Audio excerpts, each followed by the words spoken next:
Story 1. Glory and Moon, a married couple from Hong Kong, have two sons, Hoying and Henry. Henry was born on June 7, 1983, in Hong Kong.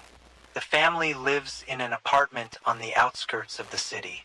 From a young age, Glory and Moon began investing in real estate by buying and selling apartment units.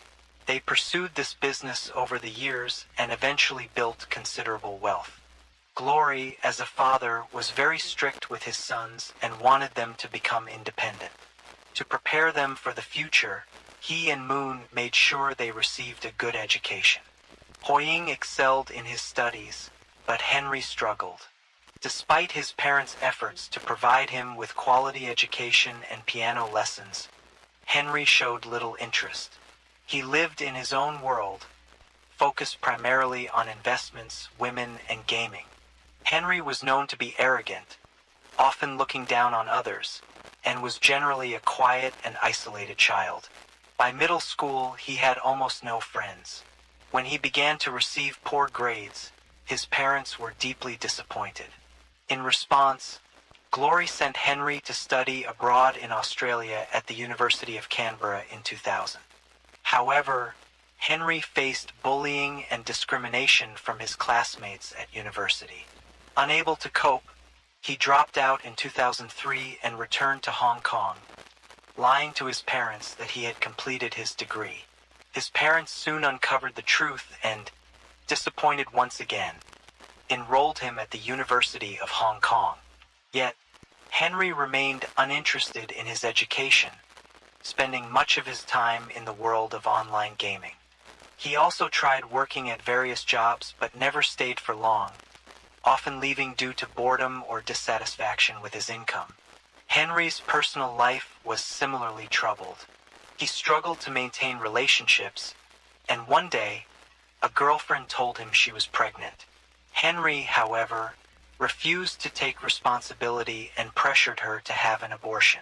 When she decided to keep the baby, Henry broke off the relationship. In 2007, Henry met Angus, who would go on to become his best friend. Henry was generous with Angus, frequently treating him to meals and buying him clothes. Their friendship was somewhat unbalanced, with Henry playing a dominant role, which led Angus to hold him in high regard and follow his lead closely. Angus has a very gentle nature. His background is quite different from Henry's. Angus shares a close bond with his mother and older sister, who often worries about him, as he is easily influenced and prone to manipulation. While Angus struggled academically and frequently failed his classes, he had a strong aptitude for mathematics. Throughout his school years, he was often the target of bullying but also received protection from some friends. This shared sense of vulnerability brought Henry and Angus closer, as they both felt a connection in their experiences. Angus's romantic relationships were fraught with difficulties. He married a woman from Indonesia, only to be heartbroken on their wedding night when she confessed that she already had a husband. It turned out she also had another boyfriend and had only married Angus as a way to stay in Hong Kong. Following the failure of his marriage, Angus traveled to New Zealand to reflect and recover. There, he met another woman who ultimately deceived him and drained him financially. Angus returned to Hong Kong penniless and deeply disheartened. Desperate and overwhelmed, Angus attempted to end his life by ingesting mercury from a thermometer mixed with rat poison and cough syrup. Fortunately, his older sister discovered his plan in time, saving his life, though he did suffer some nerve damage from the incident.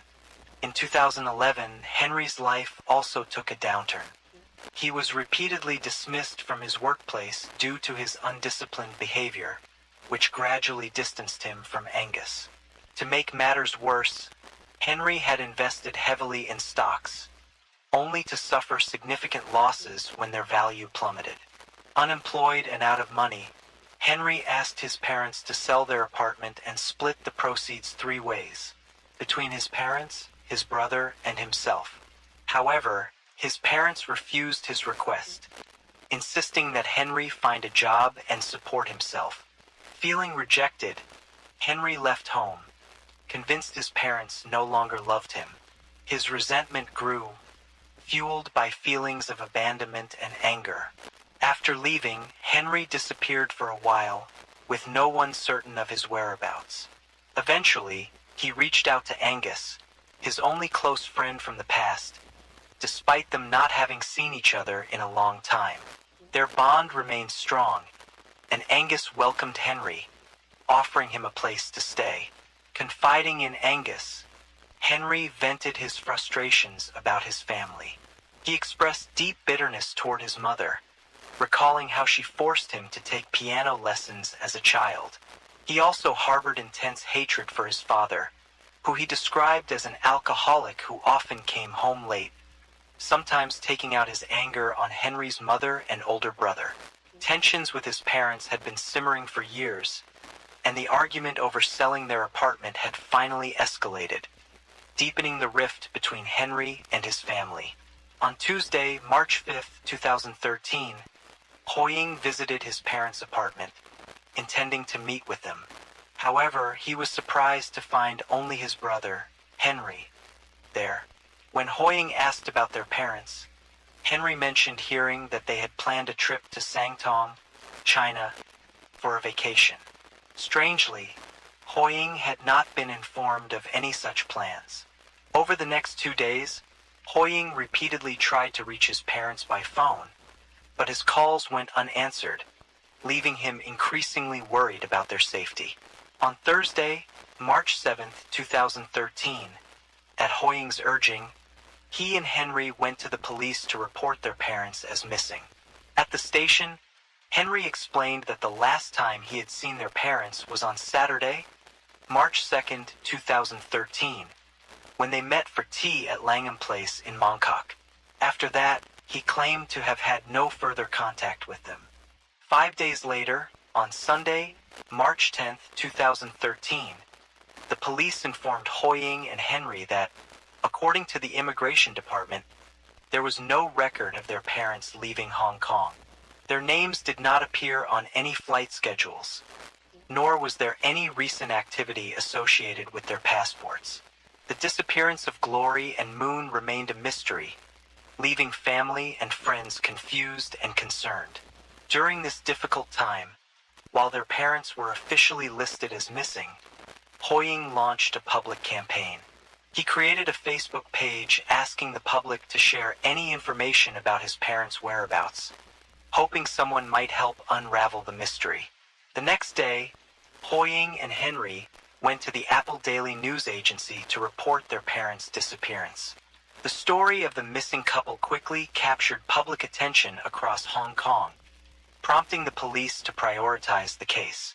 That day, the police summoned the brothers for a second round of questioning. While Hoying stated that he had no knowledge of his parents' whereabouts, Henry repeated details about his last meeting with them. During the interrogation, however, Henry began sending messages in an online gaming WhatsApp group, confessing shocking details. To the astonishment of his friends in the group, Henry claimed he had killed his 65-year-old father and 63-year-old mother. He also wrote, "I am a psychopath. I cannot empathize with other people's pain because of experiences from my childhood and adolescence. For some reason, I just didn't want them here." Henry's friends, alarmed by these confessions, immediately reported the messages to the police. Later that evening, Henry was allowed to return to his parents' apartment. But early the next morning, at around 7 a.m., the police arrived and arrested him. That same day, at 10:30 a.m., the police also detained 35-year-old Angus at his home. During questioning at the police station, Henry openly admitted to planning the murders as early as September 2012. He had meticulously listed the tools he would need and noted the gruesome steps he intended to take, including dismembering the bodies and draining the blood. By January, Henry had enlisted Angus's help, arranging for him to visit his apartment. Having prepared a list of required items, Henry began purchasing tools such as butcher knives, hammers, lunch boxes, and bleach. Between Between January and February, to avoid raising suspicion, Henry occasionally asked Angus to purchase various items, though Angus was unaware of Henry's true intentions. In the days leading up to the murder, however, Henry confided in Angus, discussing his plans to kill his parents. Henry initially intended to carry out the crime near the border of Sanchin City and Hong Kong, but Angus felt the location was too exposed and instead suggested using his own apartment in a remote area. On Friday, March 1st, 2013, Henry invited his parents, Glory and Moon, to lunch at Angus's apartment, under the pretense that he had moved there. Unaware of his intentions, Glory and Moon accepted the invitation. CCTV footage later showed Henry leading his parents through the apartment lobby. The three of them waited in the lobby until the elevator arrived, then went up together. Once inside the apartment, Henry and Angus initially created a calm and welcoming atmosphere, inviting Glory and Moon to sit down. But the tension quickly escalated when Henry and Angus launched a sudden attack. Angus covered Moon's mouth from behind and plunged a knife into her neck, killing her. Henry then attempted to stab his father in the back, but his father resisted, and in the struggle, the knife in Angus's hand accidentally wounded Henry's thigh. As Henry began to falter, Angus stepped in to help, fatally stabbing Henry's father in the neck. With both parents now dead, Henry left the apartment, still in his blood-stained clothes, and went to the hospital to receive treatment. After getting 11 stitches for his thigh wound, he visited a local market to buy new trousers and changed out of his bloody clothing. That afternoon, Henry returned to the apartment to help Angus with the grisly task of disposing of their parents' bodies. Under the cover of night, they began dismembering the bodies. They preserved some parts with salt to slow down decomposition, stored others in lunch boxes in the freezer, and even boiled or microwaved some with barbecue sauce, intending to eat these parts as side dishes with rice. Other body parts were mixed with sand and cement, placed in plastic bags, and gradually disposed of at a nearby pier. After hours of interrogation, the police decided to search Angus's apartment for evidence. Upon entry, they found blood-stained carpet remnants that pointed to the crime. It was clear the apartment had been prepared for murder. The police discovered 3 trash bags containing body parts, additional bags filled with sand and cement, a meat-cutting board, 6 styrofoam lunchboxes, a bucket with a saw, and 7 knives. Meanwhile, in the kitchen, police discovered 2 refrigerators containing the heads of Glory and Moon, along with several lunchboxes filled with meat. They also found a microwave with human flesh mixed with cooked barbecue sauce on a plate of rice. Yellow oil, which turned out to be the victim's fat, had pooled around the microwave. In Angus's room, investigators found a note detailing the tools and steps involved in the murder, hidden beneath his mattress. When news of the case broke, it shocked Hong Kong society. Many were stunned that Henry, a young man with a small, shy appearance, could commit such a brutal act against his own parents. Rumors quickly circulated, with some speculating that Henry had engaged in cannibalism. However, the investigation found no evidence that either Henry or Angus had eaten the cooked meat. While Henry and Angus were detained, the police continued to gather evidence. Over a year after the crime, on Monday, August 4, 2014, their trial began. Charged with premeditated murder, Henry and Angus both maintained their innocence in court.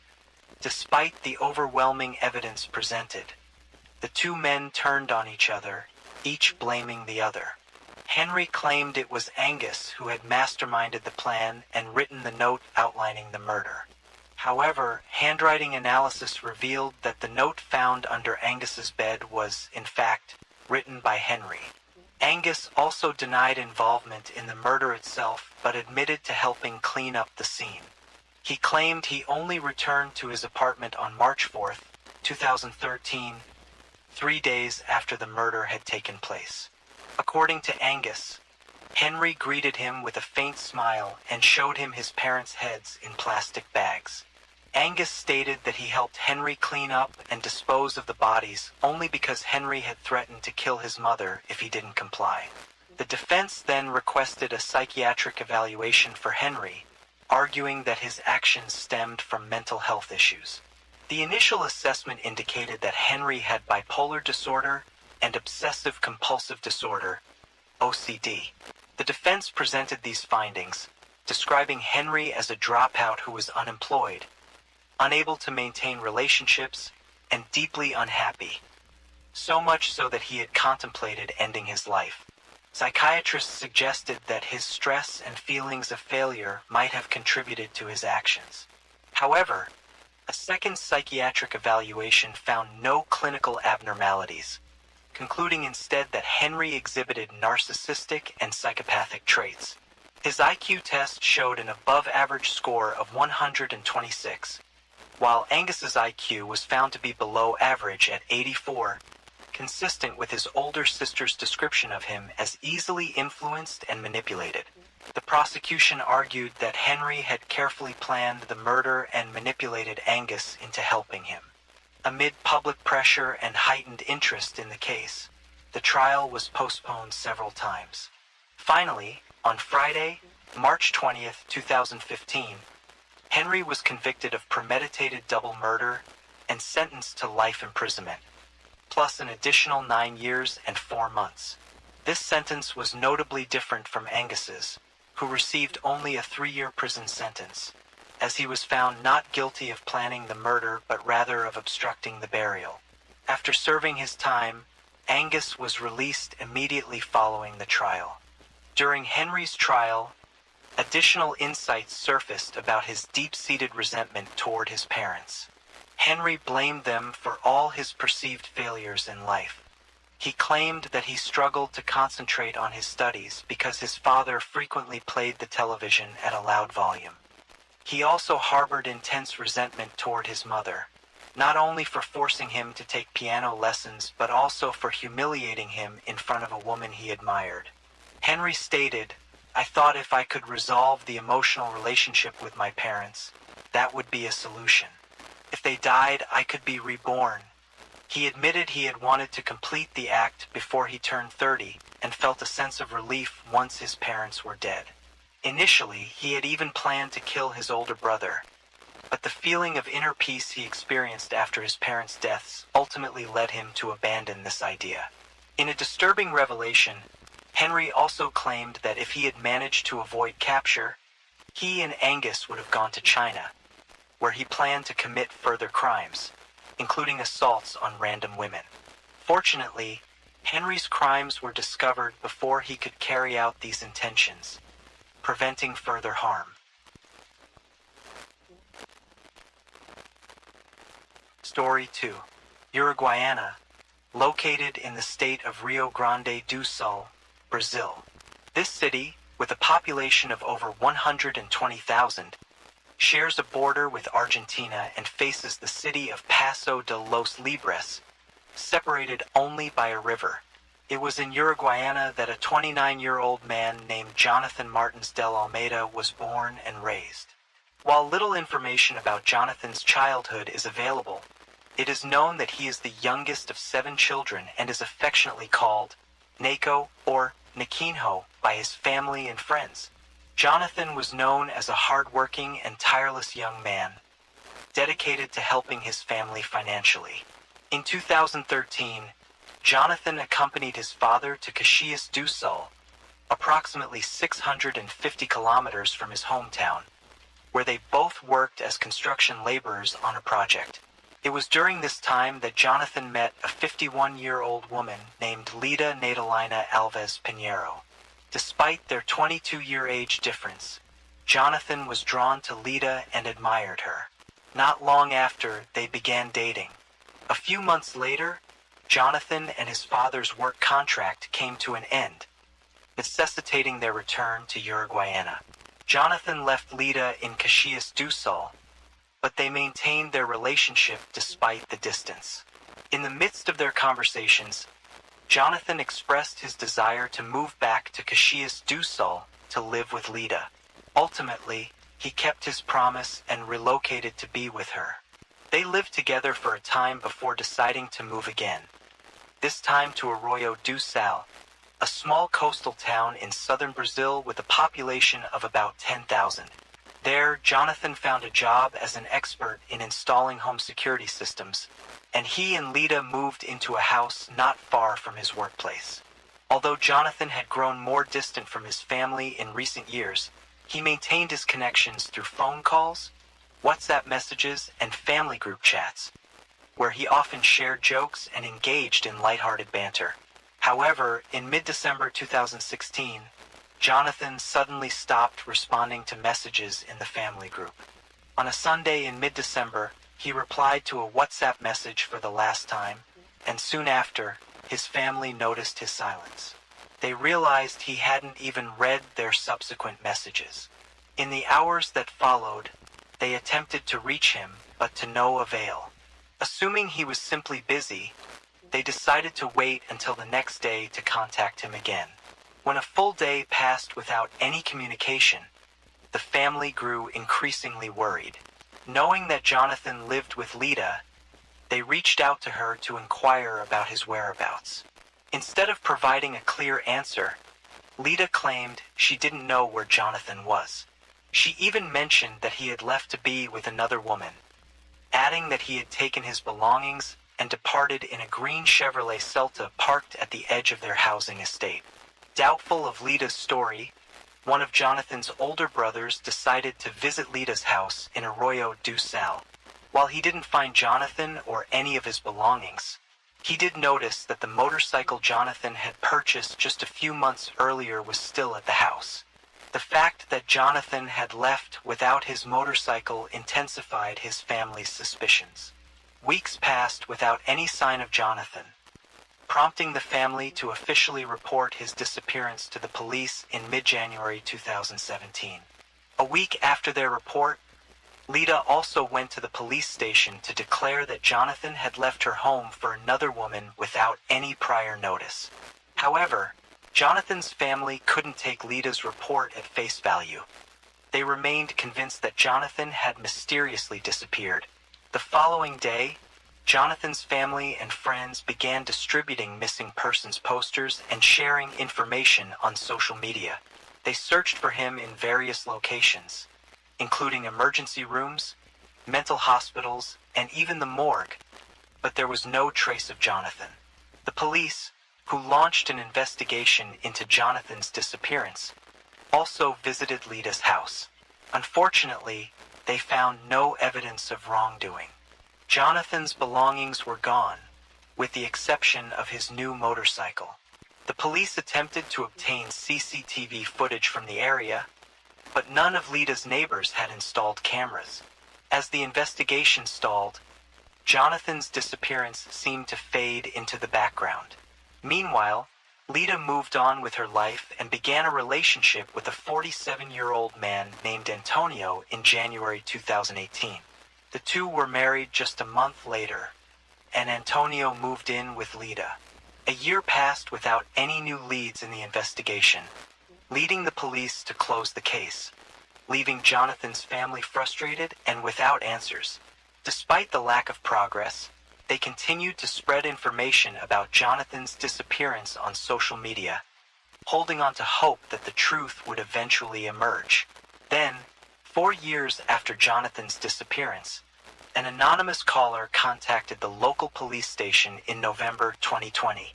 The caller claimed that Jonathan had been murdered and that his body was buried under the floor of a construction site where he had once worked. The minimal information provided to the police prompted an immediate visit to Lita's house to investigate the area where Jonathan's body was allegedly buried.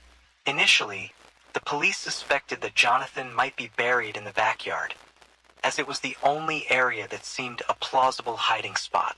However, after excavating the site, they found nothing. For years had passed, and the police were beginning to believe that any evidence might have been lost. To aid in their search, they decided to bring in a bloodhound. Shortly after arriving, The dog indicated a spot on the living room floor.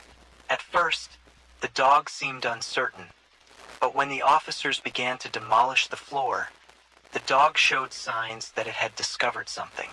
Without delay, the officers dug beneath the living room floor and unearthed human remains. The condition of the remains made immediate identification impossible, so they were sent to the hospital for DNA testing and autopsy. Lita was arrested at the scene, and her husband, Antonio, was also taken into custody by the police. When the remains were found under Lita's house, the police were convinced they belonged to Jonathan, who had vanished 4 years prior. However, only DNA testing could confirm this. Jonathan's family in Uruguayana was notified and rushed to the city. Meanwhile, the autopsy results were released. The forensic doctor noted multiple fractures in the skull, suggesting Jonathan had suffered significant trauma from several blows. The separation of the bones indicated that the body had likely been dismembered, potentially to fit into a burial pit.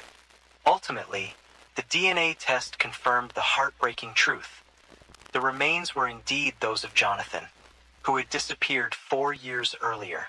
Lita, when questioned, refused to speak without a lawyer and subsequently hired one to communicate with the police. According to Lita's account, on the night of the incident, Jonathan returned home very drunk after spending the entire night at the bar with friends. During the confrontation, he allegedly broke a glass on the kitchen table and approached Lita. In fear, Lita claimed she picked up another glass and struck Jonathan on the head, asserting that her actions were in self-defense. However, when she discovered Jonathan was dead, panic set in, leading her to hide his body and bury it in an empty lot beside her house. However, Lita's testimony was met with skepticism. How could she have felt threatened by Jonathan when he had not attacked her? Additionally, the fracture in Jonathan's skull suggested that the object used to strike him was not merely a glass. The police also uncovered other evidence that contradicted Lita's statements, highlighting inconsistencies in her story. They continued to urge her to confess, emphasizing that lying would only worsen her situation. Eventually, Lita admitted to her actions and provided a second version of her story. On the afternoon of December 18, 2016, Lita and Jonathan had a heated argument because Jonathan wanted to end their relationship and start anew. Unwilling to accept the breakup, Lita accused him of infidelity. Although there was no evidence to support her claims, Jonathan, tired of the confrontation, sat down to drink a beer. In a fit of emotion, Lita struck him with a beer bottle, causing serious injury and leaving him helpless. In a panic, she dug a hole in the dirt next to her house and dragged Jonathan's still-breathing body into it. In an effort to fit him into the shallow grave, she mutilated parts of his body with a saw. To cover her tracks, Lita disposed of all of Jonathan's personal belongings and fabricated a story for his family, who were searching for him. 2 weeks later, she called a construction worker to build a living room over Jonathan's burial site. The construction worker installed walls and tiles, effectively concealing the fact that Jonathan was buried beneath them. However, it is likely that he sensed something was amiss about the house. This has led to speculation that the anonymous caller who reported the presence of a body in Lita's home was, in fact, the construction worker himself. 2 years after her arrest, Lita, now 61 years old, faced trial on Thursday, January 19, 2023. Her defense team argued that Lita did not intend to kill Jonathan and claimed that the beating was an unfortunate accident. They asserted that she was unaware of the severity of her actions. In contrast, the prosecution maintained that Lita was guilty of murdering Jonathan, suggesting that her intentions became clear after he ended their relationship. The following day, January 20th, 2023, Lita returned to court for the trial's conclusion and to hear the verdict. She was found guilty of murder and sentenced to 18 years in prison, along with an additional 10 months for concealing a body, with no chance of parole. Her husband, Antonio, was also tried that day, accused of being complicit in the murder and of hiding the victim's body. However, Antonio denied the allegations, stating that he had only met Lita a year after the murder occurred. With no evidence linking him to the crime, he was acquitted. The case surrounding Jonathan's death garnered significant public attention, highlighting how Lita, with her cunning and cruelty, committed the murder and constructed a living room over her victim's grave. Story 3. Marlene May McKinnon Warren was born on April 15, 1950, in Mount Clemens, Macomb County, Michigan, United States. She was the second of 3 children born to Bill Twing and Shirley Twing. Marlene enjoyed a happy childhood, spending part of her youth on her grandfather's farm in a town north of Detroit. Her family and friends described her as friendly, open-hearted, and always willing to help others. Marlene had a talent for painting and developed a particular fondness for clown characters. At the age of 14, she completed a painting featuring clowns, reflecting her love for them. She married her high school sweetheart at a young age and gave birth to her first child when she was just 15 years old. From this marriage, she had 2 sons, John and Joseph. Tragically, Marlene's first marriage ended prematurely when her husband died in a car accident in Texas, leaving her a young widow at 20. She faced the challenge of raising her 2 toddlers on her own. 2 years later, Marlene married Michael Warren. At the time, Marlene was 22, and Michael was 19, becoming a stepfather to John and Joseph. Marlene was known for her hard work and determination. She became a successful businesswoman in her area, owning 20 rental properties leased to large companies, and also worked as a cargo ship inspector. Marlene and Michael lived in a magnificent house on a spacious plot of land, a testament to Marlene's hard work. Their home was located in West Palm Beach, Florida. While Michael worked as a used car sales agent, running a company called Bargain, his success paled in comparison to Marlene's income. During this time, Marlene enjoyed a life of abundance. She had a loving family, financial security, and a comfortable lifestyle. She even purchased a private plane, which she parked in the expansive area of their property. However, Marlene's life took a turn when Michael was arrested in 1986 for a used car scam.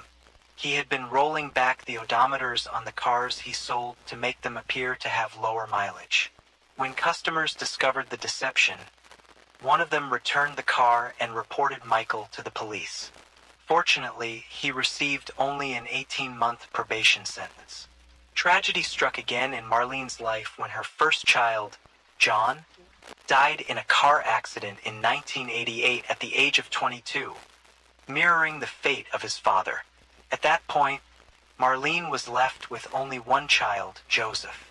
In early 1989, between January and February, Michael focused on expanding his business. He opened new bargain branches and hired numerous employees, including mechanics, marketing teams, office staff, and vehicle printers who were behind on payments. One of the new hires was an old friend named Richard Keene. During his time at the office, Richard occasionally brought his wife, Sheila, along with him. At 26 years old, Sheila was 12 years younger than Michael and had recently started working in his office. She quickly proved to be a valuable asset, capable of handling significant responsibilities and tasks. However, Sheila was not solely focused on her work. She also sought to get closer to Michael, viewing him as a responsible, mature, and wealthy man. It turned out that Michael shared similar feelings for Sheila, who contrasted sharply with his wife, Marlene. Sheila was young, slender, and more conventionally attractive than Marlene, who was nearing 40 and had gained some weight. Their mutual attraction blossomed into an affair at work. The office staff were aware of the relationship, yet no one confronted them or informed Marlene. Richard, Sheila's husband, eventually learned about the affair between his wife and his friend Michael. Faced with the situation, Richard chose to divorce Sheila and leave his job. By January 1990, despite Marlene's luxurious lifestyle and the appearance of a happy family, it became known that she and Michael had been experiencing constant fights in the months leading up to her death. The quarrels between Michael and Marlene were primarily fueled by Michael's insecurity. He felt inadequate as a businessman, especially since he earned less than his wife. Although Marlene was not overly concerned about her husband's income, she had grown suspicious of his fidelity. In fact, she had been aware of Michael's affair with an employee for quite some time. Initially, Marlene chose to remain patient, hoping that he would change and wanting to maintain their family for the sake of their child. However, as time went on without any signs of improvement, she finally confronted him about the affair. Their large home became a constant battleground, filled with arguments that left Michael feeling increasingly uncomfortable. He began spending more time away from home, seeking activities outside to escape the tension. Marlene confided in her parents about the issues in her marriage, expressing a chilling sentiment. "If anything happens to me, Michael Warren is the one responsible." This comment hinted at her growing sense of foreboding regarding her safety. Marlene's parents attempted to mediate the situation, but their efforts were unsuccessful. She also discussed her concerns with several colleagues, asking a peculiar question. If a wealthy woman is killed by her husband, who inherits her wealth? Her friends found the question odd, but, unaware of the turmoil in Marlene and Michael's relationship, dismissed it as mere conversation, assuming that all was well between the couple. In May 1990, on a bright morning at their spacious home in the elite area of Wellington, Florida, Joseph, Marlene's 21-year-old son, was having breakfast with 3 friends. Michael, his father, had been out since the morning. At around 11 a.m., there was a knock at the front door. Since Joseph and his friends were still at the table, Marlene, still in her pink pajamas, went to answer the door. To her surprise, she found a clown standing there, complete with orange hair, a red nose, and white face paint. The clown presented her with 2 foil balloons and a basket of flowers. Joseph and his friends, watching from the dining area, commented on the clown's cheerful demeanor. Suddenly, there was a loud bang that Joseph and his friends initially thought was a balloon popping. But when they turned to see Marlene lying on the floor, bleeding profusely from her face, they quickly realized the horrifying truth. The clown had shot her. In a panic, Joseph's friends rushed to help Marlene and called 911 for emergency assistance. Meanwhile, Joseph caught sight of the clown, who calmly turned and walked towards a white Chrysler LeBaron convertible parked nearby, which had no license plates.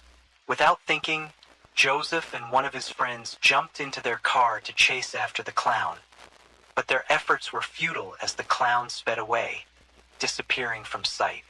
The medical team that arrived on the scene quickly worked to save Marlene and transported her to the hospital.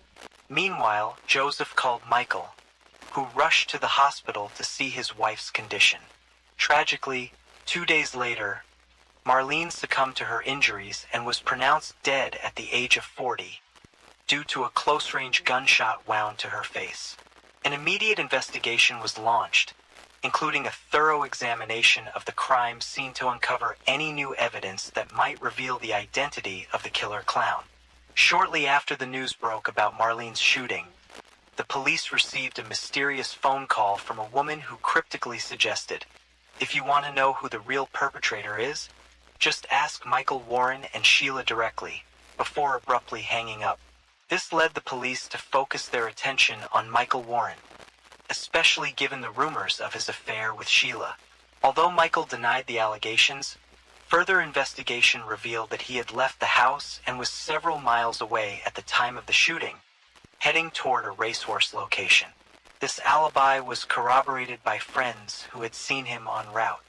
Consequently, the police turned their focus to local shops that sold balloons, flowers, and costumes, suspecting that the killer might have visited one of these establishments to purchase the items used in the crime. At that time, the police visited a shop that sold balloons and flowers to inquire whether anyone had purchased items identical to those found at Marlene's house. The employee on duty reported that a customer who matched Sheila Keene's description, a 20-year-old woman with brown eyes and shiny brown hair, had bought balloons and flowers shortly before the shooting. The police then turned their attention to local costume shops. One shop owner revealed that, around 8 a.m., approximately 3 hours before the shooting, a woman had purchased a clown costume complete with a red nose and orange hair.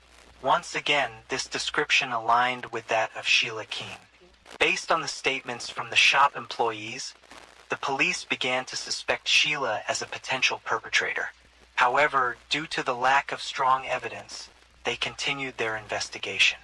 For days after Marlene was shot, the police received a report about a white car without a license plate that had been abandoned for 4 days. Joseph recognized the car as matching the one used by the clown on the day of the incident. Upon investigating the vehicle, officers discovered orange threads believed to be from the clown wig, as well as several strands of human hair on the car seat.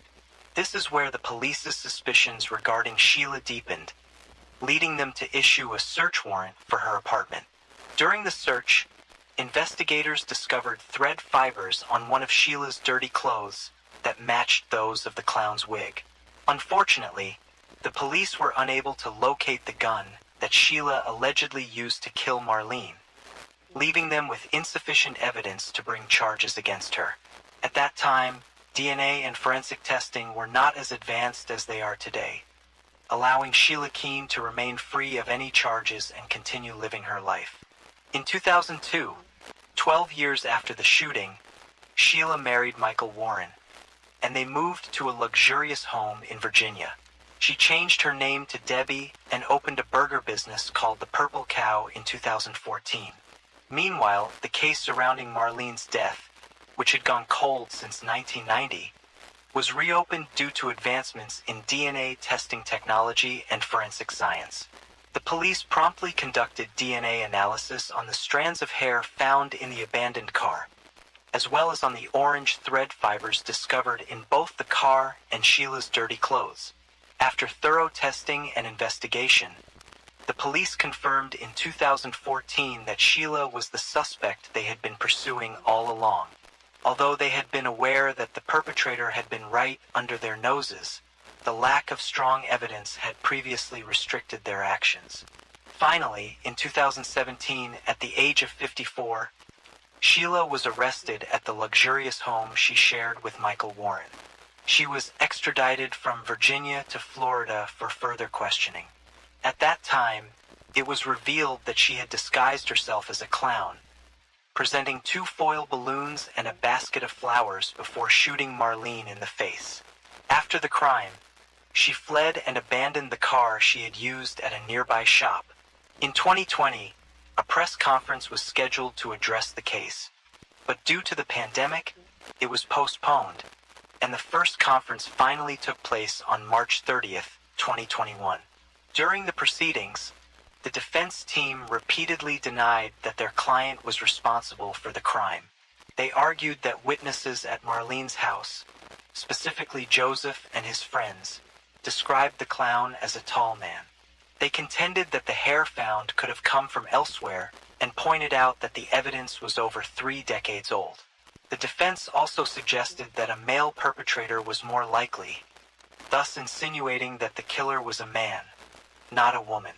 However, DNA analysis of the hair found in the abandoned car and the orange threads from the clown's wig provided more conclusive evidence. Additionally, statements from witnesses, including employees from the flower and balloon shops and costume stores, which had been documented in police records since 1990, reinforced suspicions that Sheila was responsible. During the initial investigation, Sheila had evaded suspicion due to the limitations of DNA testing and forensic science at the time, allowing her to go free. Furthermore, The fact that Sheila married Michael shortly after Marlene's death only intensified suspicions that her presence had motivated her to kill Michael's wife. Although they denied ever having an affair, Michael Warren has never been prosecuted for his wife's death. He has not been proven to be involved in the plot to kill her and is thought to have been unaware of Sheila's actions. However, there was a witness named John Jr., who claimed to be the son of one of Michael's employees, John Sr. John Sr. was a former subordinate at Bargain, tasked with resetting the odometers of the used cars that Michael sold, which led to Michael's police report in 1986. In his final moments, John Sr. confessed to his son that he knew the location of the gun and clown costume used by the killer, buried at one of Michael's used car lots. He alleged that Michael had instructed him to bury the evidence. Just weeks before the shooting, Michael had made a joke to John Sr., saying, "Can you make my wife disappear like you made the car disappear from its owner?" At the time, John Sr. thought it was merely a joke, but he later realized it reflected a grim reality. Following Marlene's murder, John Sr. claimed that Michael ordered him to bury the gun and clown costume. He had also frequently overheard Michael arguing with Marlene on the phone, during which Michael made threats against her life and expressed his deep-seated hatred for her. John Jr. eventually revealed everything his late father had said to the police. However, the question remains, was Michael truly involved? No one knows for certain. Initially, Sheila faced prosecution with the threat of the death penalty. After a postponed settlement, another hearing took place on March 21, 2022, where the prosecutor decided against pursuing the death penalty for Sheila, instead opting for a charge of life imprisonment. The legal battle over Marlene's death continues, with no final verdict yet from the judge regarding Sheila. We can only hope that justice is served, and that the perpetrator receives appropriate punishment for their crime, providing some semblance of closure for the victim's family. Story 4. One of Bollywood's famous actresses, Sri Devi Kapoor, who was also a film producer whose achievements were recognized as Bollywood's first female star, died suddenly in 2018 due to drowning in a bathtub at a luxury hotel in Dubai. Her death invited many questions from various levels of society. Was her death purely accidental, or whether there is a fraudulent act being covered up? Today we will discuss the strange case of Sri Devi Kapoor's death and its latest investigation. The legendary actress, whose full name is Sri Amma Yangar Ayyappan, known professionally as Sri Devi, was born on August 19, 1963 in Mianampati, Madras State, India, to parents who worked as lawyers. Her mother taught Sri Devi to speak Tamil until she was fluent. Sri Devi discovered her hidden talent in acting when she was only 4 years old, where she played in a Tamil language film entitled Kannan Karanai, which was released in 1967. Since then, Sri Devi has always had roles in various films every year, until she received various awards as the best actress in India. Apart from speaking Tamil, she is also fluent in Telugu, Hindi, Malayalam, and Canadian. The dances she performed in each film scene also amazed the producers and the Indian public, so that she always received big role offers and became recognized as the first female actress and first female star in Bollywood from 1985 to 1993. Sri Devi became the highest paid actress in India in a row from 1985 to 1993. This made her sought after by famous Hollywood directors and producers, including Steven Spielberg, to star in famous Hollywood films such as Jurassic Park in 1993. But, after various considerations, Sri Devi finally rejected the offer. Like other actresses, Sri Devi has also been hit by unpleasant rumors due to rumors of snatch someone's husband in the household of actor Mithun Chakraborty and actress Yogita Bali. She was suspected of having an affair from 1986 to 1987 with Mithun, but the rumors soon died down when Mithun did not divorce his wife and still maintains their relationship till now. Behind her beautiful face and stunning acting roles, Sri Devi was once called an arrogant actress, but she clarified that her silence was misinterpreted. Actually, she is a shy girl, even though her name is famous everywhere because she started acting at 4 years old. So she never received formal education and experienced free interaction with her school friends, which formed her as an introverted person. As a result, she was always accompanied by her mother when she was on set. Even when Sri Devi was an adult, her mother always accompanied her. In 1995, when Sri Devi was 32 years old, she met a famous producer from the Kapoor family named Boney Kapoor. But this introduction again drew harsh criticism when Boney divorced his first wife, Mona Shori, whom he had been married to since 1983 and had given birth to 2 children. Shortly after his divorce in 1996, Boney married Sri Devi, which made Sri Devi known as a woman who destroyed other people's homes. From that marriage, Sri Devi and Boney were blessed with 2 daughters. The first was Janhavi Kapoor, born in 1997, and Kushi Kapoor, born in 2000. Both of them are now famous actresses in India, following in their parents' footsteps. Unfortunately, Sri Devi also felt extraordinary sadness. After giving birth to her first child while filming a film, her mother, who had always accompanied her during every filming, had to experience serious complications in 1997 due to brain tumor surgery which she underwent in 1995. After investigation, a neurosurgeon discovered that there had been a procedural error. Surgery by performing surgery on the wrong part of her mother's head. This causes damage to vital tissues and nerve centers related to vision and memory.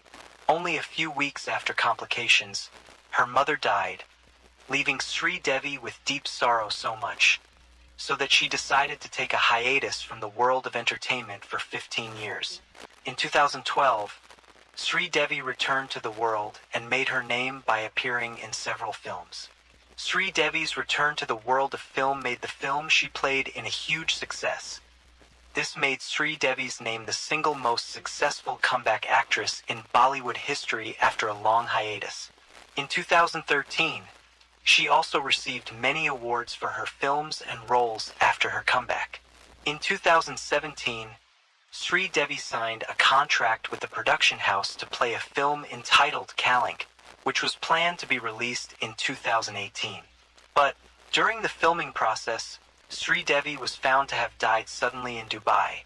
So the filming process had to be restarted from the start and role was replaced by Madhuri Dixit, and the film's release was postponed to 2019. Actually, what happened to Sri Devi? How did she die? And what irregularities were discovered during the investigation into his death? On that day, Sri Devi's husband, Boney, and her youngest daughter, Kushi, traveled all the way to the United Arab Emirates to attend the wedding of their nephew, Indian actor Mohit Marwah, which was held at the luxury Waldorf Astoria Hotel in Ras Al Khaimah city, 6th largest city in Arabia. Unfortunately, their eldest daughter, Janhavi, couldn't go there to accompany her mother because she had to finish shooting. Janhavi sends a shopping list to her mother as a birthday gift.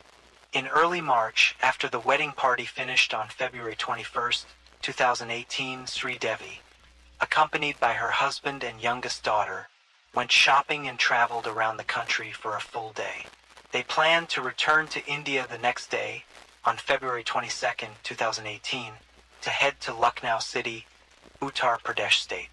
But when she was leaving by plane, Sri Devi realized that she had left her cell phone in the Waldorf Astoria hotel room.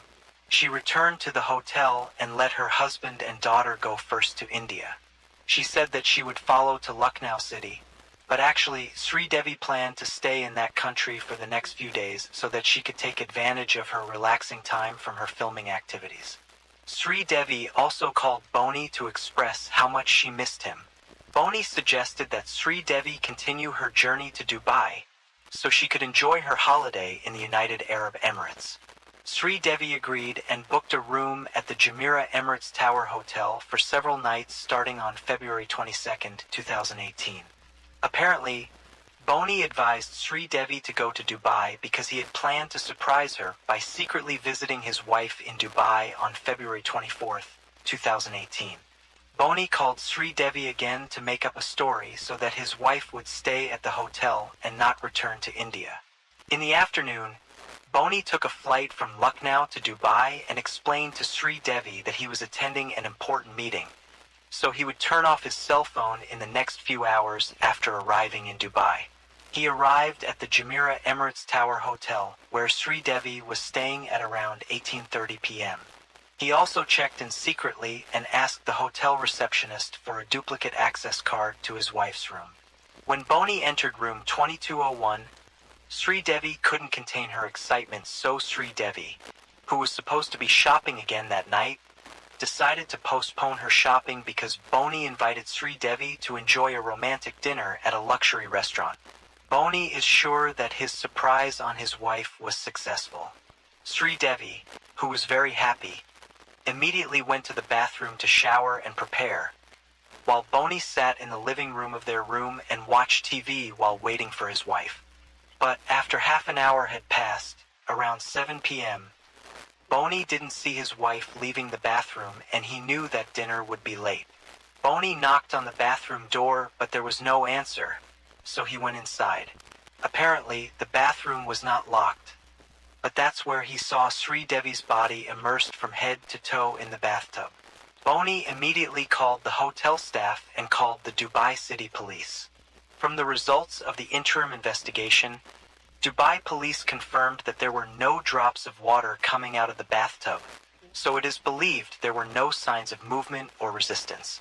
Officially, Sri Devi was declared dead on February 24, 2018 at 18:30 p.m. due to accidental drowning. Sri Devi's sudden death shocked India and her fans internationally. After the autopsy process was carried out, Sri Devi's body was taken back to India for religious ceremonies and cremation. Hundreds of thousands of Sri Devi fans from various places filled the funeral and took her body to the crematorium. The whole country is mourning the loss of a talented, legendary actress.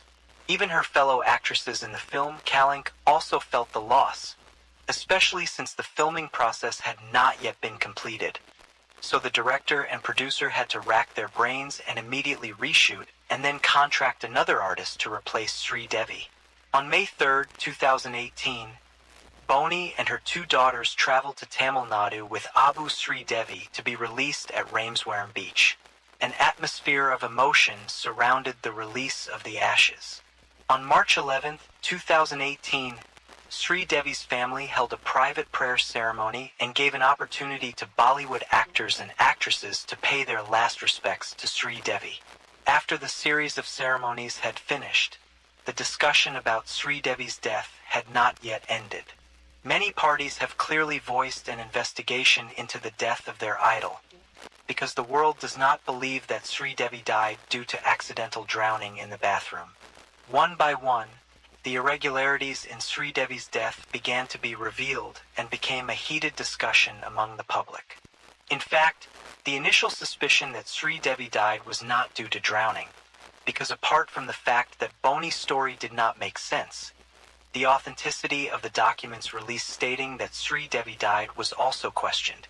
The document wrote the cause of death as accidental drowning instead of accidental drowning, a spelling error in English that caused further public distrust.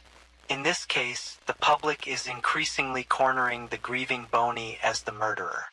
But the extended Kapoor family came forward to defend Boney. Boney's younger brother, an actor named Sanjay Kapoor, defended his brother.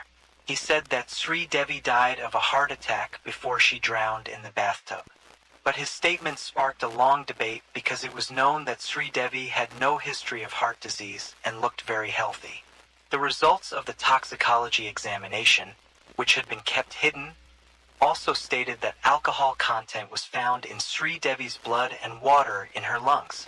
This proves that Sri Devi was still trying to breathe when she was in the water. From here, the public believes that there are many things that the big Kapoor family is trying to hide. When people question Sridevi's death, surprisingly, Sunil Singh, an artistic director, film writer, and music director who had worked in the Bollywood industry since 1982, revealed that Sridevi's death was the result of murder. In fact, in his statement, he has also made research and accused clearly that Boney Kapoor, her own husband, had killed Sridevi. Sunil said that in recent years, Boney had experienced a significant financial decline. Moreover, the new films produced by Boney could no longer explode at the box office. The first film produced by Boney was a big success in 2005 when he appointed Salman Khan to play in his film entitled No Entry, and his last successful film produced was in 2009 entitled Wanted, which still starred Salman Khan. But since 2010, Boney and Salman's relationship has been fractured because Boney's son, an actor named Arjun Kapoor, from a previous marriage, was dating Salman's sister-in-law, Arpita Khan, from 2003 to 2005, and still continues to pursue Arpita after they separated. Arjun even approached Salman's other sister-in-law, Malaika Aurora, until Malaika divorced her husband. This creates tension between Salman and Boney, so Salman tells Boney to stay away from his family. As a result of this strained relationship, Boney's films did not sell well, and Boney is known to have sold one of his properties to fulfill all the needs of his glamorous life. He also fought to maintain the social status of the Kapoor family in the film industry, until speculation emerged that Boney planned Sridevi's death to seize all her assets. Sunil also finally submitted his research to the court to ask the police to carry out an investigation. Even Sunil's lawyer also revealed something more surprising, that they had found files on Sridevi's life insurance policy in Oman worth $35 million, which could only be claimed if Sridevi died in Dubai. This made international headlines at the time, further shining a spotlight on the Kapoor family. But, unfortunately, the court rejected Sunil Singh's application because it considered that the United Arab Emirates police no longer found any suspicion about Sridevi's death. Amid these suspicions, an assistant commissioner of New Delhi police named Ved Bhushan also expressed his own theory. He believed that Sridevi showed signs of death due to premeditated murder. He also claimed that United Arab Emirates police officials mistakenly determined that Sridevi's cause of death was drowning. He also speculated that it was possible that Dawood Ibrahim Kaskar, a leader of India's largest cartel who organized an international crime syndicate, was involved in the case. Ved Bhushan even went directly to Dubai and stayed for several days at the hotel where Sridevi was staying to unravel the mystery of her death. As time went by, people began to believe in the theories that were revealed. Even netizens are also paying attention to the last photo uploaded by Sridevi on her Instagram account on February 22, 2018, which shows that she still looks healthy and happy at her nephew's wedding. But after the photo was uploaded, Sridevi was no longer seen leaving the hotel room or around Dubai City. The hotel staff also said that Sridevi had never left the room since she first checked in, while the wedding guests admitted that the last time they saw Sridevi was at the party. However, there are also those who defend Boney Kapoor by saying that Sridevi's death may have been caused by a drug overdose, so Boney discovered it, created a story, and made it look like she died by drowning. This was probably done so that Sridevi was not thought to have died of an overdose and was not remembered as a drug addict. On August 13, 2019, the renowned Madame Tussauds Wax Museum Singapore announced that they would be creating a wax statue of Sridevi to honor her achievements in Bollywood. When the inauguration of Sridevi's wax statue was held, Boney Kapoor and her two daughters, Janvi and Kushi, attended the event and posed for photos with their mother's wax statue. 2 years after his name continued to be cornered as Sridevi Kapoor's killer, Boney Kapoor finally opened his voice and revealed that he had been silent all this time because he was still grieving. Boney also admitted that he was innocent. He explained that after finding his wife dead in the bathtub, he was taken by Dubai police and interrogated for 18 hours straight. In fact, he was questioned again for 48 hours, but Dubai police did not find anything wrong with him, so he was released to attend to his wife's cremation ceremony. Boney also claimed that he had taken a polygraph test that showed he was not lying. He emphasized that he could not have killed his own wife because he had never had problems at home. Although many people believed Boney's words, many more thought that Boney was acting. Various methods have been used by those who believe that Sridevi was murdered to reopen the investigation. But all their efforts were in vain, as the court still viewed the legendary actress' death as an accident.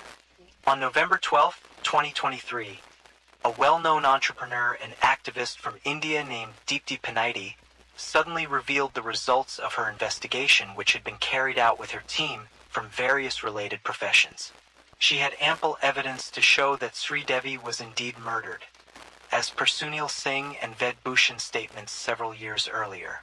Deepti stated that Boney Kapoor was involved in the murder and involved many other individuals who had the potential to be Sridevi's killer. Deepti said that there was some autopsy evidence that was deliberately hidden by several parties to remain secret.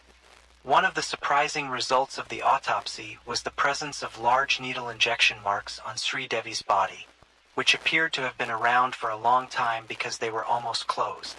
Apart from that, it turns out that Sridevi did not die on February 24, 2018, as reported by the media and documents released, but on February 23, 2018 at 18:30 Dubai time. The autopsy results also showed that mamushi poison was found in Sridevi's blood, a poison from the most dangerous species of mamushi snake found in Japan. Sridevi had been injected with the poison 130 hours or 5 days before her death while still in India.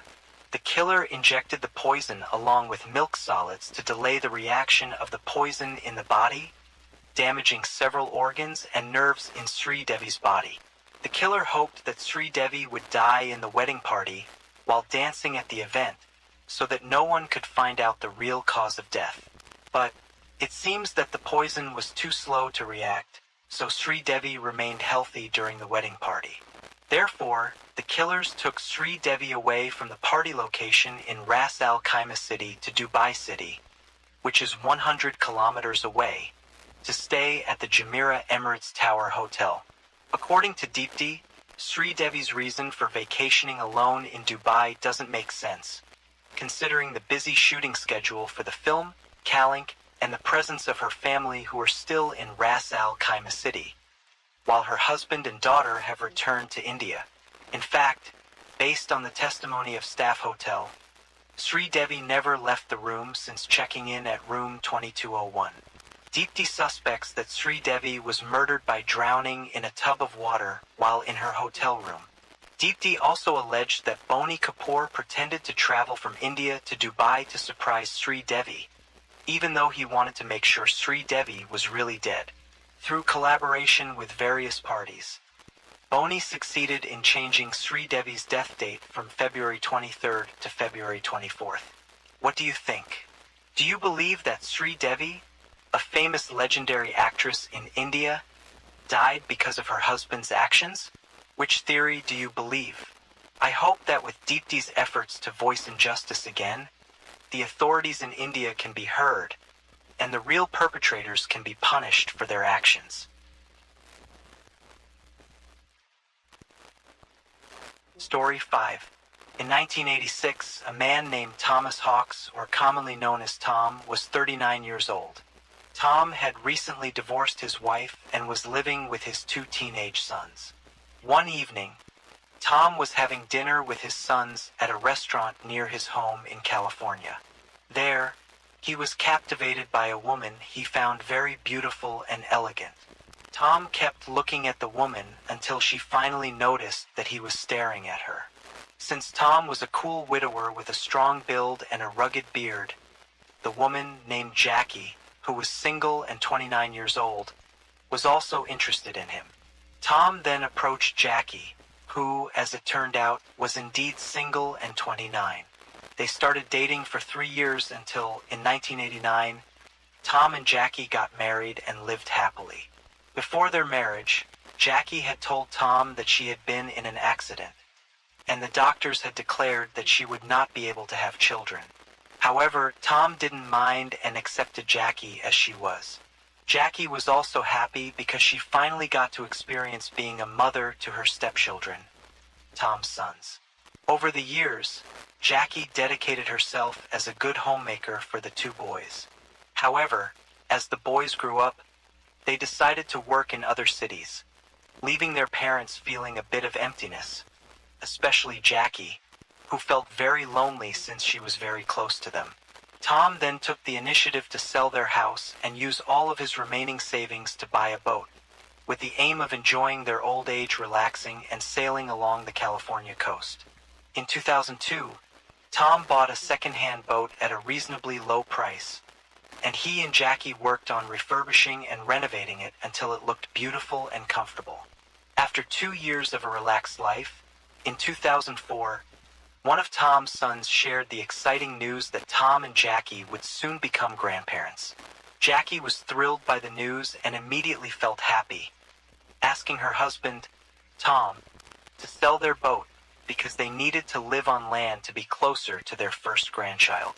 In response, Tom placed ads in several magazines to sell their boat for $500,000. It didn't take long before a couple called Tom, explaining that they had been saving for years to buy a yacht and were interested in Tom's boat. Tom and Jackie, excited, informed their son that they had found potential buyers and would soon complete the transaction. However, a few days later, Tom and Jackie suddenly went missing and couldn't be reached by either of their sons. This raised serious suspicions, as Tom and Jackie were the type of parents who would always be the first to reach out or, at the very least, always return any missed calls from their sons. When their son reported to their uncle, Jim, who was also a retired police chief in California, Jim immediately got into his car and headed to Newport Beach, where Tom's boat was docked. He went with a friend, and when they arrived at the marina, Tom's yacht was indeed still there. Jim thought perhaps the transaction hadn't been completed, which was why the boat was still docked. However, when Jim boarded the yacht to check for Tom and Jackie, he found that no one was aboard. After inspecting the entire boat, Jim noticed several things that seemed unusual for the Tom and Jackie he knew. First, one side of the boat was very messy, which was unlike Tom, who always kept his boat meticulously tidy. Second, the tarp in the cockpit area was shifted and left unarranged. Third, several dirty towels were hanging haphazardly. Jim found all of this very odd, as the Tom he knew would never leave the boat in such a messy state. Since it was getting dark, Jim took out his business card and wrote a message for the new owner to contact him at that number. He explained that his brother-in-law had just sold the boat and was now missing. Jim asked the new owner to reach out to him as soon as possible. A few hours after Jim left, his phone rang, and it was a young woman named Jennifer DeLeon, 21 years old. Jennifer told Jim that she had found his business card inside her yacht. Indeed, her husband had just bought the boat from Tom and Jackie. However, like Jim, Jennifer admitted that they had trouble reaching Tom, as they had a few questions about the boat's controls. In addition, some personal belongings of Tom and Jackie had been left in the boat's closet, so they were also trying to return those items to them. Jennifer explained that the last time they saw Tom and Jackie was when they completed the transaction. After her husband handed a suitcase of cash to Tom and Jackie, the couple immediately got into their car and drove off. Since then, both Jim and Jennifer had been unable to contact Tom and Jackie. Jim then asked Jennifer if she had any idea where the couple might have gone, but Jennifer replied that she didn't know, as they hadn't discussed personal matters, only the details of the boat transaction. However, Jennifer did recall hearing a conversation between Tom and his wife, Jackie, in which Tom mentioned wanting to buy a house in Mexico, near the Arizona border where his sons lived. Jim thanked Jennifer and asked her to inform him if she learned anything about Tom and Jackie's whereabouts. Jennifer asked Jim to do the same if he found out anything. After the call, Jim remembered there was someone who might know where Tom and Jackie were. Patricia, an accountant hired by Tom and Jackie to handle their finances, especially when they were at sea with limited internet access. Patricia managed their bills and paid their taxes. The first thing Jim asked Patricia was, "Hey, have you heard from Tom and Jackie in the past few days?" Patricia replied that she hadn't. Jim then explained the whole situation and asked, "Could you check if Tom made any large deposits into his or Jackie's accounts?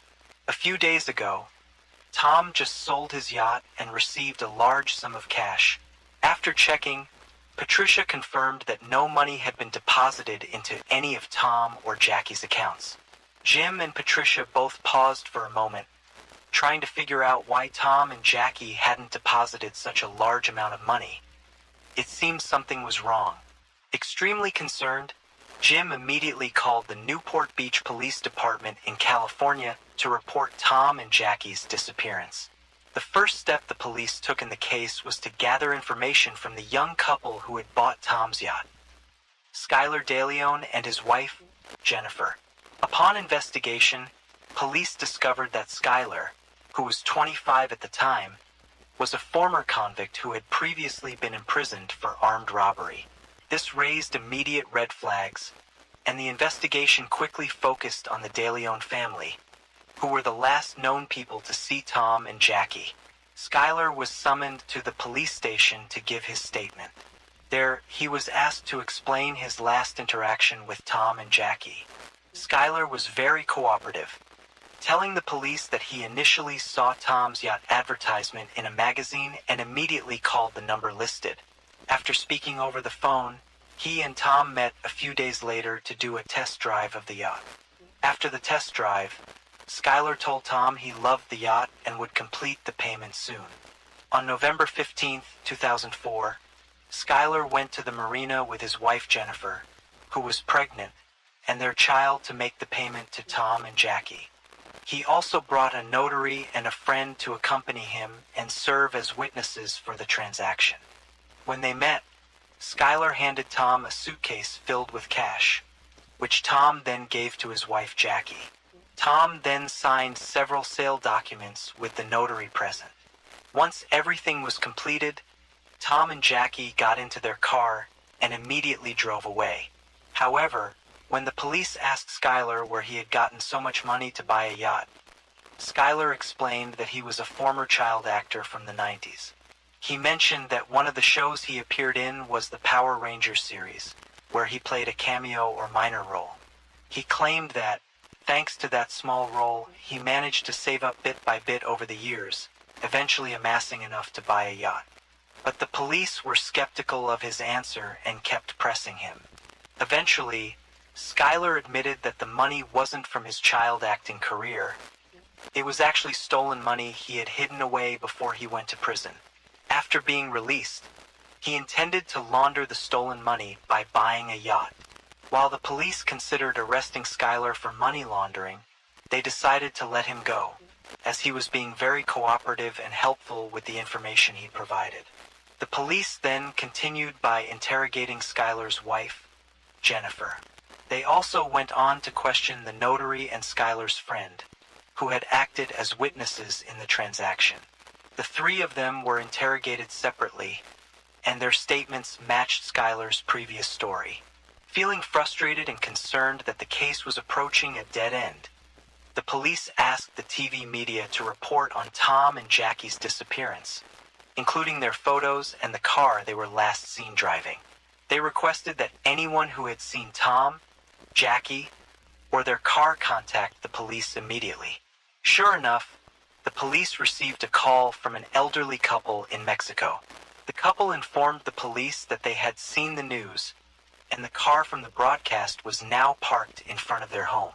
Local authorities in Mexico quickly responded and went to the location. However, when they arrived, Tom and Jackie were not in the car. Instead, a young local man, who appeared very confused, was found in the car. He explained that he didn't know anyone named Tom or Jackie. The car actually belonged to his friend, Skylar DeLeon. The police immediately realized they had been deceived by Skylar DeLeon, and they were now certain that Skylar knew the whereabouts of Tom and Jackie. Armed with Skylar's recorded statements, the police detained him on money laundering charges and searched his house for additional clues. Inside Skylar and Jennifer's home, police found numerous personal items belonging to Tom and Jackie, such as a camera and a laptop, providing clear evidence.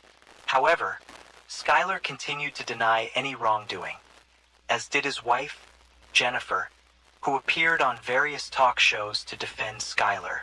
Jennifer stated that her husband had done nothing wrong and insisted that this was all a misunderstanding. She emphasized that they had no involvement in Tom and Jackie's disappearance. However, the police were no longer willing to be deceived by the DeLeon family's claims. They decided to reinterrogate both the notary and Skylar's friend, who had served as witnesses to the transaction. Kathleen Harris, the notary, came to the police station and endured hours of questioning that left her physically and mentally exhausted. Finally, she broke down and admitted that she had never actually met Tom and Jackie. It had all been a hoax. She had simply been paid by Skylar to validate the sale documents.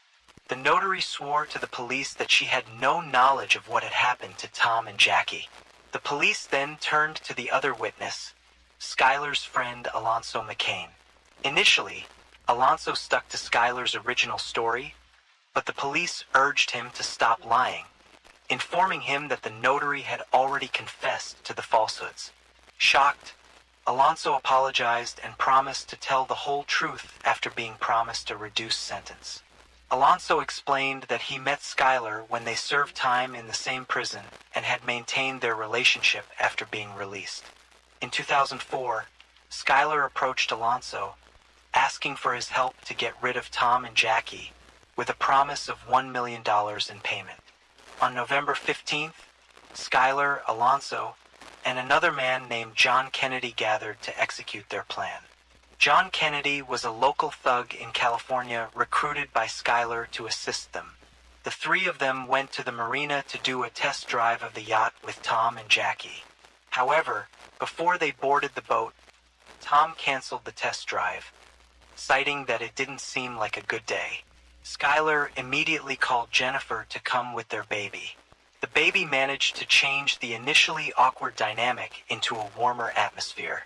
Tom, who had been hesitant, eventually softened and agreed to sail with them. Just as they were about to board the boat, Jennifer told Tom and Jackie that she wouldn't be joining them because the baby was a bit fussy. At that moment, Alonzo noticed Tom's expression change to one of awkwardness and suspicion. However, since Tom was already committed to the test drive, they set sail together. Once they were out in the open sea, Skylar and John approached Tom, telling him they wanted to show him something down below deck. Jackie stayed in the kitchen while Alonzo went with Tom to the bedroom. However, Jackie heard sounds of a struggle coming from the bedroom. Before she could react, Alonzo jumped on her and tied her up. Then Skylar and John came into the kitchen without Tom. Jackie realized that they were the bad guys. She was forced down to the bedroom to sit beside her husband, who was tied up on the bed. Jackie glared angrily at Skylar and asked why he was doing this to them, especially after they had just met his beautiful wife and lovely child. Jackie just wanted to return to shore and be reunited with her family. However, Skylar didn't care and went back up to pilot the boat to the pre-planned location. In the cabin, Alonzo admitted that he could see Tom trying to calm himself and saying that whatever happened, they would face it together. Once their boat reached the deepest point of the ocean, Tom and Jackie were dragged up to the deck and forced to sign the sales documents and a power of attorney over all their bank accounts. After the signing was completed, Tom and Jackie were pulled toward the back of the boat where the anchor was located. At that moment, Jackie, filled with fear, pleaded with Skylar to let her go because she wanted to live to see her grandchild who was about to be born. Unexpectedly, an angry Tom managed to break free from John's grip and kicked at Skylar. But unfortunately, John, who was muscular, quickly caught Tom again. Tom was then made to sit on the floor with Jackie, their backs pressed against each other, and their hands handcuffed together. Skylar ordered John to move the anchor toward the back of the boat and then chain Tom and Jackie's bodies together. After that, Skylar walked to the back of the boat and kicked the anchor into the sea, which would automatically pull Tom and Jackie's bodies down to the ocean floor. Alonso admitted that he saw Skylar laughing joyfully and jumping around like a child. Even more surprising, although Jennifer, Skylar's wife, was not on the boat, it turned out that she was the mastermind behind their actions. In fact, Alonso said that this whole plan was Jennifer's idea. Jennifer was the one who initially found the yacht ad in a magazine and convinced her husband, Skylar, to kill Tom and Jackie, then sell their boat to make money easily. Jennifer also intentionally brought their small baby along so that Tom and Jackie would be softened and fall into their trap. Before and after they carried out their plan, Skylar always made time to contact Jennifer just to update her on the progress of their scheme and to discuss what they should do next. The most shocking part of this case was Jackie's camera. When the police found the camera at Skylar and Jennifer's home, they reviewed its footage and discovered a video recorded by Jackie herself. In the video, Jackie expressed her happiness about selling the boat and being able to reunite with her children and grandchildren. However, when the police tried to view the subsequent recordings, the video switched to footage recorded by Jennifer, showing their small family celebrating a Thanksgiving dinner while playing with their little daughter. This happened just a few days after they had killed Tom and Jackie, which was extremely inhumane given that they had just committed such a heinous act. Jennifer and Skylar even used the camera to record all of their family activities without feeling any guilt. In the end, Alonso was sentenced to 20 years in prison. Jennifer De Leon received a life sentence, while Skylar De Leon and John Kennedy were sentenced to death.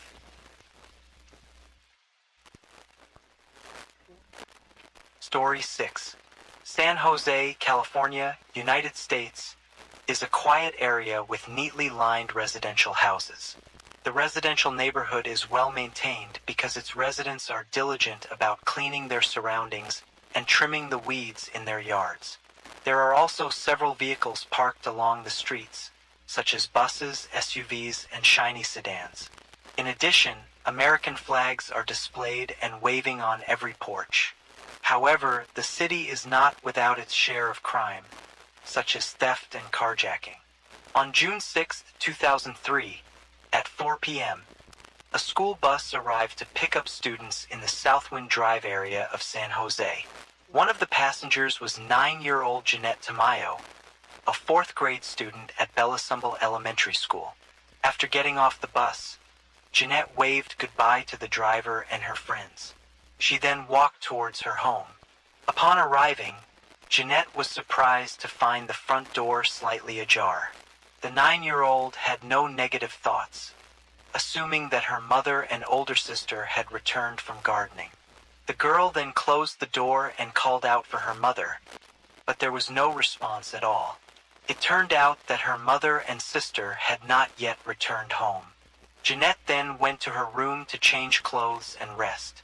While inside, the girl was startled to find shards of broken glass scattered around. At that moment, Jeanette began to feel anxious. She suspected that an intruder was trying to break into her house. Before long, she heard footsteps and a knock on the door, but she did not want to open it and instead chose to peek through the living room window. Jeanette saw an unfamiliar adult man from behind the door. The man began talking to Jeanette and asked her many questions. This mysterious figure also said that he wanted to come inside the house. Jeanette started to panic as the strange man tried to peer into the house through the window. At that moment, Jeanette became very frightened and began to cry. She then tried to call her mother, but the home phone was unusable. Moments later, Jeanette realized that the phone line had been cut.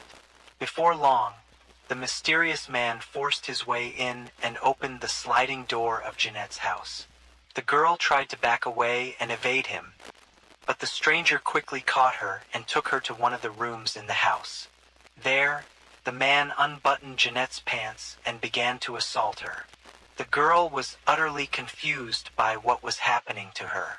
She could only surrender and was unable to resist.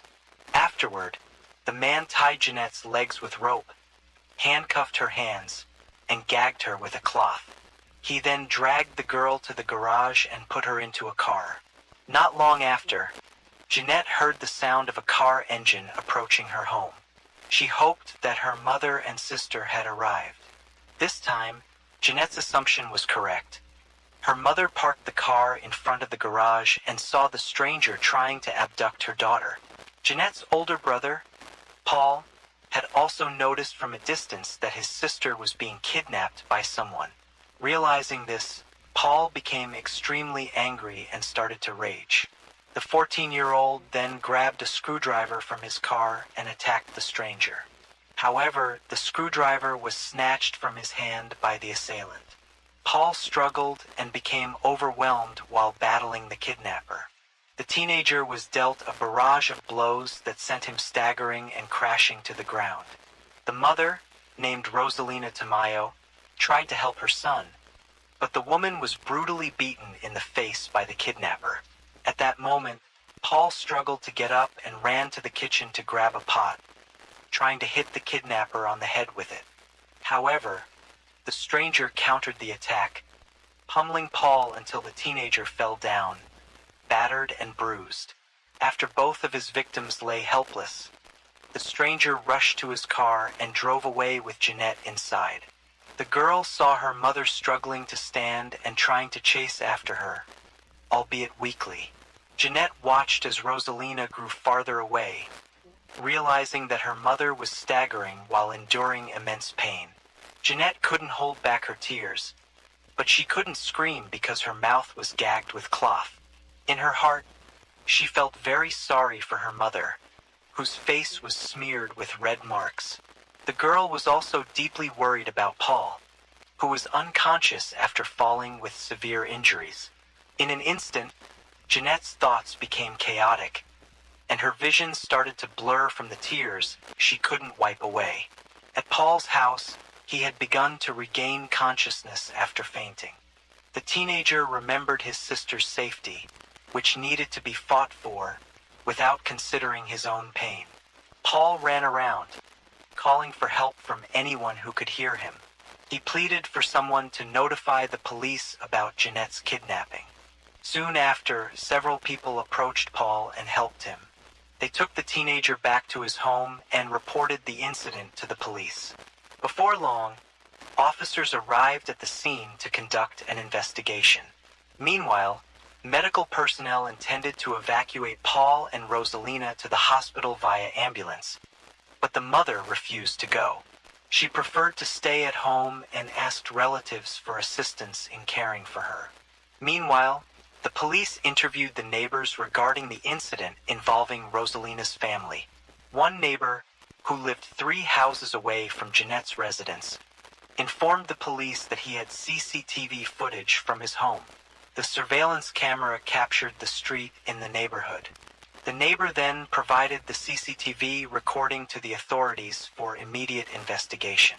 In the footage, an old car was seen entering Jeanette's house, but the video was too blurry to clearly identify the vehicle's license plate. In handling kidnapping cases, the police usually activate an Amber Alert. However, in Jeanette's case, the officers postponed doing so because they did not yet have the suspect's vehicle license plate. An Amber Alert is a notification system for child abductions originating in the United States, created in 1996.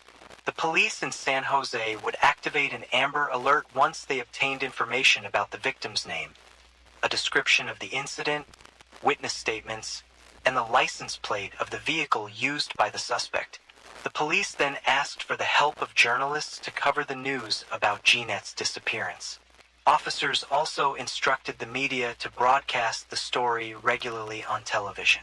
This was done so that everyone throughout the city could be aware of the kidnapping case involving the 9-year-old girl. After hearing this news, residents on Southwind Drive expressed their concerns about the safety of their children. Community members across San Jose were also very saddened by what happened to Jeanette. They hoped that such an incident would not happen again in the city. On the other hand, Rosalina felt that she had failed in protecting Jeanette. The woman deeply regretted that she could not adequately protect her daughter. In a different place, Jeanette, bound and gagged, was in a car with her kidnapper. The girl banged her body against the car door to attract the attention of other drivers, but her efforts never bore fruit. The kidnapper, seeing Jeanette's behavior, became very angry and struck her until she fell and lay under the car seat. Shortly thereafter, the kidnapper stopped the vehicle and took Jeanette to a 2-story house with brightly colored walls. The man then went up the stairs and entered the bedroom while carrying Jeanette. He laid the girl down on the mattress in the room. Although it was somewhat small, the room was equipped with a window, television, and bathroom. The kidnapper then untied Jeanette's legs and handcuffed her. Additionally, he removed the cloth covering the girl's mouth. The man then started a conversation and said that he would rape her for the second time. The kidnapper also warned that if the girl resisted, he would act violently toward her. Eventually, Jeanette was raped again by the man multiple times. After that, the man instructed Jeanette to clean herself up and then handcuffed her again. At that moment, Jeanette tried to observe how the handcuffs worked. She realized that they were mechanical or automatic. When the kidnapper left her alone in the room, Jeanette began to fiddle with the handcuffs. Over time, she managed to unlock the device on both of her wrists, allowing her to watch television and use the remote. On one channel, Jeanette watched a program discussing asthma and other health issues.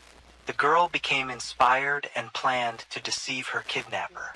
Not long after, Jeanette heard the footsteps of the kidnapper coming up the stairs and heading toward her room. She quickly put the handcuffs back on her wrists.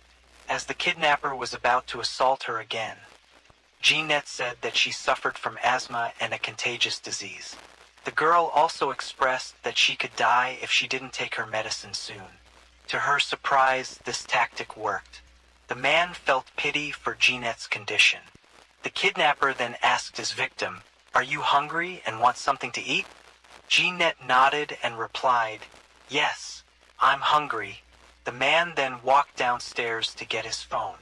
Shortly afterward, the kidnapper handed the phone to Jeanette and told her to order pizza. He also provided his address to Jeanette to relay to the food delivery person. At this opportunity, the girl tried to remember the details of the address given by her kidnapper. Additionally, Jeanette memorized the kidnapper's phone number from the phone while ordering the pizza and stating the home address. Jeanette spoke with hesitations, and the pizza delivery person could tell that the girl ordering the food was in a state of fear. A few minutes later, the doorbell rang, and someone called out, "Excuse me," while half shouting that the pizza had arrived. The kidnapper left Jeanette and hurried to collect the order at the front gate. While her kidnapper was walking to meet the pizza delivery person, Jeanette stood by the window, facing outward, hoping that the delivery person would notice her. On the other hand, the kidnapper received the pizza and paid for it. The man then headed straight to Jeanette's room and handed her a box of pizza along with a folded piece of paper on top. The paper was a missing person flyer with Jeanette's face on it.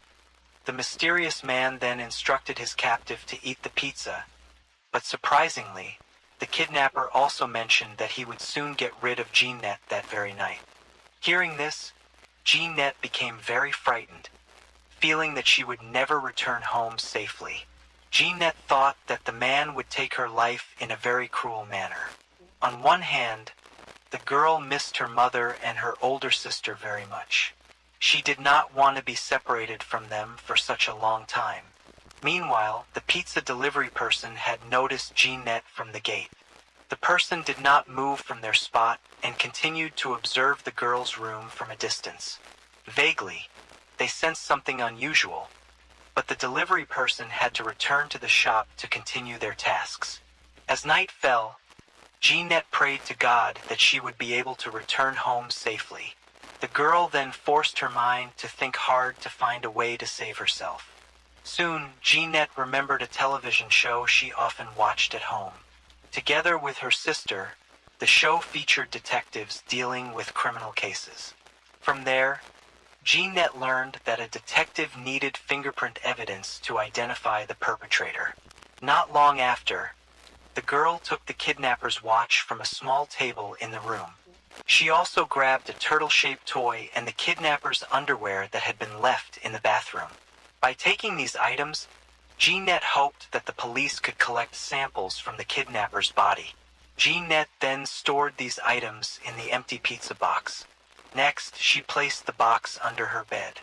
Shortly afterward, the kidnapper returned to her room and asked if the girl had eaten her pizza. Jeanette said that she had eaten all the food. Fortunately, the kidnapper did not check the food box or look for the items that Jeanette had taken. The man then left the girl alone in silence for a while. Jeanette always thought that the kidnapper would execute her right then and there. She shuddered at the thought of the crimes that the mysterious man might commit. Not long after, the kidnapper returned to Jeanette's room and observed the girl's face. The man noticed that his victim was very scared when she saw him, but he did not want to show her too much compassion. After that, he tied Jeanette's legs and gagged her mouth.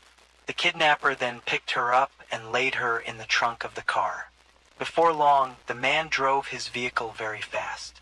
In the cramped, dark, and stuffy trunk, Jeanette cried softly while imagining her mother's and sister's faces. She was overwhelmed with fear, picturing the kidnapper hurting her and taking her life. The journey felt very long for Jeanette. She forced herself to concentrate and memorize some of the turns they had taken. A little while later, the kidnapper stopped his car in a shopping area in Palo Alto. He then opened the trunk and pulled Jeanette out. The man untied the ropes on Jeanette's legs and removed the cloth that gagged her mouth. After a moment, the kidnapper grabbed Jeanette's chin and threatened her not to report him to the police. Jeanette could only nod her head while crying. The man also warned that he would hide Jeanette and her family if the police found out about her. He then pushed the girl into the middle of the road and told her to go away. At that moment, Jeanette ran laboriously toward a convenience store located not far from the highway. She sat on the store's stoop, crying uncontrollably. She felt very scared because there was no one around her. However, on the other hand, Jeanette felt a great sense of relief that she was still alive and had not been eliminated by her kidnapper. Not long after, a store clerk approached Jeanette. He tried to calm the girl down and engage her in conversation. The man asked, "Child, what is your name and why are you here?" At that moment, Jeanette didn't respond right away. Instead, she cried and babbled. The girl spoke incoherently, saying that she was scared. It turned out that the kidnapper's threats were still echoing in Jeanette's mind. She pleaded with the clerk not to report it to the police. Hearing this, the store clerk became confused by the girl's words. He tried to reassure her, giving her some water and urging her to come into the store. After that, the clerk introduced himself and said his name was Isa Yassin. A little while later, Isa realized that the girl was Jeanette, who had been reported missing a few days earlier. He immediately offered to help contact Jeanette's parents. Without waiting for a response, Isa handed his phone to Jeanette. However, Jeanette continued to cry and showed signs of fear. After observing the girl's behavior, Isa decided to call the police. He told the officers that Jeanette was with him and was unharmed. Soon, the police arrived at the store, and the officers took Jeanette into their car. While in the vehicle, Jeanette pulled items from her pockets and handed them to the officers. At this moment, the authorities gathered information from the girl and wanted to apprehend the perpetrator as soon as possible. Jeanette explained her experience during the kidnapping very clearly. The girl was also able to remember the kidnapper's home address and his phone number well. In fact, Jeanette could recall every turn she took to get to the kidnapper's house. She even drew a map showing the direction to the mysterious man's residence. Jeanette then handed the drawing to a detective named Heather Rendell. Seeing this, the detective was amazed by Jeanette's intelligence. Additionally, the girl shared her experience of being instructed to order pizza by her kidnapper with the police to confirm her statements. The officers inquired with the pizza shop owner about that address. It turned out that the information matched what Jeanette had said. The police immediately rushed to the house indicated by the girl. Upon arriving there, they conducted a raid and searched the perpetrator's home. At that time, the kidnapper was in the attic of his house. He resisted the officers and attempted to escape. Eventually, the police deployed several tracking dogs to subdue the suspect. The dogs successfully bit the kidnapper's leg, bringing him down helplessly. The perpetrator was then subdued by the officers and taken to the police station. There, he was interrogated very firmly by the detective. Through this interrogation process, it was discovered that the suspect had several aliases but revealed that his real name was David Montiel Cruz, a 26-year-old man. He also admitted to frequently committing kidnapping and abuse against minors. Meanwhile, Jeanette had been taken to the hospital and was reunited with her mother and sister. At that moment, the girl noticed scars on Rosalina's face, which made it difficult for her to recognize her mother at first. However, it didn't take long for Jeanette to recognize her mother while crying. Rosalina, seeing her daughter safe, felt extremely relieved and happy. Sometime later, the trial for Jeanette's case was held at the San Jose court. In that trial, David was sentenced to 102 years in prison for his actions against Jeanette and other victims. Jeanette was very grateful to have escaped that ordeal and felt that the perpetrator received a fitting punishment. She also vowed to help many people out there who were struggling and experiencing kidnapping and assault. The girl aspired to become a detective and wanted to assist victims of crime. After several decades, Jeanette was reunited with the detective who had helped her. They embraced each other and happily exchanged stories. At present, Jeanette is still undergoing training to become a detective, while Heather has been promoted to head the San Jose Police Department.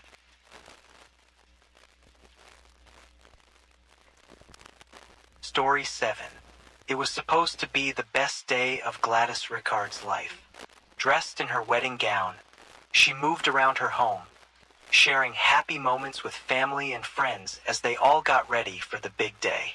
Laughter filled the air, and photographers snapped every joyful smile.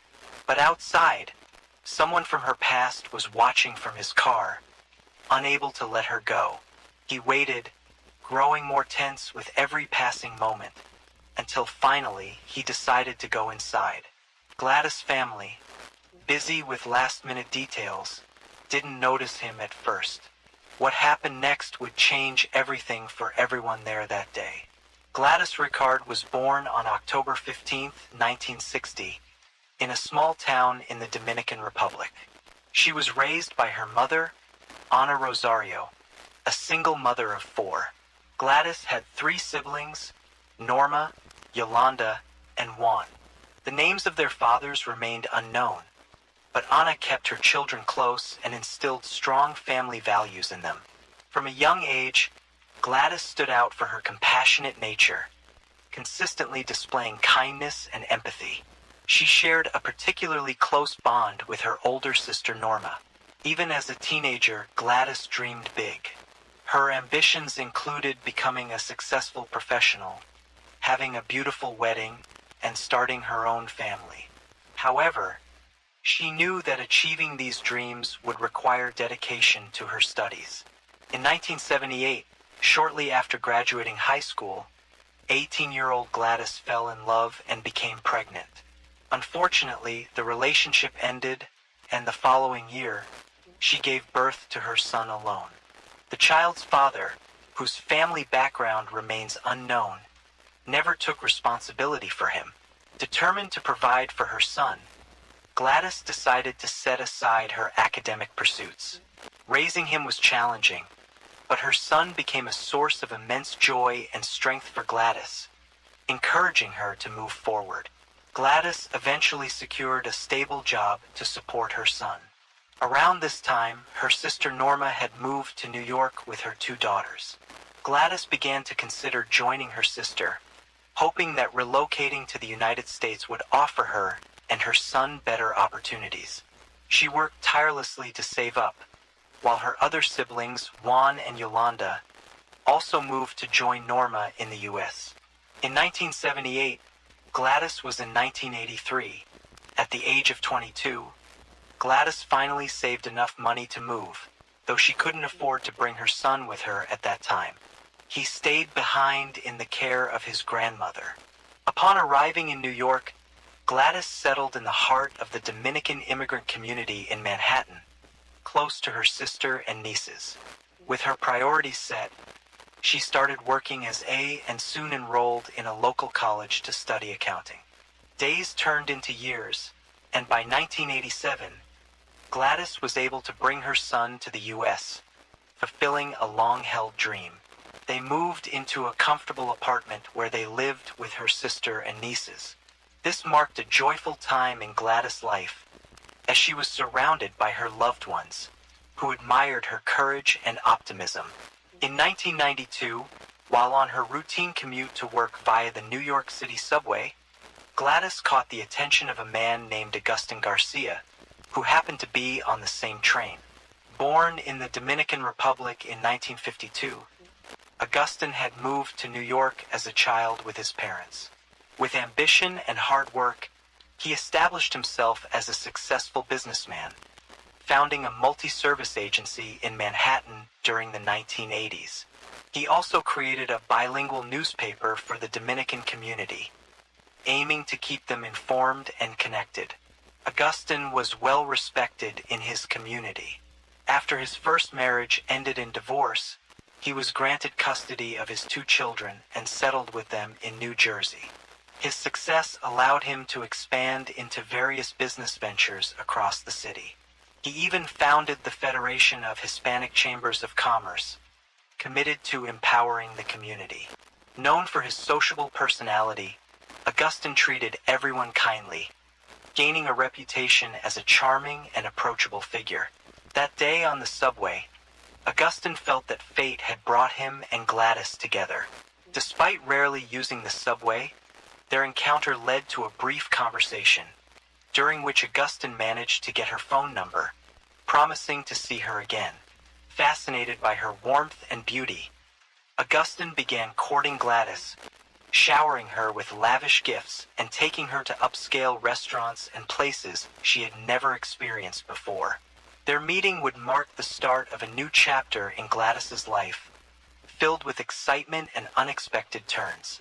Gradually, Gladys and Agustin's relationship deepened, with Agustin sparing no expense to show his affection. After about a year of dating, he proposed they move in together, and Gladys agreed.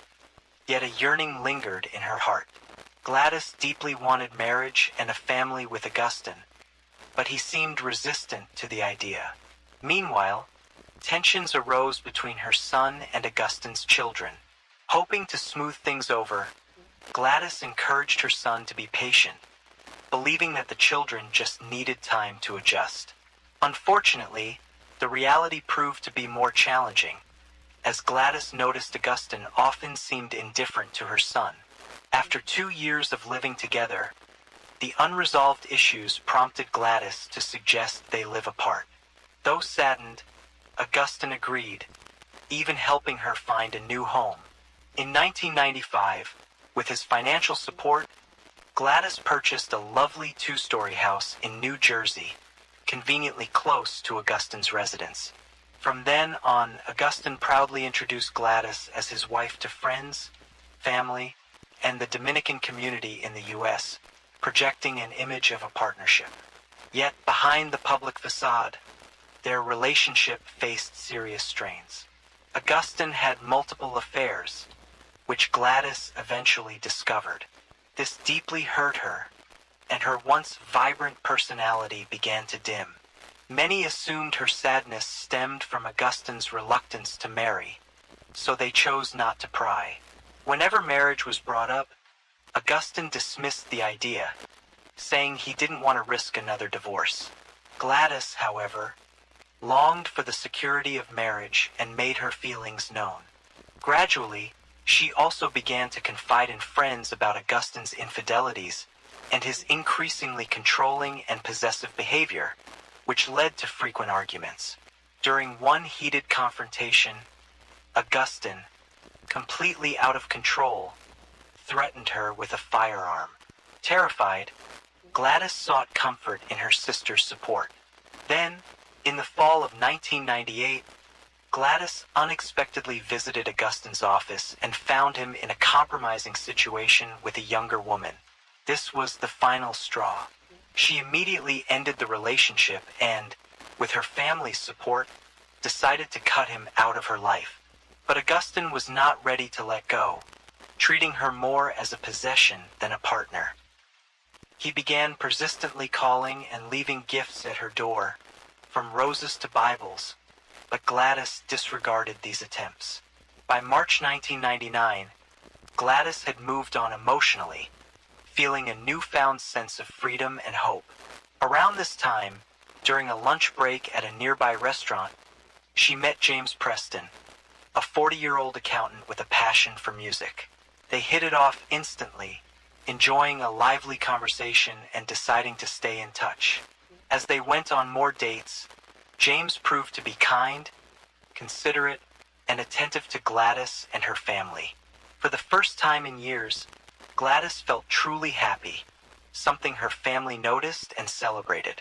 Only 2 months after they met, James proposed to her with a ring, and Gladys, overjoyed, accepted. Gladys was finally on the brink of the happy ending she had always dreamed of. Their families and friends joined in the excitement, helping with wedding plans and even involving the neighbors in the celebration. Gladys and James set the wedding date for Sunday, September 26, 1999. However, when Augustine heard about her engagement, he became increasingly desperate to win her back. His calls intensified, and he would often park near her house at night, watching from his car and noting down the license plates of visitors. Though several neighbors noticed him lurking, Gladys remained unaware of his behavior until the night of August 12, 1999. That evening, while she and James were enjoying a quiet night at home, Augustine showed up unexpectedly at her door. Augustine arrived at Gladys' door with a calm demeanor, asking her to let him in so they could talk. But Gladys, sensing his true intentions, firmly refused. When he realized she wasn't going to let him in, Augustine's facade fell, and his anger surfaced. He began throwing stones at her windows, frightening Gladys enough to call emergency services. Within minutes, a patrol car arrived, and officers restrained Augustine. However, Gladys decided not to press charges, hoping the incident would scare him into leaving her alone. She only wanted peace and to focus on her upcoming wedding, but Augustine's obsession would not end there. On September 24, 1999, just 2 days before her wedding, Gladys went out late in the evening to pick up a last-minute item for her bridesmaids. She didn't realize that Augustine was following her. Inside the store, he approached her, wrapping his arm around her shoulders as if they were a couple, and walked alongside her throughout the aisles. Security cameras captured this encounter. Afterward, they parted ways, but the incident left Gladys feeling unnerved. She sensed that Augustine was becoming increasingly dangerous. Then, the morning of her wedding day, September 26, 1999, arrived. Friends and family gathered at her home as photographers and videographers captured joyful moments of the bride and groom preparing. Outside, a classic car and 2 limousines awaited to transport everyone to a church in Queens. The bride, radiant and surrounded by loved ones, took photos with her 19-year-old son and her mother, who had traveled from the Dominican Republic for the occasion. Meanwhile, Augustine drove by slowly, observing every movement from his car, hoping to catch a glimpse of Gladys. He circled the block several times until one of Gladys' nieces recognized him. Inside the house, unaware of Augustine's presence, Gladys was handing out flowers to her bridesmaids when he parked directly in front of her home. He placed a gun in his bag and a few extra bullets in his pocket before heading to the front door.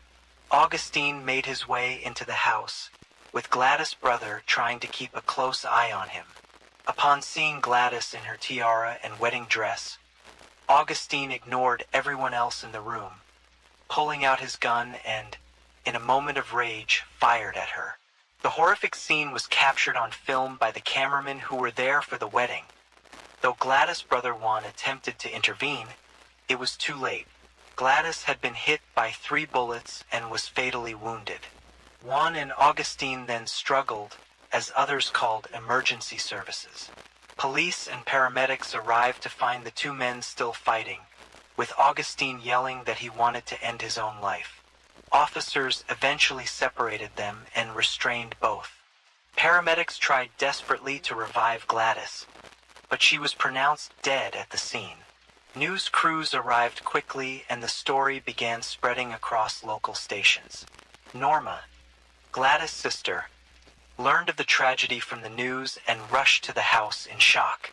James, Gladys' fiancé, was waiting at the church, assuming his bride's delay was due to wedding preparations. But when someone broke the news to him, his day of joy turned into a nightmare.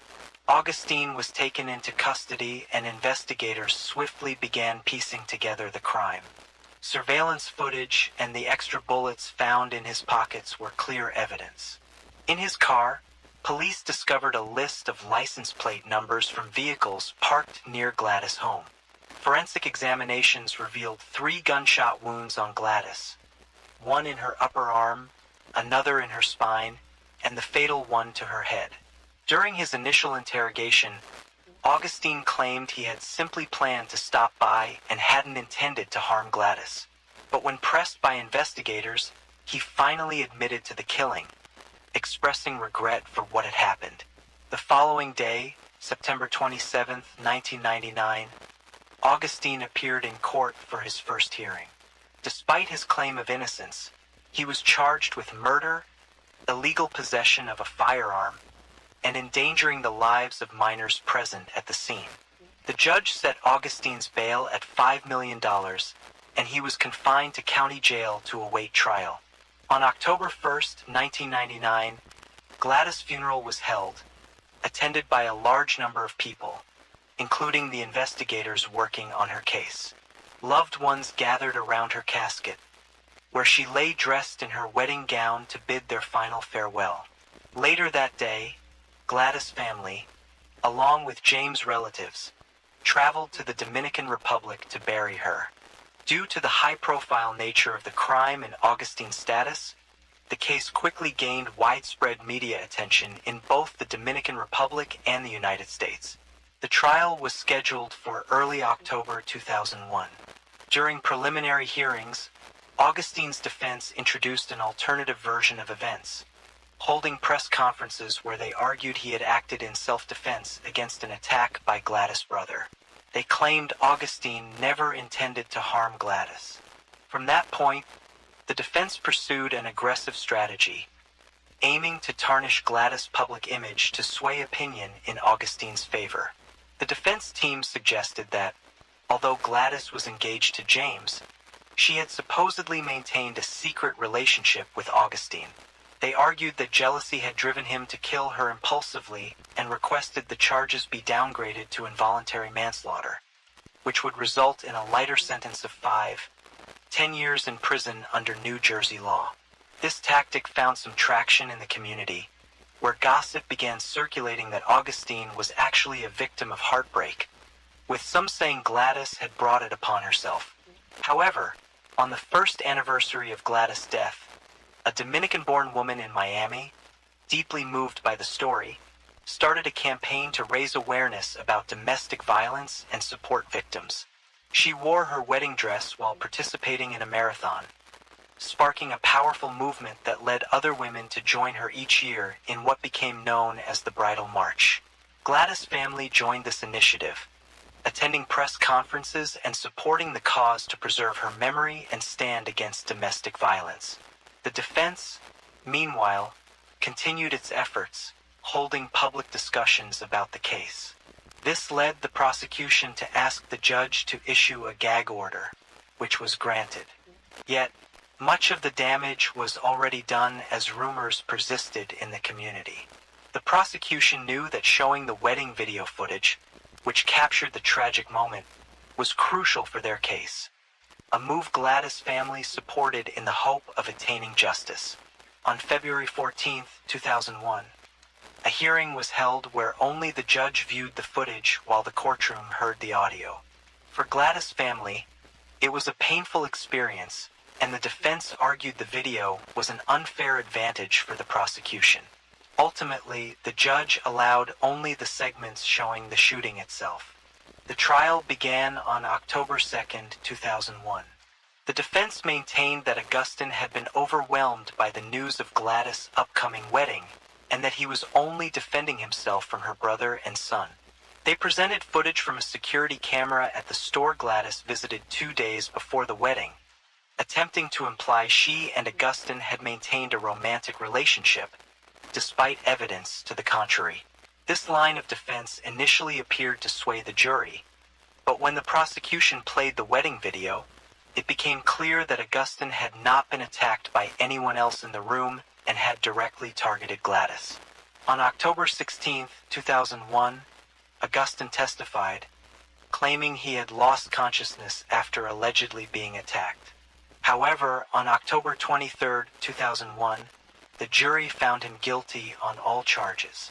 The verdict brought a sense of relief to Gladys' family, who celebrated this step toward justice amidst their grief. Months later, in February 2002, the judge sentenced the 50-year-old Augustine to life with the possibility of parole after 30 years. Augustine, now incarcerated in New Jersey State Prison, has since refused to discuss the case publicly. He reportedly found religion, becoming a preacher, but his requests for parole have repeatedly been denied. Gladys' story left an indelible mark on the community and spread nationwide. The Bridal March, born from this tragedy, has continued for over 2 decades. The march, symbolized by black sunglasses and veils to hide bruises, represents solidarity with victims and an effort to raise awareness. The event, supported by donations from local authorities and private donors, has provided a safe space for countless victims of violence, encouraging them to seek help and overcome fear.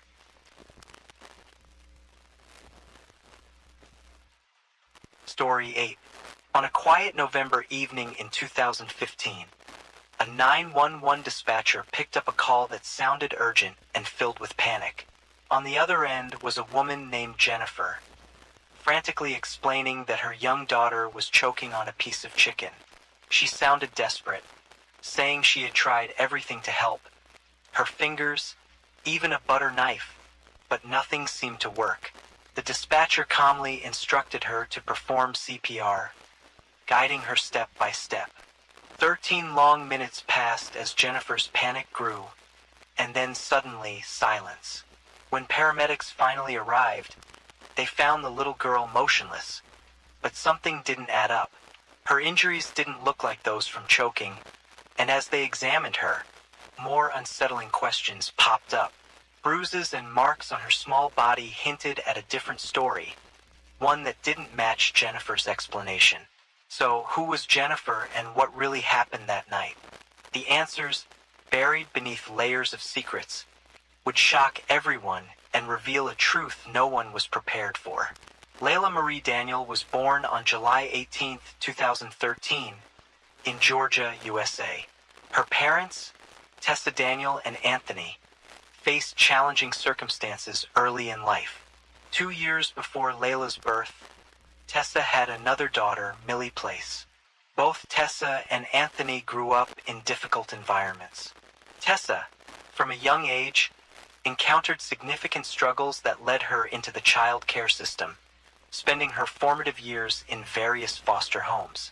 Anthony's experiences were similarly challenging, and when he and Tessa decided to build a life together, they lacked the stability needed to create the nurturing family they had envisioned. Unfortunately, their children ended up in a home marked by instability and toxic dynamics, as both Tessa and Anthony struggled with substance abuse and alcohol issues, compounded by a history of arrests. In light of these conditions, Child and Family Services began conducting regular home visits. Their mission was to assess the well-being of the girls, ensuring they were receiving proper care from their parents. The results were consistently discouraging. Initial reports noted domestic violence, and a later report documented that the living conditions were unsafe after one of the girls left the house unnoticed by her mother. When Layla was 1, Tessa's substance issues escalated, leading to her hospitalization for treatment, and the family situation continued to deteriorate. Millie went to live with her grandmother while Layla stayed with a family friend, Cynthia Tate, who provided a stable and loving environment. Despite Cynthia's care, Tessa's situation worsened, and in January 2015, she was arrested on methamphetamine distribution charges, resulting in a 3-month prison sentence. Layla's father, Anthony, was also incarcerated during this time, leaving the girls in the care of their grandmother and Cynthia once more. Upon Tessa's release, she moved in with Cynthia but was required by Family Services to undergo a drug test, which she failed. Consequently, the authorities decided to place Millie and Layla in foster care under the supervision of Loretta Brown, an experienced foster mother who aimed to provide the girls with a more secure environment. By then, Layla was 21 months old and Millie was 4. Despite receiving love and care in several foster homes, social services continued moving the girls, striving to find the most suitable long-term placement.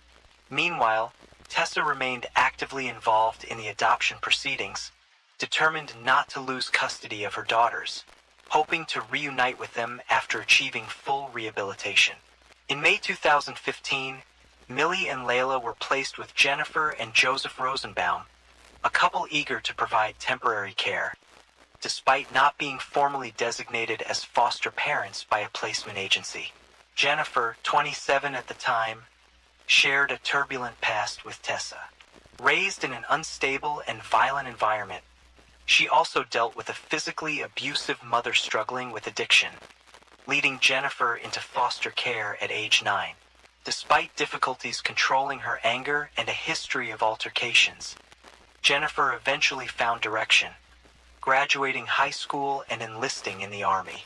She later pursued a law degree and gained respect in her community, even appearing on television and interning in a district attorney's office. In 2009, she married Joseph Rosenbaum, whom she had met years prior within the foster system. By the time of their wedding, Joseph was working as a corrections officer. Their relationship was seen as complementary, with Jennifer being assertive and controlling, while Joseph, who suffered from cystic fibrosis, was described as gentle and reserved. This complex situation became an opportunity for Jennifer to craft an image of herself on social media as a savior, portraying both her and her husband Joseph as fighters overcoming adversity. With Joseph's struggle against cystic fibrosis, a disease that often significantly shortens life expectancy, Jennifer found herself particularly determined to build a family. Due to the illness, many men with cystic fibrosis are unable to have children. Yet Jennifer was resolute in creating a family of her own, announcing her intentions publicly and making clear she would stop at nothing. Their first application to become foster parents, however, was denied. Jennifer had used her maiden name, and officials discovered her history in the child welfare system, including reports of physical mistreatment. This background disqualified her as a candidate for temporary motherhood. Undeterred, Jennifer submitted a second application under her married name, hoping her history would remain hidden. This time, she was asked to attend foster parenting workshops, and a detailed background check was initiated. Jennifer, however, was unwilling to be evaluated, seeing herself as an exceptional candidate given her own challenging upbringing and rapid achievements. She believed any child would be fortunate to have her as an adoptive mother, and the assessment process infuriated her. In a heated phone conversation with a child services worker, Jennifer lost her composure, responding harshly and even issuing threats. Her application was immediately denied. But in April 2015, while working in the courthouse, Jennifer spotted a familiar face, Tessa's grandmother. Seizing this opportunity, Jennifer conducted her own unauthorized research into Tessa's case, uncovering everything about the ongoing adoption search for Layla and Millie and Tessa's role in the process. She crafted a meticulous plan, contacting Tessa through social media and rekindling their connection from childhood.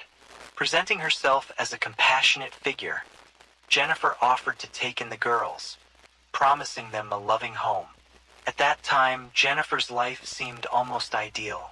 She was preparing to run for a county commission seat in her third year of law school, and had gained a promising reputation with a strong social standing and financial security. Her life appeared to offer a world of possibilities for Layla and Millie, convincing Tessa that this was the right choice. Feeling hopeful, Tessa contacted the case's social worker, requesting that her daughters meet the Rosenbaums. Soon, Layla and Millie began visiting the Rosenbaum home. Despite being 2, Layla was not yet speaking and had inconsistent eating habits, while 4-year-old Millie acted protectively toward her younger sister. During these visits, the sister's temporary caregiver, Patricia Lambert, who meticulously documented everything related to the girls' care, noticed concerning signs. After visits to the Rosenbaums, the girls would return with burns and bruises. Patricia reported these incidents to social services, but her concerns went unaddressed. Persisting, Patricia even brought the girls directly to the agency, supporting her claims with photographs, but still no action was taken. Speculation arose that Jennifer, leveraging her professional connections, influenced the outcome. Jennifer even claimed the injuries occurred during visits with the girls' biological family, a false statement that could have been disproven had Patricia's records been reviewed. Ultimately, the system failed the girls. On July 24, 2015, a judge ordered that Layla and Millie be permanently placed with Jennifer and Joseph, bypassing essential requirements and paperwork needed to finalize their status as adoptive parents. After the girls moved in, Jennifer emailed Tessa, falsely stating that social services had mandated no visits for at least 30 days to allow the girls to adjust. Even after this period, Jennifer continued to fabricate reasons to restrict contact between the girls and their biological family, tightening her control and severing family connections entirely. Amid the ongoing manipulation, Tessa discovered she was pregnant again. Jennifer, who seemed intent on gaining custody of this new child as well, needed to keep lines of communication open and avoid further tension. Tessa, still somewhat trusting, often asked Jennifer to send her photos of her daughters. Although Jennifer had roughly 2,000 photos of Millie on her phone, she sent only the oldest ones. When Tessa specifically asked for a recent picture of Layla, Jennifer reluctantly obliged. The photo showed Layla with an injury near her eye, which Jennifer attributed to an accident at daycare, a false claim as Layla wasn't enrolled in any such program. The case was overseen by a social worker tasked with making monthly home visits, documenting observations, and conducting private interviews with each girl to assess their physical and emotional well-being. However, none of the reports from these visits indicated any signs of trouble. Then, in August 2015, a neighbor noticed bruising around both of Layla's eyes. Jennifer explained that Layla had fallen down the stairs and hit her nose. Unconvinced, the neighbor, a nurse, urged Jennifer to take Layla to the children's hospital immediately. Hours later, realizing Jennifer hadn't sought medical care, the neighbor confronted her again, stressing the potential severity of head injuries in young children. Jennifer promised she would go the next day. Such concerning incidents continued. In October 2015, Layla sustained a leg injury, later diagnosed as a fracture at the emergency room. Jennifer claimed it happened during a gymnastics class at her grandmother's house, a statement that was later disproved when it was revealed Layla wasn't enrolled in any such activity. Then, on the night of November 17, 2015, a 911 operator received a frantic call from Jennifer. She reported that her young adopted daughter was struggling to breathe, supposedly choking on a piece of chicken. For over 13 minutes, the operator provided CPR instructions, but Jennifer claimed she was too afraid of performing the procedure incorrectly. In her panic, she described trying to dislodge the food with her fingers and even using a butter knife. Tragically, Layla passed away moments before paramedics arrived. Upon arrival, paramedics attempted resuscitation, but it was too late. They noticed concerning injuries on Layla, including marks on her back. When asked about them, Jennifer claimed she had no knowledge of their origin, citing Layla's adoption. At the hospital, further examination revealed a disturbing number of injuries, prompting staff to alert social services and authorities. Millie was also brought to the hospital, where she was found to have bruises in various stages of healing on her hip, head, arm, and back, clear signs of child abuse. A nurse noted that while Millie's injuries weren't as severe as Layla's, they were nonetheless concerning. This discovery led police to investigate the home environment, eventually moving Millie back to Patricia's care. The following day, on November 18, 2015, an autopsy on Layla revealed extensive injuries, including numerous bruises and fractures. The cause of death was identified as blunt force trauma to the abdomen rather than airway obstruction, as Jennifer had claimed. With these findings, Jennifer and Joseph were arrested. They posted bail and returned home, causing outrage within the biological family and the community. The case also sent shockwaves through the Child Welfare Department, leading to the dismissal of the two social workers responsible for overseeing Layla and Millie's case after an internal review found they had ignored critical warning signs that could have prevented the abuse. In July 2019, the trial against the Rosenbaums began, with 49 charges, including murder, aggravated assault, and child cruelty in relation to Layla's death and Millie's injuries. Both Jennifer and Joseph pleaded not guilty, with Jennifer's defense claiming she unintentionally caused Layla's injuries while attempting to remove food from her throat. However, Millie's heart-wrenching testimony recounted specific incidents of physical punishment inflicted by Jennifer on both her and Layla, exposing the brutality of their treatment. In October 2019, both were found guilty. Jennifer was sentenced to life in prison plus 40 years, while Joseph received 50 years, with 30 in prison and 20 on probation. Jennifer appealed her sentence, arguing ineffective representation, but the state Supreme Court denied her appeal in March 2023. Layla's tragic death and Millie's harrowing experiences sparked intense public debate on foster care oversight and child protection laws, highlighting how a single failure in the system can lead to catastrophic consequences for vulnerable children. Story 9. As the sun set in a quiet Florida neighborhood, neighbors were startled by sudden shouts and urgent knocks on their doors. Ashley Benefield appeared on a neighbor's doorstep, holding a gun and looking terrified. She pleaded for help, saying she had no choice but to defend herself. Inside her home, Douglas Benefield lay badly injured as paramedics rushed in, and police began securing the area. How had things come to this point? Was it just the result of built-up tension? Or was there something deeper and more troubling in their relationship? Douglas Benefield was born on October 2, 1961, in Palo Alto, California.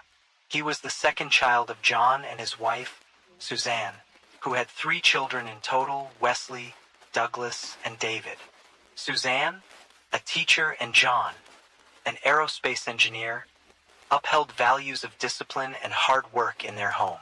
John's career later took the family to Huntsville, Alabama, a city known for its role in advanced aerospace development. Douglas thrived in this environment, displaying curiosity and enthusiasm. He was especially close to his brother David, and together they often attended church camps organized by their mother, who was actively involved in the religious community. As Douglas entered high school, he joined the wrestling team, which allowed him to channel his dedication and passion. He quickly became one of the school's top wrestlers, inspiring his younger brother David, who would later follow in his footsteps. David often recalled how Douglas supported and encouraged him during his first match, a memory he cherished deeply. Around this time, however, the family faced a tragic loss when John passed away.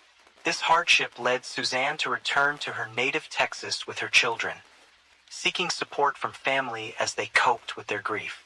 After graduating from high school, Douglas pursued a biology degree at a local university. Those close to him remember this period fondly, as he not only excelled academically, but also co-founded a fraternity, demonstrating leadership and teamwork. During his college years, Douglas also discovered a passion for art, an interest that led him to create murals and design logos, distinguishing himself in various academic projects. Despite these new interests, he remained dedicated to wrestling, eventually ranking among the top 10 wrestlers in the state. After completing his degree, Douglas enlisted in the Navy, initially serving as a navigator and co-pilot on aircraft carriers. He continued his training at flight school, where he earned the rank of Naval Flight Officer. In the early 1990s, Douglas met someone special, leading to a whirlwind romance and marriage. Unfortunately, the marriage ended in divorce as quickly as it began. Douglas refocused on his career, enrolling in intelligence training and joining the Naval Intelligence Division. After achieving the rank of lieutenant commander, he retired from the Navy, ending a distinguished military career. Seeking a new direction, he moved to Charleston, South Carolina, where he opened a restaurant. His military background also allowed him to work as a consultant for security and communications technology firms, securing government contracts. During this time, he met a single mother of 2, and the two married in 1999, creating a blended family. However, despite appearances, their relationship was sometimes tumultuous, with reports of conflict, including physical altercations that they chose not to report. Nevertheless, life went on, and in 2001, they welcomed a daughter, Eva. Shortly after Eva's birth, Douglas underwent a vasectomy. The following years appeared stable as Douglas managed several tech businesses, working with both private clients and government projects. Eventually, he became involved in national security initiatives, focusing on strategic policy development. As Douglas' professional obligations increased, he was frequently away from home, which strained his relationship with his wife to the point where they began sleeping in separate rooms. In December 2015, Eva returned home from school one day to find the front door locked and no response from her mother. Worried, she crawled through the bushes to a window. With the help of a neighbor who forced the door open, they discovered her mother's lifeless body. The emergency services were called, and her remains were taken to the morgue, where an autopsy later revealed that the woman had passed away from an undiagnosed heart condition. This unexpected loss deeply affected the family, and Douglas found solace in faith.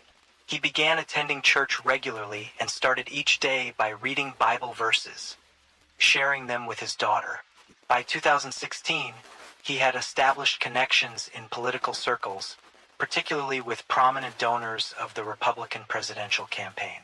During a summer fundraiser in Florida, he met Ashley Burns, a striking young woman born in Texas in 1991 to Alicia and Raymond Burns.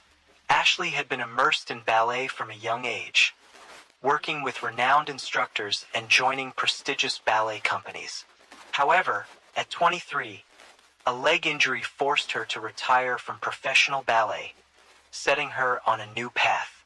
Ashley subsequently began teaching dance classes to children and maintained costumes for student workshops. She also explored modeling, primarily in swimwear and lingerie photography, though her success was limited. On a personal note, Ashley had been through a divorce after a 2-year marriage and remained close to her mother.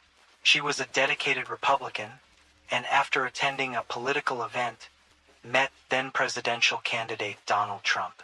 This encounter led her to join his campaign office in Florida, where she met Douglas at a fundraising dinner.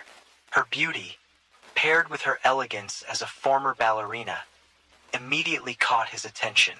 Despite their significant age difference, Douglas was 54 and she was 24. They connected effortlessly that evening. Later, Douglas texted her, expressing gratitude for the time they shared. 2 days later, when Douglas flew to Israel for business, he and Ashley maintained a steady flow of text messages, resembling two teenagers in love. As they got to know each other better through these exchanges, they discovered shared interests, from a deep religious faith to similar music tastes. Both also shared a notable enthusiasm for collecting firearms. Upon Douglas' return to the U.S., they had already decided to marry, opting to keep their plans private, even from Douglas' daughter, Eva. On September 6, 2016, they married in a small private ceremony in Charleston, with only a close friend of Douglas as a witness. Ashley then moved into Douglas' home. Their early days of marriage faced an unexpected complication when Eva's friend, Sydney, moved in due to issues at home. Douglas and Ashley handled this situation with composure, eventually becoming Sydney's legal guardians. Despite her efforts, Ashley struggled to connect with Eva, who was still grieving her mother's death. It didn't help that Eva had been unaware of her father's plans to remarry. Ashley made numerous attempts to bond by sharing activities, like watching ballet videos and working on gardening projects. But she couldn't shake her insecurity and jealousy, sensing that Douglas would always prioritize his daughter over her. In early 2017, the couple decided to pursue a shared dream by launching a ballet company in Charleston. They sought to challenge traditional ballet norms by recruiting dancers from diverse backgrounds, creating an inclusive space for talent. At the same time, Ashley persuaded Douglas to undergo a vasectomy reversal so they could have a child together. This succeeded, and in July of that year, they learned they were expecting. However, the news intensified tensions between Ashley and Eva, especially when Ashley found Eva's diary, revealing the girl's deep resentment toward her. The diary discovery ignited a series of arguments between Douglas and Ashley that grew increasingly frequent and intense. During one confrontation, Douglas punched a wall, later even lashing out at the family pets. In another heated moment, he threw a gun toward Ashley, leaving a hole in the wall. He then raised the weapon to his own head, threatening to end his life, only to discharge it toward the ceiling moments later. Astonishingly, a few days after this explosive incident, they held a party at a hotel to formally announce their marriage to friends. In August, Ashley experienced significant discomfort related to her pregnancy. After discussing it with Douglas, they agreed she would rest at her mother's house in Florida, while he stayed back to organize ballet company logistics. On September 18th, the long-awaited launch of their ballet company, Douglas was busy at the studio supervising the dancers' arrival. Meanwhile, Ashley made the 600-mile journey to Florida. She quietly packed her belongings, left a letter on the table, and departed without a word. In the note, she described Douglas as possessive and controlling. Alluding to the gun incident, she expressed fear for her own life and that of their unborn child. She warned him not to contact her, threatening to involve the police if he tried. After reading her letter, Douglas was filled with regret and began texting Ashley, promising to change. For weeks, he sent apologies, declarations of love, and assurances of a different future. Ashley's responses, however, remained practical, focusing only on company contracts and financial matters. Despite his continued promises, Ashley wasn't open to reconciliation. She eventually contacted the police, informing them of Douglas' anger issues and recounting the incident with the firearm. As a result of the ongoing conflict, Child Protective Services visited Douglas' home and conducted an interview with his daughter, Eva. Following this, Douglas was required to undergo a comprehensive psychological evaluation. However, the results showed no signs of mental health issues, nor was he considered a threat. Ultimately, he was cleared of the accusations. By this point, though, Douglas was grappling with financial issues, as his efforts to save the ballet company were in vain. The initial investment they believed was secure didn't exist. Despite his optimism, he hoped to secure enough funding to avoid exposing the truth. Under mounting pressure, he borrowed tens of thousands of dollars to cover the first payroll. Nonetheless, by late October, half of the dancers were dismissed, and Ashley publicly distanced herself from the organization on social media.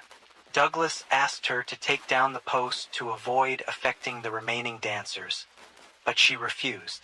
Shortly afterward, he admitted the financial reality and had no choice but to close the company. Meanwhile, in Florida, Ashley's health was worsening, plagued by intense pain and fatigue. After numerous unsuccessful medical attempts to diagnose her condition, she sent a hair sample to a lab, which revealed dangerously high toxin levels, suggesting potential intentional exposure.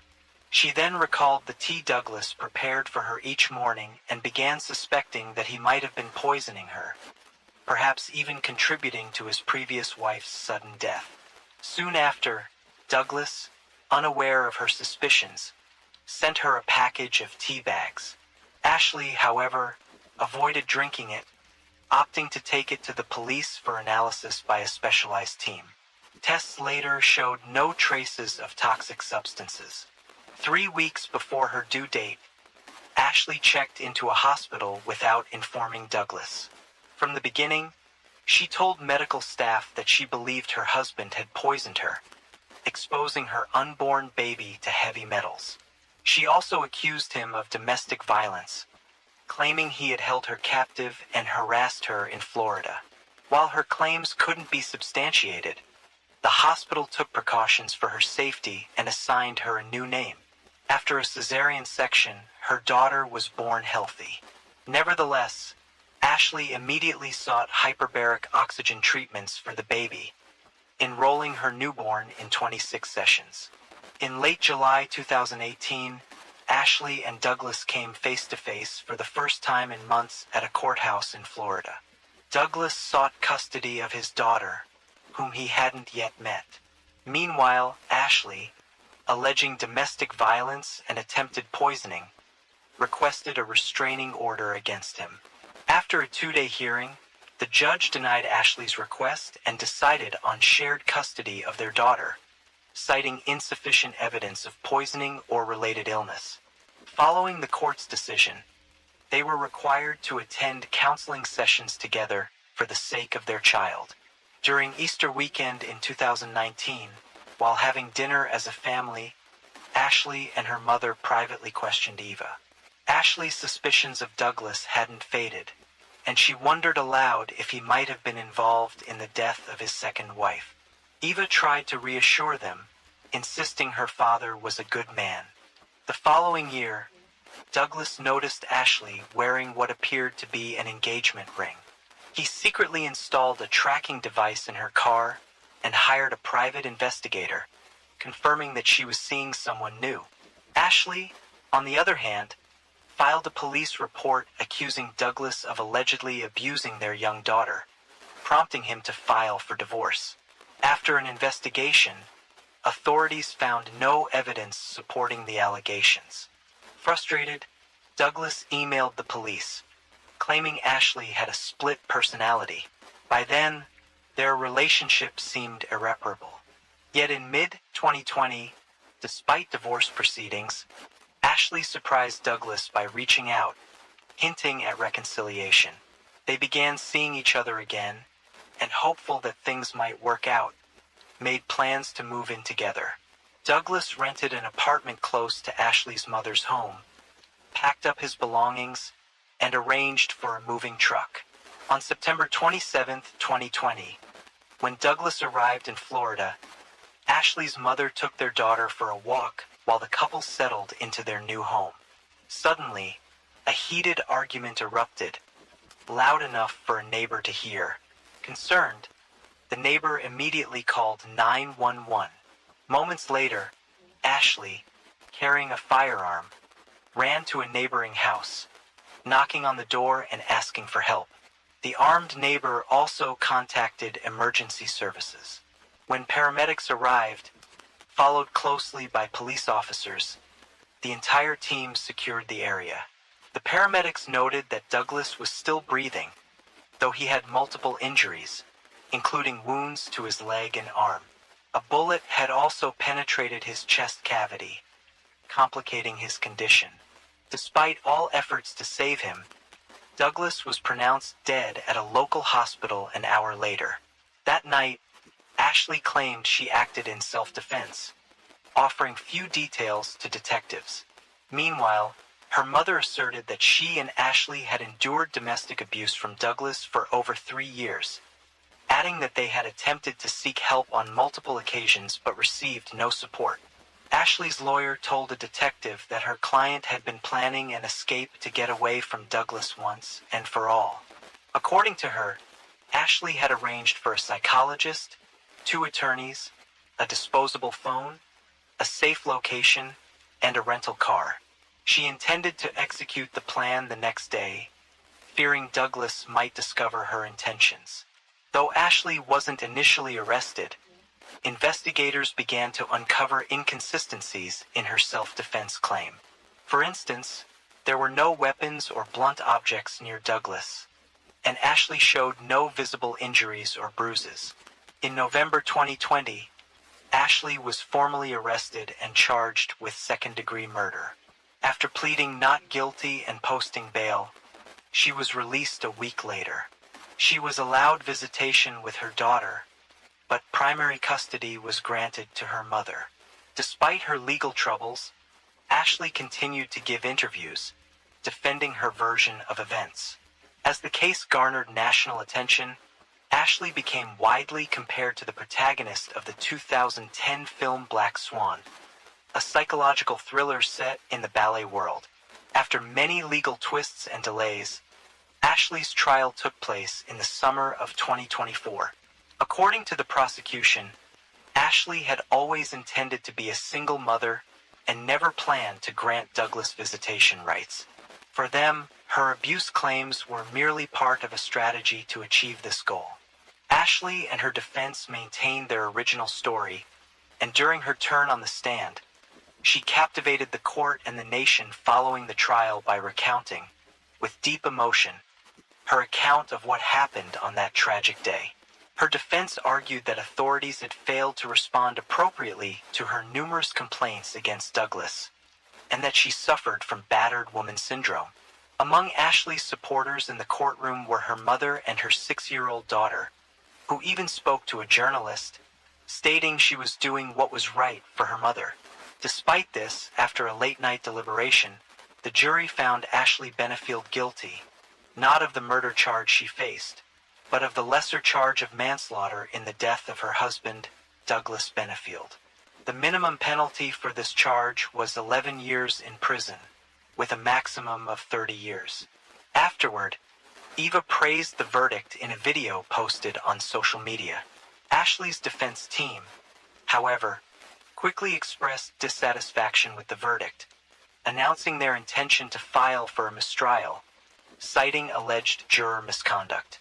Although Ashley's sentencing was initially set for October 22, 2024, the judge announced that he would consider the defense's motion, claiming juror bias, possibly due to alleged dishonesty in a juror's responses and the potential use of a cell phone during deliberations. As of the final week of October 2024, our investigation found that the court was still deliberating on the defense's motion. Ashley's fate remained uncertain, as she could face up to 30 years in prison if the judge denies the motion and issues a sentence. Story 10. On a quiet June morning, Kevin Mengel went about his usual workday, completely unaware that someone was watching him closely, waiting for the right moment to make a move. Nearby sat a bottle of iced tea, a favorite drink he assumed would help him get through the day. But what he didn't know was that this tea held a dark secret, and it wasn't just meant to quench his thirst. What started as a quiet day would soon turn into something unimaginable. A story of betrayal, a twisted romance, and the shocking length someone close to Kevin was willing to go to get what they wanted. Morgan Marie Wixon, later known as Morgan Mengel, was born on September 25, 1975 in Pennsylvania, USA. Details about her early years and personal life are scarce. From what little information is available, it's known that Morgan's relationship with her family faced challenges, especially as she grew into adolescence, adopting a rebellious attitude that her parents disapproved of. Still, the Wixons hoped she would eventually find direction and stability in life. In 1997, fate led Morgan to cross paths with a young man, Kevin Mengel Jr., who was just a year younger than her. Their connection was immediate, and they soon became a couple. Kevin was born on July 2, 1976 in Springfield, Pennsylvania, the oldest of 3 children of Kevin Mengel Sr. and Kathleen. Known affectionately as Kevin Sr., his father was a respected local businessman, and Kevin grew up in a close-knit family with his siblings, Christopher and Michelle. However, by the time Kevin finished high school in 1995, his parents had amicably divorced, each moving on to new relationships. Kevin Sr. settled in Downingtown with his second wife, and Kathleen remarried Dr. Richard Barton, adopting his last name, and settled in Westchester. The family separation had a deep impact on Kevin, as he valued family above all else.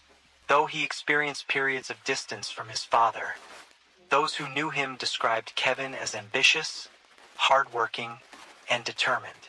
When he met Morgan, he believed he had found the ideal partner to build the family he'd always dreamed of. Friends recalled that Morgan was initially affectionate and seemed to compliment him well. However, as time passed, Morgan's behavior began to raise concerns, revealing a pattern of deception. One early red flag surfaced when, about a year into their relationship, Morgan attended a family dinner at the Mengels' home with an unexpectedly noticeable belly. When someone asked if she was pregnant, Morgan denied it, claiming she was simply bloated. Yet, just one day later, she gave birth to a baby girl named Mercedes. Even in the hospital, Morgan insisted she hadn't known she was pregnant, despite her family's doubts. Her demeanor lacked the usual excitement of a new mother, which surprised the Mengels, although Kevin was thrilled at becoming a father. Overjoyed, he and Morgan decided to marry soon after their daughter's birth. Following their wedding, Kevin established a landscaping business with Morgan helping him run it. Their family expanded with 2 more children, Kevin Jr. and Billy, and Kevin devoted himself to his family, even naming the business with the initials of his children. Although they appeared to be a happy, perfect family, tensions began to surface. Reports suggested that Morgan had been involved with some of Kevin's friends, and that he was aware of her infidelities. Heartbroken but unwilling to break up his family, Kevin remained steadfast, hoping to provide a stable home for his children, despite the toll it took on him. In 2009, Morgan left their home on several occasions, staying with her mother but always returning, even as friends described an increasingly turbulent relationship. Kevin's devotion to family extended to reconciling with his father that year, and they grew closer than ever. Even as his marriage became strained, he remained hopeful, valuing unity and stability for his children. By spring 2010, things seemed to be in relative order. That year, a 21-year-old named Stephen Chappell, known as Steve, joined Kevin's landscaping business. Kevin quickly trusted and valued Steve as a team member, unaware that his presence would alter Kevin's life forever. On June 20th, Father's Day, the Mengels had planned a family picnic where Kevin was looking forward to reuniting with his father after many years. Yet, as time passed and Kevin didn't appear, his family grew anxious. Kathleen received a message from Morgan, explaining they wouldn't be attending due to unforeseen circumstances. This puzzled everyone, knowing how much Kevin had anticipated this reunion. Familiar with the couple's dynamics, his family couldn't shake the feeling that something was amiss, given Morgan's history of infidelity, financial deceptions, and even arrests for petty theft and bad checks. As worry grew, family members began calling and messaging Kevin, but he didn't respond. Upon piecing together their recent interactions, they realized that no one had seen or heard from him for several days. For Kevin's family, his silence was uncharacteristic and concerning. Close as he was with his mother, he would never go so long without contacting her, leaving them certain that something was very wrong. Concerned family members grew increasingly anxious as Kevin remained unreachable, prompting Kathleen to contact the police and officially report his disappearance. The following Monday, officers visited Kevin in Morgan's apartment where they encountered Morgan, who seemed calm and unconcerned. She explained to the officers that Kevin had messaged her to say he was fine, but needed a break, instructing her to take over the landscaping business temporarily. According to Morgan, Kevin had felt overwhelmed by business pressures and decided to step away for a bit. She showed the officers text messages sent from Kevin's phone, supporting her claim, leading them to conclude that Kevin was merely taking a personal break. Consequently, they decided not to pursue an investigation at that time. However, Kevin's family found this hard to believe. They couldn't imagine him abandoning his children without warning. Determined to reach him, they continued calling and texting, but each time they attempted a call, they received only brief text replies telling them to leave him alone and let Morgan handle the business. The lack of phone conversations, along with the unusually short messages filled with abbreviations, uncharacteristic of Kevin's usual writing style, only heightened their worry. Suspicious, the Mengels alerted the police again, who then initiated a missing persons investigation. Detectives soon discovered that Kevin had allegedly left home on June 15th following an argument with Morgan. Just a week after Kevin's disappearance, the family learned Morgan was seeing another man, Steve Chappell, a young man 13 years her junior who had recently started working in Kevin's landscaping business. When questioned, Morgan explained that Kevin had been fond of Steve, viewing him almost as a brother, and had asked him to help take care of the children in his absence. She even introduced Steve to her children as Uncle Steve.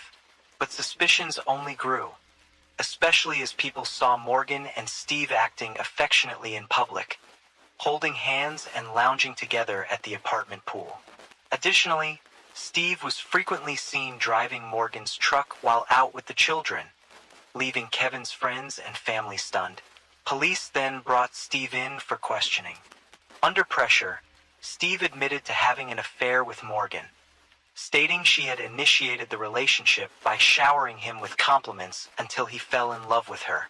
Steve described intimate encounters in Morgan's truck and at the company workshop, but denied that Kevin knew of their affair. During the interview, detectives warned Steve that if anything had happened to Kevin, suspicion would naturally fall on him. Overcome, Steve broke down in tears and refused to answer further questions.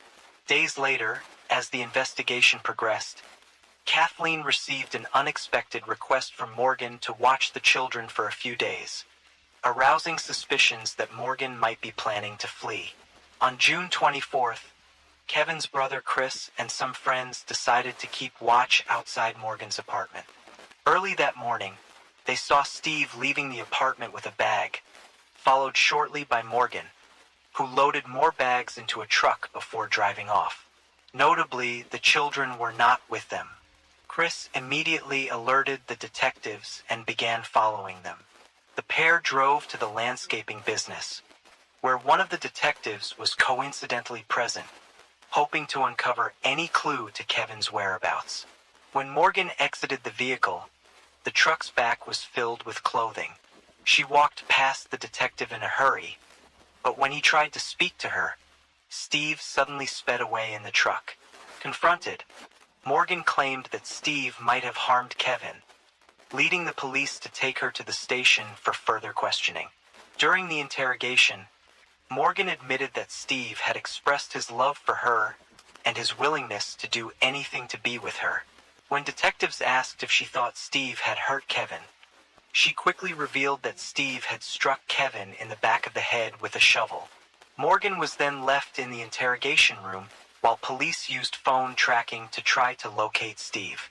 Though they didn't find him immediately, they uncovered something far more incriminating: an extensive exchange of messages between Steve and Morgan.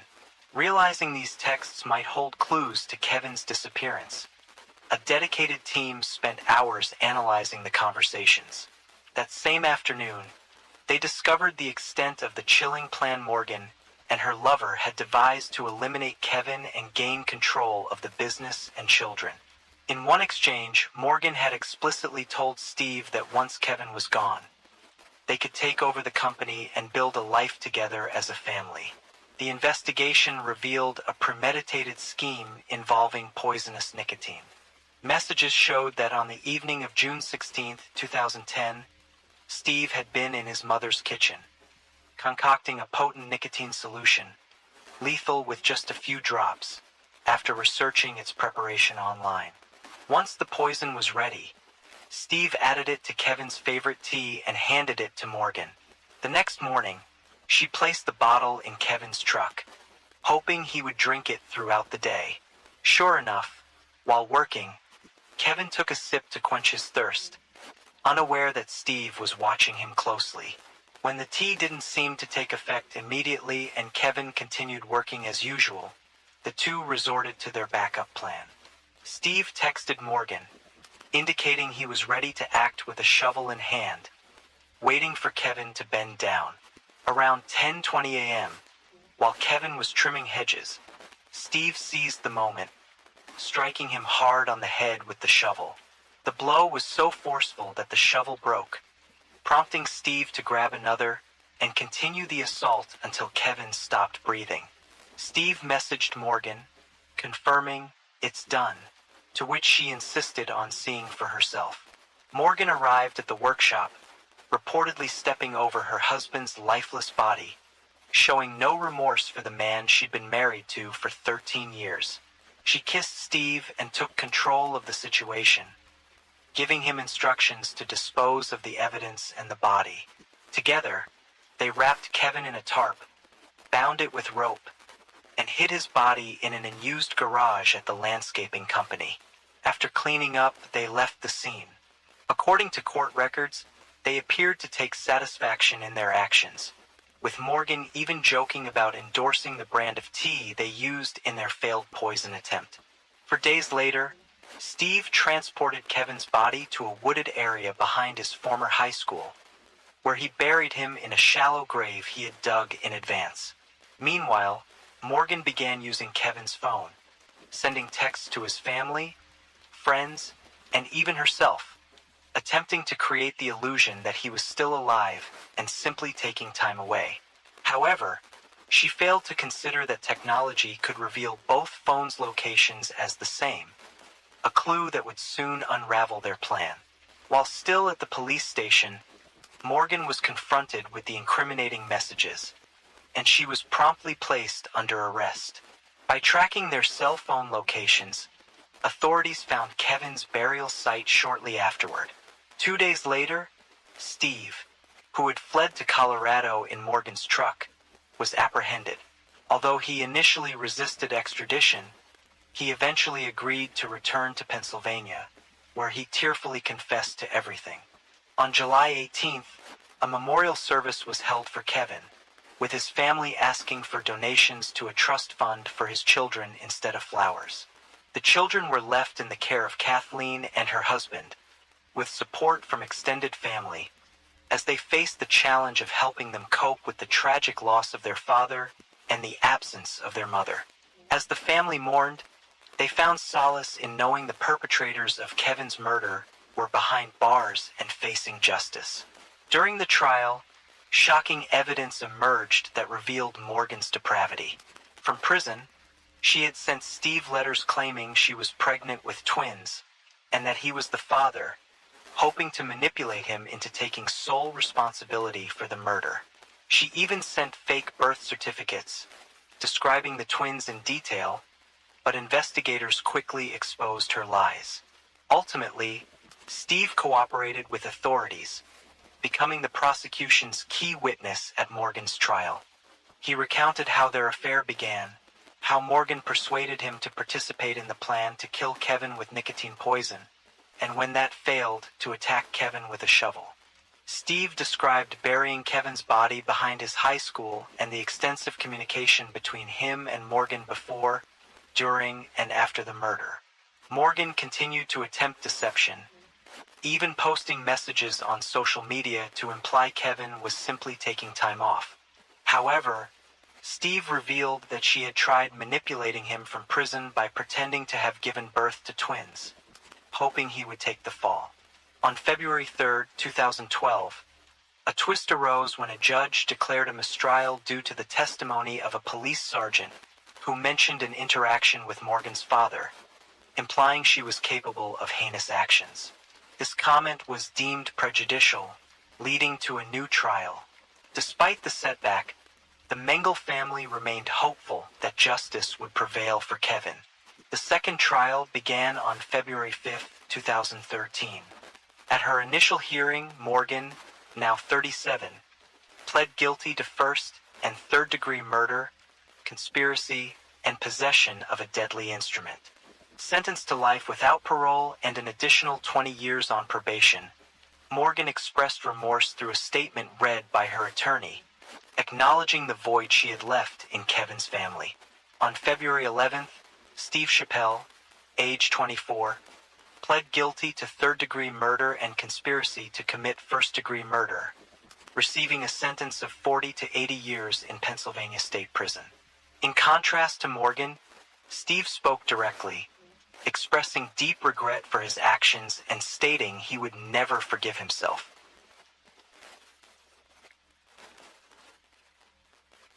Story 11. The scene was unsettling. A quiet suburban home in Essex, its lights dimmed, curtains drawn tightly against the outside world. When police finally forced their way inside, they didn't know what to expect, but what they found would leave a lasting chill. In the dim light, Virginia McCullough stood eerily calm, pointing officers toward hidden corners of the house as she recounted details of a story too twisted to imagine. Her gaze was steady, her voice void of remorse as she directed them to her secret, buried beneath layers of deception. What unfolded next would shatter the peace of this quiet neighborhood and force everyone who knew Virginia and her family to question how they had missed the signs. Virginia McCullough was born in 1988 in England's county of Essex. Details about her childhood and family life are scarce, though it's known she was the youngest of 5 daughters born to John and Lois McCullough. Those who remember Virginia describe her as a reserved and somewhat eccentric girl who struggled with social connections. Her teenage years were marked by various issues and repeated attempts to leave home. According to her sisters, Virginia had a tendency from an early age to fabricate stories and deceive people, though she was never involved in anything truly serious. While details about her education are unclear, she had a long-standing interest in the arts. Her last known job was as a waitress in 2017. As the McCullough daughters grew up, each went on to start their own families, leaving their parents alone in the family home, where they had lived for over 20 years. Virginia was the only daughter who didn't marry or have children, so when John and Lois retired, she moved back in with them to care for their needs and manage household finances. No one could have foreseen the chilling events that would unfold, shocking all of Britain. John McCullough, born on January 8, 1949, was a dedicated father and husband, known for his years as a university professor in business studies. He was well-read, jovial, and always ready with a joke, keeping his family entertained with his humor. He enjoyed billiards and golf in his free time. Lois, who was reportedly born on October 15, 1948, was more reserved but equally caring. She had a long career in education and a keen interest in British royal history. Through her love of correspondence, she developed lasting friendships with people in the UK and abroad. A shared love of the sea defined the McCullough family. They frequently traveled to coastal destinations and spoke of retiring to the sunny shores of Clacton-on-Sea. By 2019, John and Lois, then in their early 70s, were pleased to have Virginia managing household duties, shopping, and bills. Her sisters felt reassured knowing their parents weren't alone, even if they had concerns about Virginia's tendency to exaggerate. Still, they trusted she wouldn't harm or neglect their parents. Virginia herself was an enigmatic figure in the neighborhood, sometimes seen as friendly, though her dark humor and aloofness made her something of a mystery. Neighbors noticed that the McCullough house was always neat, though at night it took on an unsettling air, with drawn curtains and quick shadows inside. Given her parents' advanced age and multiple health conditions, it was odd to see such movements. John suffered from conditions like high blood pressure and diabetes, while Lois battled anxiety and agoraphobia. Virginia, too, claimed various health issues and spoke of career aspirations in the arts, which she said would benefit the family financially. For years, everything seemed normal. The McCullough sisters stayed connected through letters, receiving greetings from their parents for birthdays and holidays. However, by mid-2019, sightings of John and Lois became rare, with Virginia explaining their absences as due to illness or vacations. Alan Thompson, a neighbor who had rented out a television to the McCullough, recalled receiving a call from Virginia notifying him of a cancellation. When his staff arrived to retrieve the television, Virginia had it placed by the door, refusing them entry. With the onset of COVID-19 lockdowns, most neighbors didn't think much of it when the McCullough weren't seen, assuming they were staying indoors for health reasons. However, on August 18, 2023, Virginia herself alerted authorities, reporting an assault in her backyard. Police responded, interviewed her inside the house, and eventually dismissed the case. The investigation initially had nothing to do with Lois and John. According to various explanations Virginia gave to people who inquired about her parents, they were either at a beach, recovering from a health issue, or attending a medical appointment. When asked by a local shop worker where John and Lois were regular customers, Virginia mentioned they had moved to a seaside home, while to others she claimed they were on vacation. However, their doctor began to worry as more time passed without seeing the couple. Virginia frequently canceled their appointments with different excuses, which especially concerned the doctor due to John's need for constant medication. On September 1, 2023, the doctor reached out to the county's adult protection team in Essex, voicing concerns over the couple's missed medical visits. The case was forwarded to the Essex police, who initially opened it as a missing persons investigation. On September 13th, when officers interviewed Virginia, she insisted her parents were traveling and would return in October. When asked to call them, she claimed they hadn't taken their phones since they weren't very tech-savvy. The officers, however, grew increasingly suspicious about the prolonged absence and Virginia's explanations. 2 days later, on September 15th, they returned to the residence with a search warrant, and what they found left the once quiet community in shock. Body cameras on the officers recorded the moment they broke down the back door of the Culler residence. As an officer pointed a taser at Virginia, she was placed in handcuffs and informed she was under arrest for the murder of John and Lois. When asked about her parents' whereabouts, Virginia calmly gestured towards a corner near the stairs, indicating where John's body lay. She then directed another officer to the kitchen, explaining what they would find in the upper part of the house.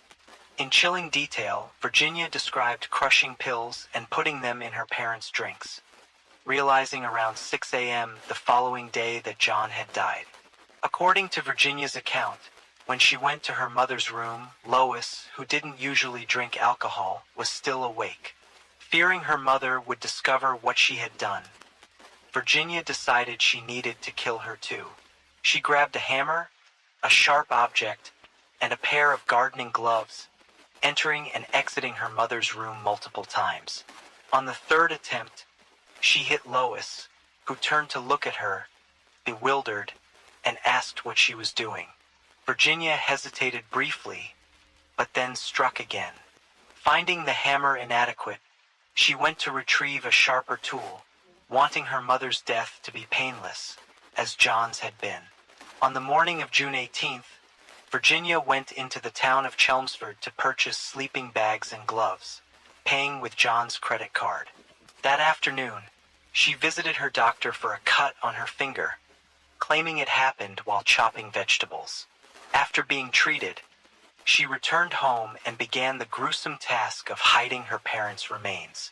Disturbingly, this horror had unfolded on July 17th and 18th, 2019, meaning Virginia had lived alongside her parents' bodies for over 4 years. According to records, 2 days later, on June 20th, Virginia ordered 40 building blocks, cement, and sand. A month after, she ordered other supplies, including a ladder, a roll of paper, and extra-strong tape. Following her confession, Virginia was taken to the police station, where she remained in custody as the investigation unfolded. Officers sealed off the residence as a crime scene and, with a forensic team's assistance, began the process of retrieving the bodies. Virginia directed the police to the weapons she had used to attack Lois. John's body was found on the ground floor, concealed in a makeshift mausoleum of masonry blocks and wooden panels, plastered with white caulking. Covered in blankets and decorations, the structure appeared to be a bed. Inside, they found layers of plastic and other materials wrapped around John's remains, which were enclosed in a sleeping bag. Lois' remains, as Virginia had described, were found in a double closet on the second floor, wrapped in plastic and placed in a sleeping bag, both bodies in an advanced state of decomposition. They were transported to the local morgue, where dental records were used for identification. A preliminary forensic report published in October confirmed that Lois McCullough had died from stab wounds to the neck and chest. John's cause of death was initially undetermined and listed as pending further investigation. During the search, police uncovered documents showing Virginia's attempts to hide the financial disaster she had created. Not only had she abused her parents' trust by living rent-free, but she had also drained their accounts and racked up credit card debt in their names. Investigators found falsified bank statements and letters showing she'd taken out loans in their names and fabricated excuses to delay repayments, convincing her parents that she'd lost funds in scams. Through forensic analysis of her records, It was revealed that Virginia had fabricated a stable employment story for her parents, claiming she hadn't been paid because the company she worked for had been hit by a cyber attack. Investigators also uncovered 145 phone numbers linked to Virginia between 2022 and 2023, as well as 10 numbers linked to Lois and 16 to John, with one phone going through at least 78 SM card swaps in less than a year. It's believed these numbers were used by Virginia to deceive family members, especially her siblings, about her parents' whereabouts. Just after committing the crime on June 18, 2019, Virginia sent a message to one of her sisters, impersonating Lois and claiming they were on a week-long trip. Virginia sometimes mimicked Lois' voice to fool her siblings and also to speak with her parents' doctor, canceling appointments and assuring them that she and John were perfectly fine. The investigation revealed that after her parents' deaths, Virginia continued collecting their pensions, benefiting from them as well as from loans obtained through credit cards and asset sales, totaling $195,000. Records showed that Virginia had accumulated a lot of debt in online gambling debts, which combined with other unpaid bills. Shortly after her arrest on September 19, 2023, Virginia appeared via video. The judge ordered her to remain in custody until a plea hearing, scheduled for December 1st, where she was charged with 2 counts of murder. During this hearing, her defense requested more time to prepare expert witness reports, postponing her plea. On February 9, 2024, Virginia again appeared remotely, and the next hearing was set for March 1st, when it was announced that the trial would begin on October 7th. However, in a July 4th session, Virginia pleaded guilty to both murder charges, facing a potential life sentence. Sentencing was scheduled for October 10th, which took place the following day, October 11th, 2024. During the sentencing, the Crown's representative detailed how Virginia had poisoned John with a lethal mix of prescribed medications diluted in alcoholic drinks, while she had attacked Lois with a hammer and a sharp object. It was revealed that Virginia had been orchestrating a complex scheme of fraud and deception well before the murders, leaving the entire family in financial turmoil. Additionally, she used her parents' credit cards, opened more accounts in their names, and described in disturbing detail how she concealed their bodies, living alongside them for over 4 years while lying to everyone about their fate. In a statement, one of the detectives involved described the significant emotional toll Virginia's actions had on her family, emphasizing the complexity of the investigation. Officers faced a challenging crime scene where they worked for days to gather necessary forensic evidence to create a comprehensive understanding of what had occurred. The court also heard that Virginia had reportedly planned the crime as early as March 2019. Her family described her as a compulsive liar who often complained of complex medical issues, including severe headaches. The prosecution noted that, in the lead-up to the murders, Virginia would often send her parents to buy fast food, claiming she couldn't do so herself due to high levels of protein and toxins in her blood. However, none of these conditions were observed during her detention. The COVID-19 pandemic worked to Virginia's advantage, allowing her to extend the illusion of her parents' absence. Over 4 years, she reportedly called her parents' doctor's office 185 times, sometimes impersonating Lois. Virginia also accused her parents, particularly Lois, of being abusive, describing her mother as violent towards her daughters. In a joint statement, the McCullough family vehemently denied these allegations, calling them lies and a disgusting misrepresentation of our family.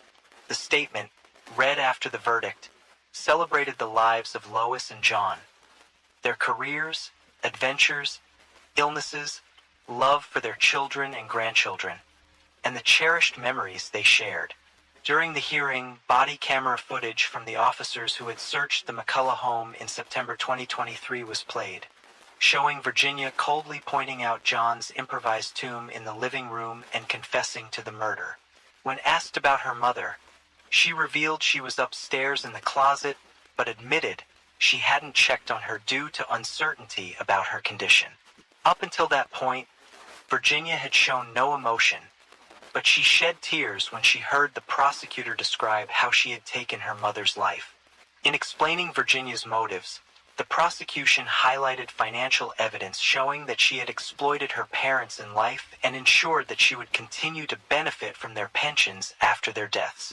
There was clear evidence that, toward the end of her parents' lives, Virginia had pretended to be working and earning money when she was, in fact, stealing from them and attempting to obtain loans in their names.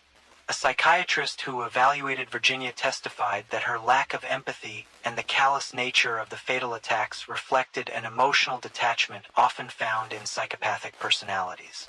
The expert stated that while Virginia displayed traits of autism spectrum disorder, there was no substantial impairment in her ability to understand her actions, make rational judgments, or exercise self-control. Virginia was fully aware that her actions were wrong. She confided in the psychiatrist that she had always wanted her parents' deaths to be nonviolent and claimed that she hadn't meticulously planned everything, but she kept a hammer as a backup weapon. She also mentioned that before the murders, she had once tampered with John's drink, using him as a test subject. Apparently, Virginia told the psychiatrist that after the crimes, she fell into depression, began self-harming, and often dreamed of Lois and John while continuing to live in the house with their bodies. In closing arguments, the prosecution argued that the murders were financially motivated, pointing to the extensive measures Virginia took to hide the bodies, and requested a life sentence. Virginia's defense countered, arguing for a reduced sentence due to mitigating factors. They highlighted that she had confessed at the first opportunity, during her arrest at home, providing full details of her actions. The defense emphasized her mental health struggles and remorse, asserting that these justified leniency, adding that Virginia had been the sole caregiver for her parents, without external support, and considered the funds obtained after their deaths as compensation for managing the household. The defense noted that Virginia didn't attempt to flee, acknowledged the pain caused to her siblings, and from the beginning admitted she deserved punishment. Her attorney stressed that while Virginia's autism wasn't used as a defense, it may have influenced her decision-making leading up to the murders. Before issuing the sentence, the judge addressed Virginia, condemning her for deceiving and stealing from her parents for years, taking out credit in their names, and spending the money on online gambling and purchases.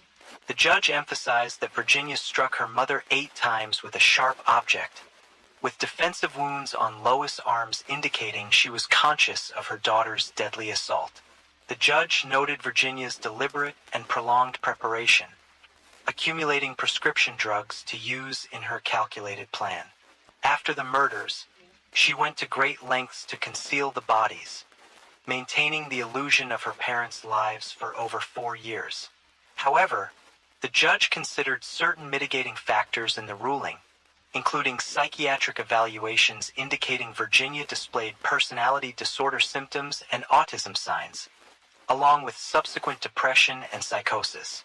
Her cooperation with the police and expressions of remorse were also weighed heavily. Ultimately, the judge sentenced Virginia, now 36, to life in prison with a minimum term of 36 years, minus the years spent in pretrial custody, allowing her to apply for parole in 2059. By then, she would be 71, the same age her parents were when she took their lives and concealed their bodies within the home. Following the verdict, police commented that the case horrified even the most seasoned homicide detectives and shocked the community. Investigating officers described Virginia as an intelligent manipulator who killed her parents coldly, without regard for the trauma it would inflict on her loved ones.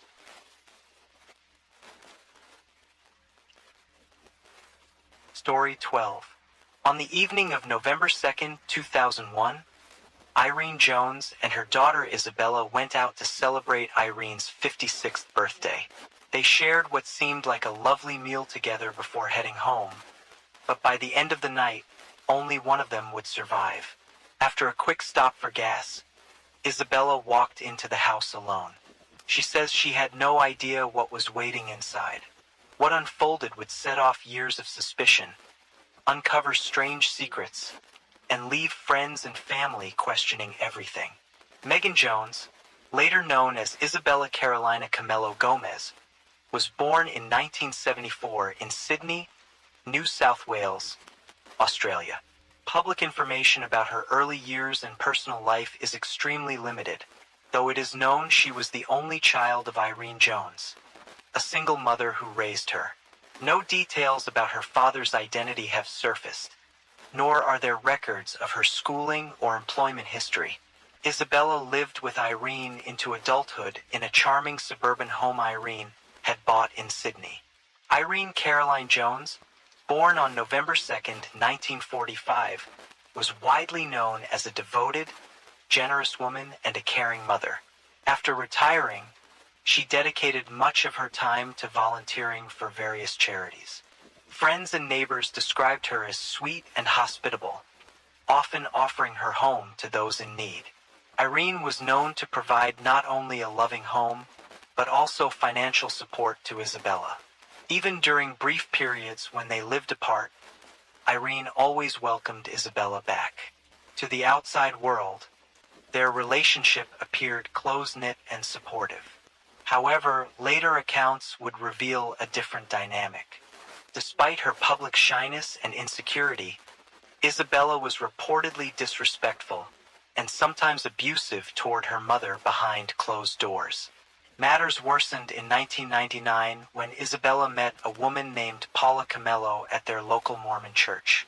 Over time, Isabella and Paula became close friends, and Paula eventually introduced her husband, Carlos Camelo Gomez, a Colombian native. This introduction would mark the beginning of a chain of events that deeply affected everyone involved. The couple started spending more time with Isabella, and Carlos eventually mentioned his brother Cesar, who was stuck in Colombia due to visa issues. In March 2001, Isabella traveled to Colombia to meet Cesar. Soon after, she claimed they had fallen in love and married him, news that shocked Irene. Despite her objections, Irene learned of the marriage through photos, to which Isabella reassured her it was merely a fake marriage. Following this, Isabella adopted the name Isabella Carolina Camelo Gomez and grew increasingly close to Carlos. Their bond raised suspicions, particularly since Cesar was still unable to join her in Australia. Paula, growing jealous, suspected an affair between Isabella and her husband. It later emerged that Isabella was financially supporting Carlos, sending money to his family in Colombia. Carlos even had a separate room in Irene's house and a private phone to communicate with Isabella in secret. She reportedly bought him a car, yet he continued to pressure her for more, hinting he would leave Paula for her. Tensions between Irene and Isabella escalated as Irene opposed Isabella's financial support of Carlos. This led to intense conflicts, with Isabella allegedly becoming physically aggressive. A friend of Irene later recounted instances where Isabella's anger turned violent, breaking her mother's glasses and, on one occasion, reportedly pinning her down by the neck. Irene confided in this friend, admitting she was frightened but hesitant to involve the police, fearing potential fallout. She also felt threatened by Paula, who reportedly arrived at the house on multiple occasions, threatening to burn it down. In response, Irene installed security lights, though it offered little comfort. Witnesses described Carlos as aggressive and domineering toward Irene, physically intimidating her and further isolating her within her own home. Irene saw him as a manipulative presence who was not only depleting her finances but also eroding her sense of safety and control. Carlos's control reached unimaginable levels when he demanded that Irene mortgage her home, transfer its ownership to Isabella, or sell it to provide him with $20,000 to start a construction business. By May 2001, tensions had reached a breaking point. Carlos and Paula had separated and, shortly afterward, Carlos moved permanently into Irene's home. Irene felt pressured to vacate her main bedroom so he could share it with her daughter. Then, in October 2001, Carlos claimed he was returning to Colombia, but Irene later found out he was still around and confided in a friend about her concerns. She grew more anxious after learning that her mail was being redirected to an address in Maryland, where Carlos and Isabella had briefly stayed earlier that year. Irene was perplexed by the situation, especially as Isabella, despite receiving money to pay household bills, had not done so, using the funds to pay off her own debts instead. With mounting debts from the car she had bought for Carlos, Isabella even owed Irene a significant amount. As the financial strain intensified, Isabella renewed her push for Irene to sell the house. However, Irene refused, threatening to change her will, which had initially left her assets to Isabella in the event of her passing. Despite the friction, things appeared to settle somewhat between mother and daughter, and no one found it odd when they went out together on November 2nd, 2001, to celebrate Irene's 56th birthday. Although Irene was still apprehensive, she decided to make the most of this momentary peace, hoping to enjoy a calm evening with her daughter after nearly 2 years of constant tension. Their meal at the restaurant seemed pleasant, and after paying the bill around 7 p.m., the two women left to drive home. Isabella took the wheel, but upon arrival she told Irene that the fuel tank was nearly empty and suggested that Irene go inside while she quickly stopped by the gas station. Irene entered the house alone while Isabella drove to refuel, returning around 8:15 p.m., citing abdominal cramps from her period and wanting a hot shower. After parking the car, Isabella went straight to the bathroom. Following nearly half an hour in the shower, she emerged, wrapped her hair in a towel, applied face cream, and prepared for bed. However, when Isabella opened the bathroom door, she was met with a terrifying sight. Standing in front of her was an intruder, a blond man in a beige long-sleeved shirt, his face covered with a pantyhose mask and wearing white gloves. According to Isabella, terror-stricken, she tried to flee through the bathroom's outdoor exit. However, the intruder reportedly yanked her back violently with a cord or cable around her neck. Isabella claimed she struggled fiercely, but the man struck her and pushed her onto the bed, attempting to undress her. She screamed for help, causing the man to flee. Shaken and terrified, she bolted to the nearest neighbor's house, frantically knocking and crying out for help, saying someone had broken into her home. The neighbors let her in, and Isabella urgently expressed concern for her mother. They advised her against going back, fearing it was unsafe. Isabella then borrowed the neighbor's phone and dialed Australia's emergency number, 000, anxiously informing the operator that an intruder had attacked her and that her mother was still inside. Police and ambulance units arrived shortly after. While paramedics attended to Isabella, officers searched the home, where they made a horrifying discovery. Irene's lifeless body was found face down on the floor, showing signs of strangulation and cuts on her neck. Officers immediately cordoned off the crime scene, calling in homicide detectives and forensic experts. The home appeared disturbed with items scattered, initially suggesting a burglary gone wrong. However, valuable items were left untouched, and there were no signs of forced entry or missing belongings. Isabella was taken to the hospital to receive treatment for her injuries and to recover from the traumatic incident. During the ambulance ride, a friend of Irene's accompanied her. Isabella repeatedly asked about her mother, insistent on seeing her. Irene's body was transported to the morgue, where a post-mortem examination revealed that she had died from a combination of asphyxiation and sharp force injuries. It was determined that she had been rendered unconscious by strangulation before being attacked with a sharp object on the left side of her neck. The cuts were not immediately fatal, leading the assailant to use 2 ligatures around her neck, leaving a distinctive double mark on her skin. In total, she sustained 22 injuries, with the time of death estimated around 9:30 p.m., with a possible margin of error of 3 hours. The ligatures and sharp object used in the assault were never found. After leaving the hospital, Isabella stayed with one of Irene's cousins and her husband. The couple, deeply fond of Irene, described her as a kind soul, incapable of harming anyone, and were devastated by the brutal nature of her death. The investigation into Irene's death continued, but interviews with neighbors, friends, and family yielded no leads to help authorities identify or arrest a suspect. Frustrated, investigators sought to re-interview Isabella, but Irene's cousin and her husband reported that Isabella was constantly distressed and often cried when remembering her mother. Some sources even claim they had to call an ambulance after Isabella overdosed on sleeping pills prescribed to help her rest. When the police finally spoke with her, they asked if Irene had any enemies or if anyone might wish to harm her. Isabella mentioned only a minor traffic incident she was involved in, but the other driver was quickly ruled out. By this point, investigators began doubting Isabella's account. Although both Isabella and Carlos were seen as suspects, there was no concrete evidence tying them to Irene's murder. At Irene's funeral on November 9th, some attendees allegedly heard Isabella mutter incriminating words, though this information would surface only years later, as witnesses initially believed she was rambling in grief. After the murder, Carlos and two of his friends were questioned.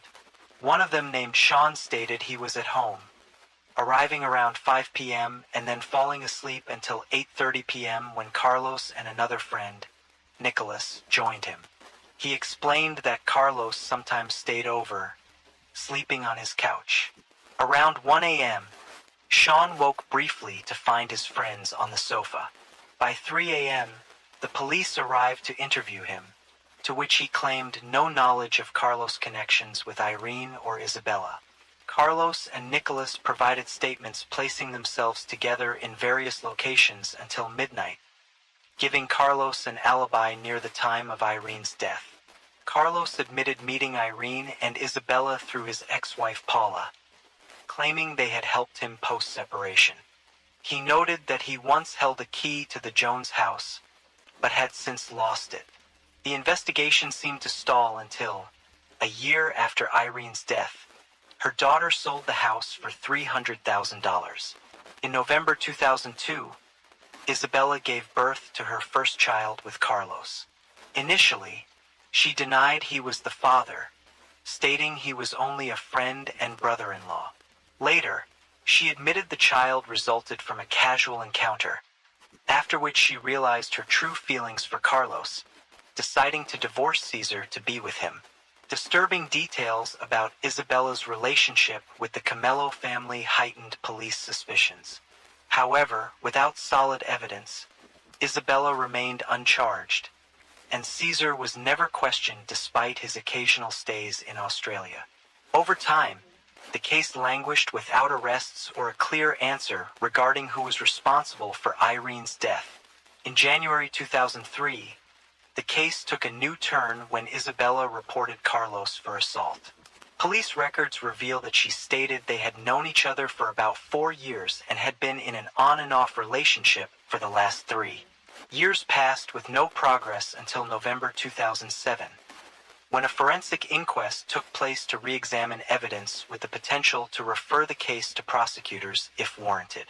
Though Isabella attended, she offered no new information.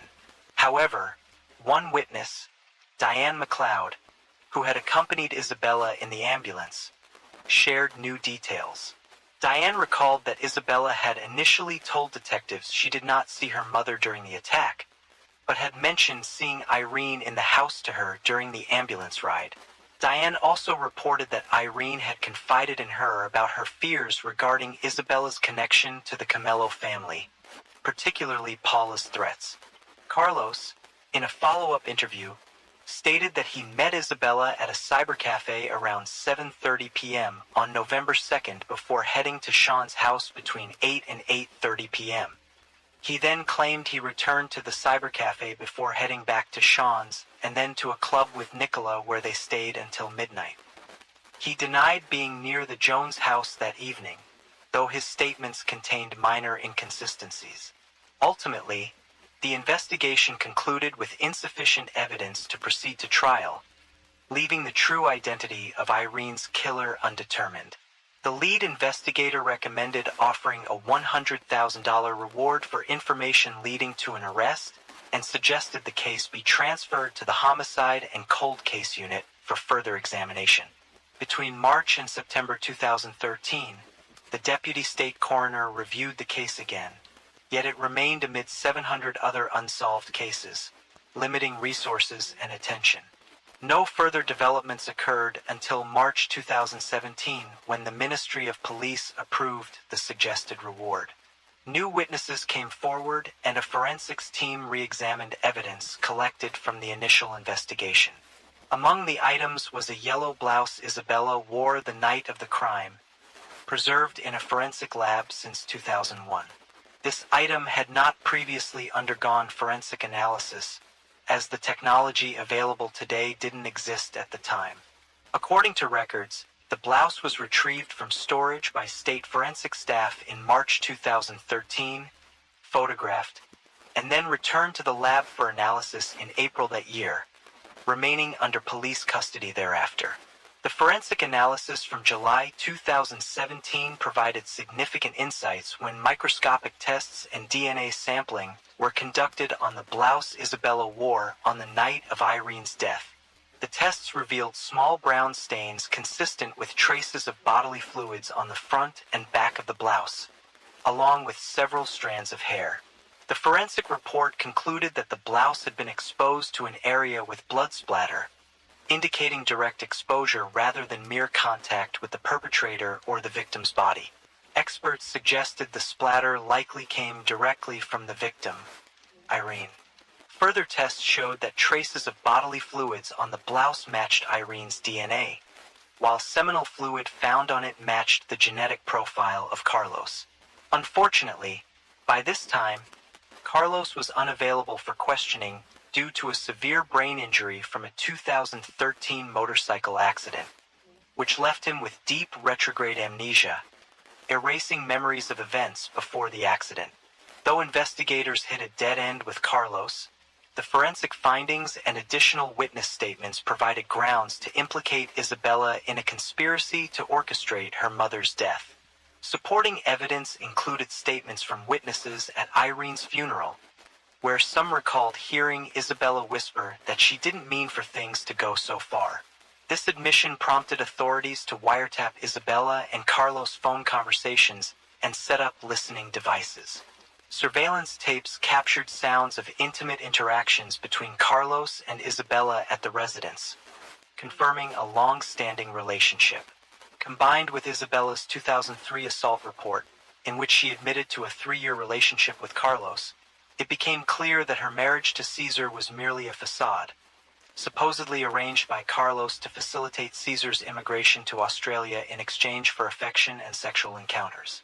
Further corroborating evidence came from Irene's experiences living in fear with Isabella and Carlos, with Isabella willing to do anything to please him, blinded by obsessive infatuation. Hospital records from the night of the attack also noted Isabella's intense interest in seeing her mother post-autopsy, which was interpreted as a need to confirm Irene's death. Another damning testimony came from Paula, Carlos' ex-wife, who claimed that Isabella had once asked her if she knew anyone who could get rid of someone. Despite these incriminating pieces, it would take 2 more years for the case to see another breakthrough.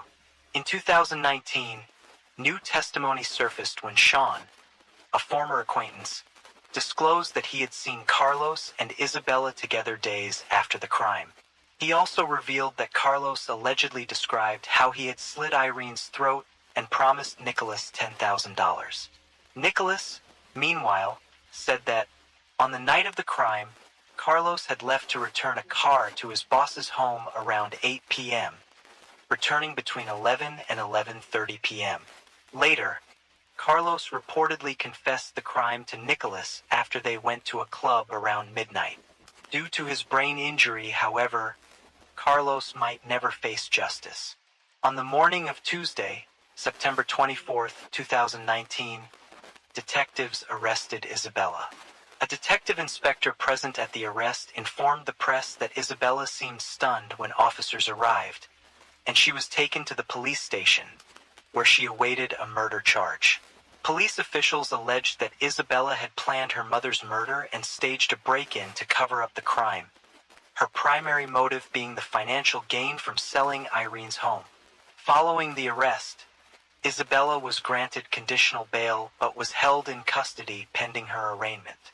Her defense argued that she had cooperated with authorities, provided DNA samples when requested, and handed over her passport in 2001 to comply with a travel hold. However, the prosecution denied bail, asserting that despite the circumstantial nature, the case was strong. The prosecution highlighted that the murder was financially motivated, with traces of Irene's blood found on Isabella's blouse from that night. Although the judge deemed the case reasonably strong, he felt it was not overwhelming, ruling that any flight risk from Isabella could be mitigated with strict bail conditions, including a $10,000 bond, twice daily check-ins at the police station, passport surrender, and no contact with witnesses. After remaining in police custody, Isabella's detention hearing proceeded in the New South Wales Supreme Court 3 days later.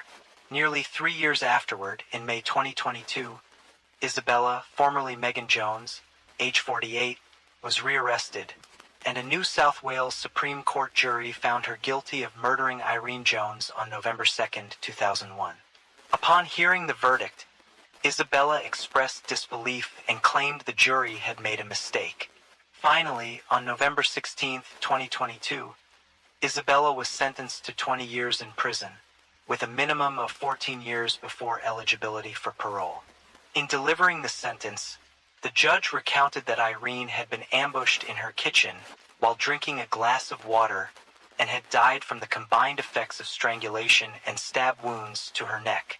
The judge remarked that in her final moments, Irene must have felt confused, terrified, and betrayed, emphasizing that her own daughter had orchestrated and likely carried out her murder, driven by obsessive infatuation and greed. Though the defense argued that Isabella's direct involvement in the fatal attack could not be definitively proven, the court acknowledged her role in a criminal conspiracy with Carlos, who, due to his condition, would likely evade justice. Isabella would be eligible for parole in 2036, at which point she would be 62 years old, with her full term expiring in 2042.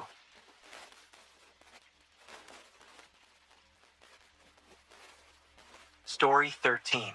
On a sunny April afternoon, the school bell rang and kids poured out, excited to head home. Among them was 8-year-old Tori Stafford, her bright smile lighting up as she walked toward her older brother, just like any other day. But as she made her way through the crowd, a woman approached her, someone who seemed friendly and safe.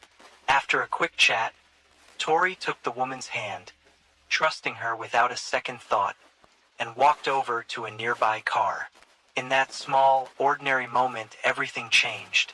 The town of Woodstock, Ontario, was about to be shaken by a mystery that would turn Tori's world upside down. Her family and friends couldn't have imagined what was really happening that day, or the dark truths that would slowly come to light. Victoria Stafford, more commonly known as Tori Stafford, was born on July 15, 2000, in the town of Woodstock, Canada. She was the second child in her family, born to Rodney Stafford and Tara McDonald, who had previously welcomed their first child, a boy named Darren Stafford. Tori's family life was marked by significant difficulties, largely due to the complex and troubled relationship between her parents. This tension led to their separation in 2002. It was reported that both Rodney and Tara struggled with substance abuse, but while Rodney managed to enroll in a detox program, Tara did not follow the same path. Following the separation, Tori and her brother Darren stayed with their mother. Despite the less-than-ideal circumstances of her home life, Tori was a vibrant and affectionate little girl, known for her warm smile, sparkling eyes, and chestnut hair. She enjoyed the simple joys of childhood, like playing with her friends and attending school. She also loved going to the performances related to ballet, dance, and acting. Tori's compassion extended to animals, with a particular love for dogs. She frequently begged her mother for a puppy, and although Tara's financial situation was tight, she was actively trying to find a way to bring a dog into their lives that would suit a home with two young children. By the time Tori turned 8, she was attending a public school in her town. On April 8, 2009, Tori set off for school around 7:45 in the morning, as she usually did, accompanied by her brother Darren. They planned to meet after classes to walk home together, a habit they shared regularly. The siblings were deeply bonded, and their strong relationship helped them cope with their challenging family situation. Though Tori was lively and outgoing, Darren was more reserved. She often encouraged him to enjoy typical childhood activities, helping him stave off the sadness that their circumstances occasionally brought. As the school day ended around 3:30 p.m., Darren waited outside the school building for Tori, intending to go home with her. However, his friends asked him to join them briefly, and he agreed, assuming it would only take a few minutes. When he returned to their usual meeting spot, he found that Tori was gone. Thinking she might have decided to go home alone, he headed back, only to discover she wasn't there. Worried, he told Tara, who tried to reassure him, suggesting that Tori was likely with her friends. But Darren remained unsettled. He quickly took his bicycle and began searching the neighborhood, checking with neighbors and searching nearby streets. While Darren was searching, Tara decided to call her mother to ask if Tori was with her, but she wasn't. Growing concerned, Tori's grandmother contacted the police around 6 p.m., reporting her granddaughter's absence. Officers arrived promptly at Tara's home and started asking questions, noting Tara's delayed reaction to alerting the authorities, which they found unusual. Learning of Tara's struggles with substance abuse and her unemployment, investigators placed her high on the list of individuals potentially involved in Tori's disappearance. Meanwhile, the search for Tori intensified. News of her absence quickly reached Rodney, who immediately joined the efforts to locate his daughter.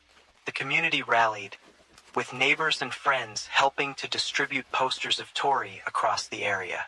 The school even closed temporarily to allow teachers and staff to join the search. Posters featuring Tori's face appeared on almost every corner, and search parties combed through Woodstock, asking anyone they encountered if they had seen her. Despite the widespread effort, no clues emerged as to her whereabouts.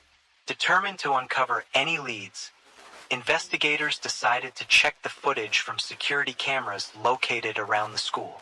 To their surprise, they found clear footage of Tori leaving the school at 3:30 p.m. She was seen talking to a woman and showed no signs of fear or hesitation, suggesting familiarity. The woman took Tori's hand, and together they walked toward a vehicle parked nearby. The police immediately released this footage to local media in hopes of identifying the woman, who appeared to have physical similarities to Tara. Rodney, visibly shaken, appeared in interviews on multiple media outlets, showing deep concern for his daughter's safety, a demeanor that sharply contrasted with Tara's stoic response. The public quickly noticed this contrast, with many expressing suspicion toward Tara.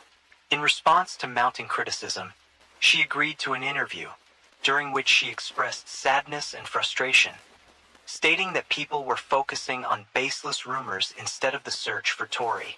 Rodney, despite their differences, supported Tara's statement, emphasizing their shared hope for Tori's safe return. As the footage circulated, the public became more involved in the search, while Tara viewed the clips multiple times, feeling a strange familiarity with the woman. Finally, On April 12, 2009, Tara contacted the police, claiming she had recognized the woman from the footage. According to her, the woman was Terry Lynn McClintock, an 18-year-old who had once been her neighbor. Whether Tara genuinely recognized her or received information from others in her circle remains unclear, but her identification proved to be a significant breakthrough in the case. Terry Lynn McClintock, a troubled young woman with a complex past, had crossed paths with Tara, Tori Stafford's mother, on multiple occasions. According to some accounts, she occasionally procured oxycodone for Tara, and in a few instances the two had brief conversations about raising dogs, with Tara sharing how Tori longed to have one as a pet. Although Tara confirmed that there was no close relationship between her and Terry Lynn, she acknowledged that Terry was aware of Tori's strong desire to have a dog. Terry Lynn's childhood was marred by hardship, shaped by parental neglect and abuse. She was ultimately raised by her adoptive mother, who worked in local nightclubs. These early life challenges deeply affected Terry Lynn, and by adolescence she exhibited violent behaviors, engaging in various altercations, including an attack on her adoptive mother and some local youths. In 2007, she escalated her criminal behavior by committing an armed robbery, injuring a man who resisted. Following this incident, Terry Lynn was detained at a juvenile center, where she reportedly wrote disturbing letters expressing her desire to inflict pain and suffering on others. Though her psychological issues were noted at the time, she was eventually released back into the community.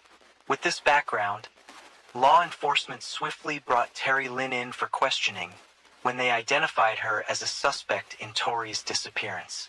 Despite extensive interrogations, Terry Lynn insisted on her innocence. By April 13th, the local police handed over the missing person investigation to the Ontario Provincial Police, officially reclassifying it as a kidnapping case. Determined to uncover the truth, the new investigative team monitored Terry Lynn's calls and visits closely, soon noticing her frequent interactions with Michael Rafferty, a 28-year-old man she claimed as her boyfriend. Michael, however, described their relationship as strictly platonic, though he regularly visited her. Born on December 28, 1980 in Woodstock, Ontario, Michael also came from a troubled family background. By 2009, he exhibited aggressive tendencies and had been accused by at least 13 women of physical violence during intimate encounters, often involving attempts to choke them. Continuing their probe, police decided to question Michael during one of his visits to Terry Lynn, framing their inquiries around her recent activities on the day of Tori's disappearance. Unfortunately, they couldn't gather enough evidence to hold him, so they returned their focus to Terry Lynn, increasing the frequency and intensity of their interrogations. Despite mounting pressure, she remained tight-lipped, leading investigators to a standstill. On April 25, 2009, an international television program aired a special segment on Tori's disappearance, drawing significant public attention.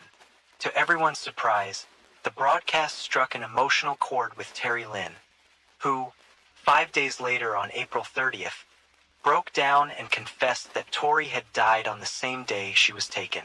Terry Lynn recounted the grim events, providing chilling details of the crime. She explained that on the morning of April 8th, she and Michael were using substances together when he suggested taking a young girl against her will. He specified that the victim should be a child and goaded Terry Lynn, knowing her vulnerabilities, by challenging her courage and hinting she lacked the nerve. Eager to prove him wrong, Terry Lynn went along with the plan. At around 3:15 p.m., they drove to a school nearby and parked at the back. She got out and waited, watching children as they exited until she spotted Tori. Utilizing the information Tara had shared in their conversations, she approached Tori, introducing herself as a friend of her mother and promising that she had a puppy in her car. Innocent and eager to meet the supposed puppy, Tori trusted her, held her hand, and walked with her to the car, where Michael grabbed Tori and forced her into the vehicle. The pair then drove about 80 miles north, keeping the radio on to monitor for news of Tori's disappearance. Confident they hadn't been detected, they made a couple of stops along the way, first at a gas station and then at a department store. Here, Terry Lynn left Michael with Tori and went inside to buy a hammer, garbage bags, and tape. Afterward, they continued driving to a remote field, where Terry Lynn stepped out of the car, knowing what Michael intended to do. According to her account, she turned her back to avoid witnessing the horrors unfolding. However, as Tori's desperate cries echoed from the car, Terry Lynn briefly glanced back and saw the young girl pleading and crying, reaching out for help. Terry Lynn admitted she knew from the outset what would happen and chose not to intervene, claiming she didn't want to be present for the final moments. This confession not only provided the police with the answers they needed, but also shocked the community, bringing an end to the weeks-long search for Tori Stafford. Back in the car, Michael Rafferty unleashed unimaginable cruelty on Tori Stafford. Afterward, Terry Lynn placed a bag over Tori's head and struck her with a hammer, ending her life. Together, they buried her body at the remote location. On the drive back to town, Michael made Terry Lynn numerous promises, that they would always be together and that the police would never catch them. Following Terry Lynn's harrowing confession, investigators immediately headed to Michael's residence to place him under arrest. During the journey, they discovered a security camera and obtained permission to review its footage. The video was a crucial piece of evidence, capturing the pair on their way to commit the crime. In subsequent interrogations, police managed to extract information about the location where Tori's body had been hidden. A search led them to a wooded area, where they found her remains wrapped in garbage bags and secured with tape.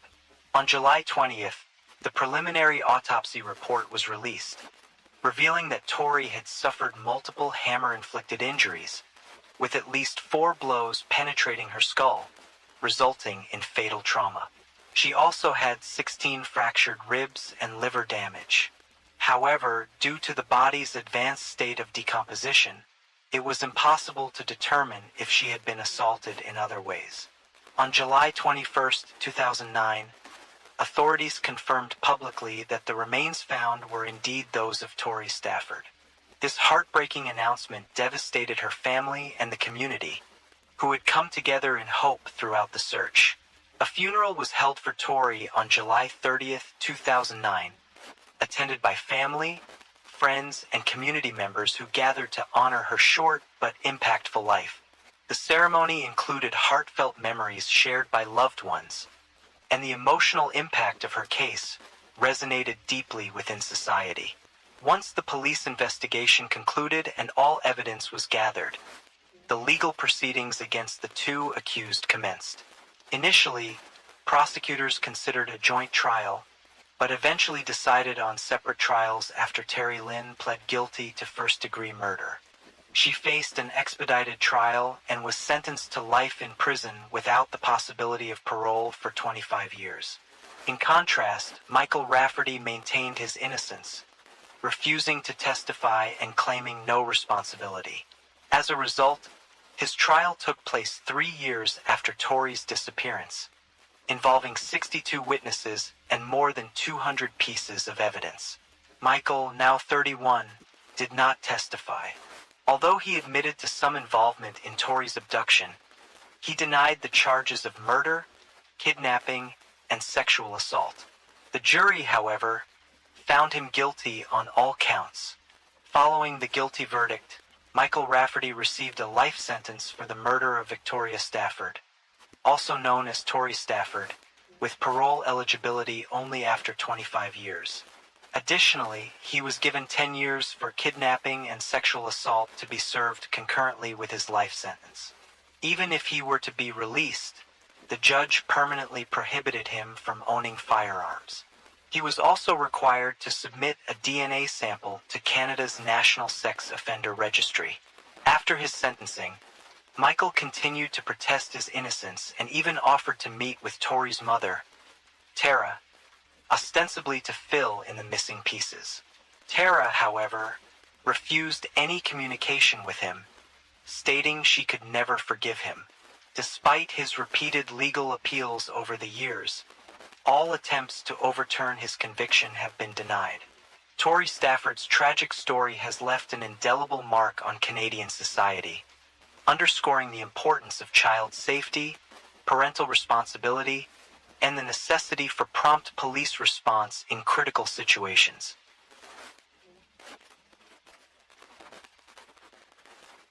Story 14.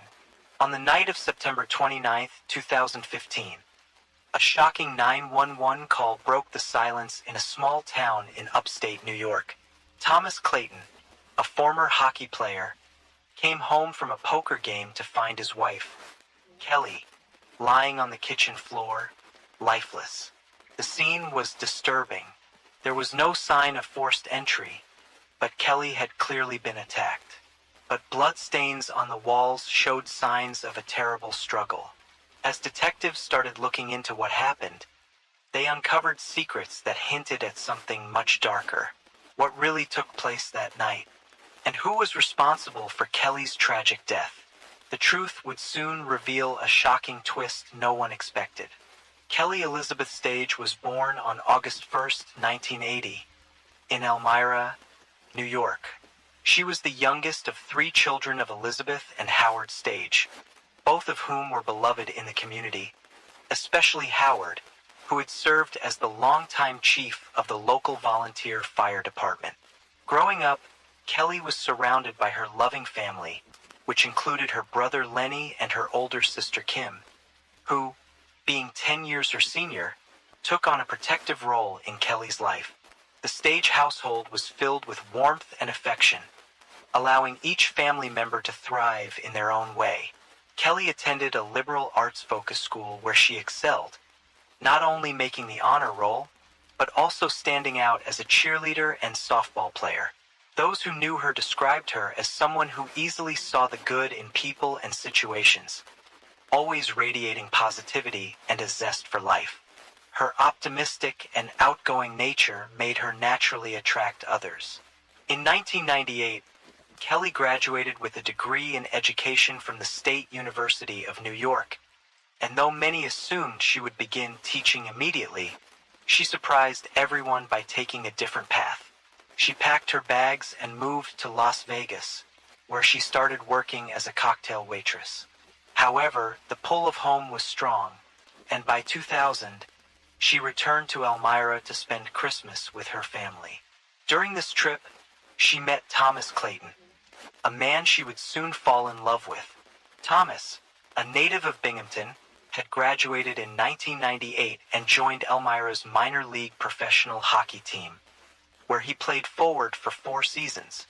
He quickly became a local star, enjoying the attention and admiration that came with his status. Some claimed that fame gave him a sense of entitlement, and he was known to engage in multiple romantic affairs simultaneously. His reckless behavior even led to an arrest after dancing naked on a bar table. Despite his wild side, Thomas and Kelly's paths crossed at a hockey game, and they were instantly drawn to each other. That same night, they ran into each other at a local bar, and their relationship blossomed from there.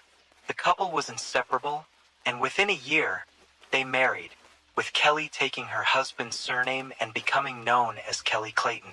Around this time, Thomas's hockey career came to an abrupt end due to an injury. After retiring from the sport, the couple settled in the small town of Caton, New York, where Thomas became the owner of a franchise that specialized in water and fire damage restoration. In 2008, their first child, a daughter named Charlie, was born, and Kelly embraced motherhood with an overwhelming sense of love and devotion. A few years later, the birth of their son, Cullen, brought even more joy into Kelly's life, as she devoted herself entirely to her family. To those on the outside, the Claytons seemed like the perfect, happy family. Thomas focused on running his business, while Kelly balanced waitressing at a local restaurant and caring for their 2 children. Everything seemed idyllic until tragedy struck in 2015. On the night of September 29, 2015, Kelly was at home with her children while Thomas was out playing poker at a friend's house. Just after midnight, Thomas made a frantic call to 911, reporting that he had found his wife lying unresponsive on the floor. When the local sheriff's office and New York State police arrived at the scene, a paramedic confirmed Kelly had died. Initial forensic evidence revealed she had been brutally beaten to death. Investigators found no signs of forced entry, leading them to believe that Kelly's killer may have been someone she knew. A trail of blood led from the upstairs to the kitchen, where Kelly's body was discovered, indicating that she had tried to flee during the attack. A hole in the wall at the bottom of the staircase was evidence of the sheer violence of the assault, and blood spatter on the walls and floors pointed to her having been struck repeatedly with a blunt object. While questioning Thomas and neighbors in the hours following the murder, a critical piece of evidence came from an unexpected source: Kelly's daughter, Charlie. The 7-year-old told the county sheriff that she had seen a man hurting her mother. During her conversation with the officer, Charlie revealed a chilling detail. She described how her mother had run down the hallway, yelling for her to escape. But the most haunting part of her account came when she mentioned that, although the attacker had been wearing a hood, his eyes looked just like her father's. At that moment, authorities called in a child forensic investigator to assist with talking to Charlie about the traumatic event. A second interview with her took place at the county's Child Advocacy Center, where every question revolved around Thomas. According to Charlie, the mask worn by the assailant resembled one her father used when he went hunting. When asked to describe the man's size, Kelly's daughter, Charlie, said he was as tall as her father. She also pointed out a similarity in the jeans the man was wearing. Although suspicion toward Thomas grew due to the child's statements, he was at a friend's house that night, about 20 miles from his home, a drive of roughly 30 minutes. Furthermore, when he discovered Kelly's body and rushed to a neighbor's house to call 911, there was no blood on his hands or clothes, and he hadn't had enough time to clean himself up.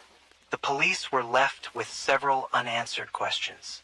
Thomas's alibi was corroborated by others who were with him that night. However, investigators learned that Thomas had borrowed a woman's cell phone to make a call only 90 minutes before returning home and finding Kelly's body. This raised more doubts. As the hours passed, the preliminary autopsy report on Kelly's body was released. It revealed that she had died from severe head trauma and damage to the lower part of her brain. In addition, her body was covered in bruises. She had abrasions, fractures to her face, and a serious contusion on her right hip.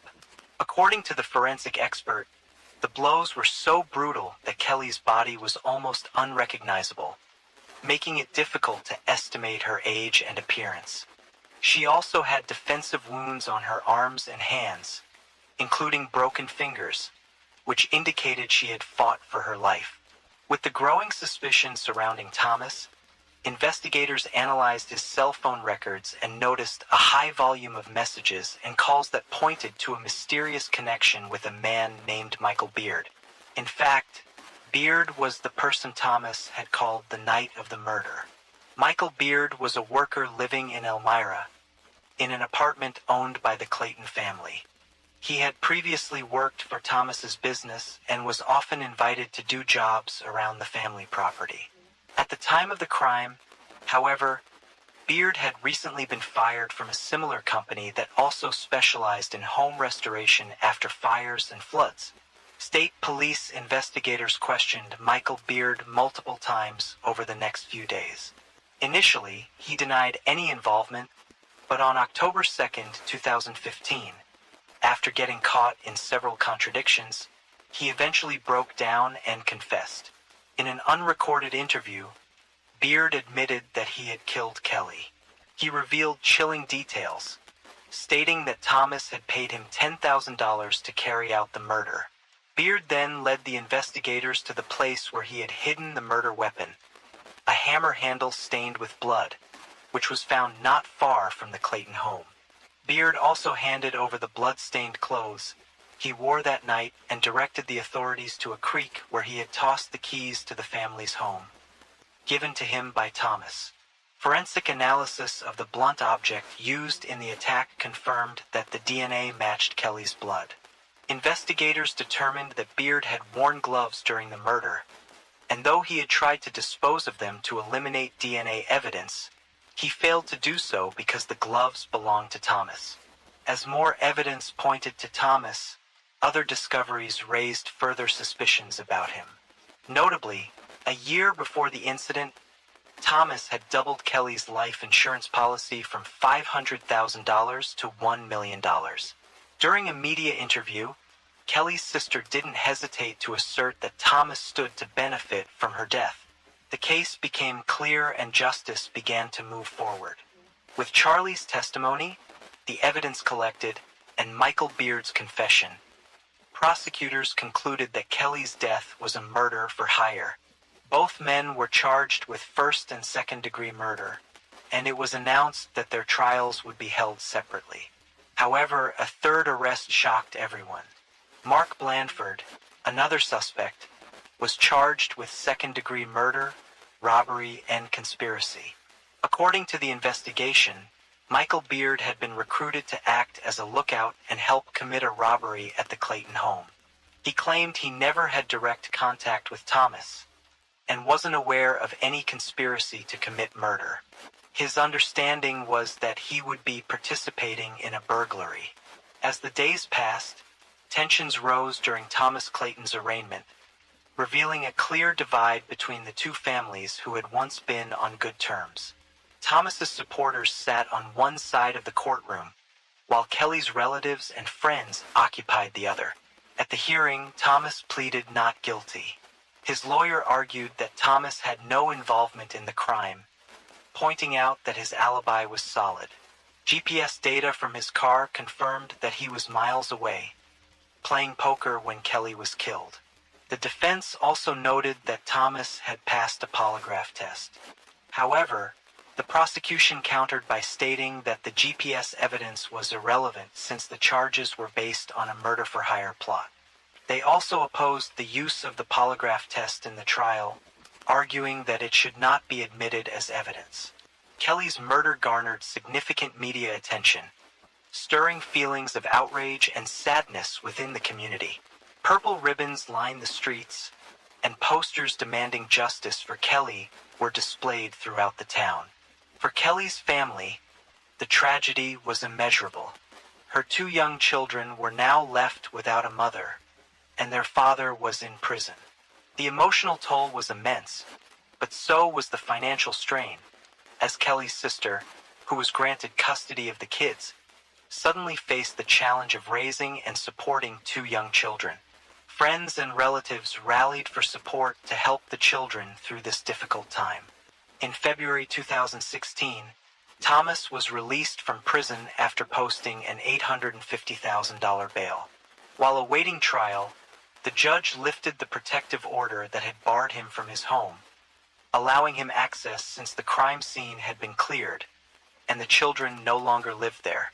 Michael Beard was the first to go to trial, but in the days leading up to it, he shockingly recanted his confession, which had not been recorded. He claimed that Thomas had hired him to burn down the house, which was supposed to be empty, to collect insurance money.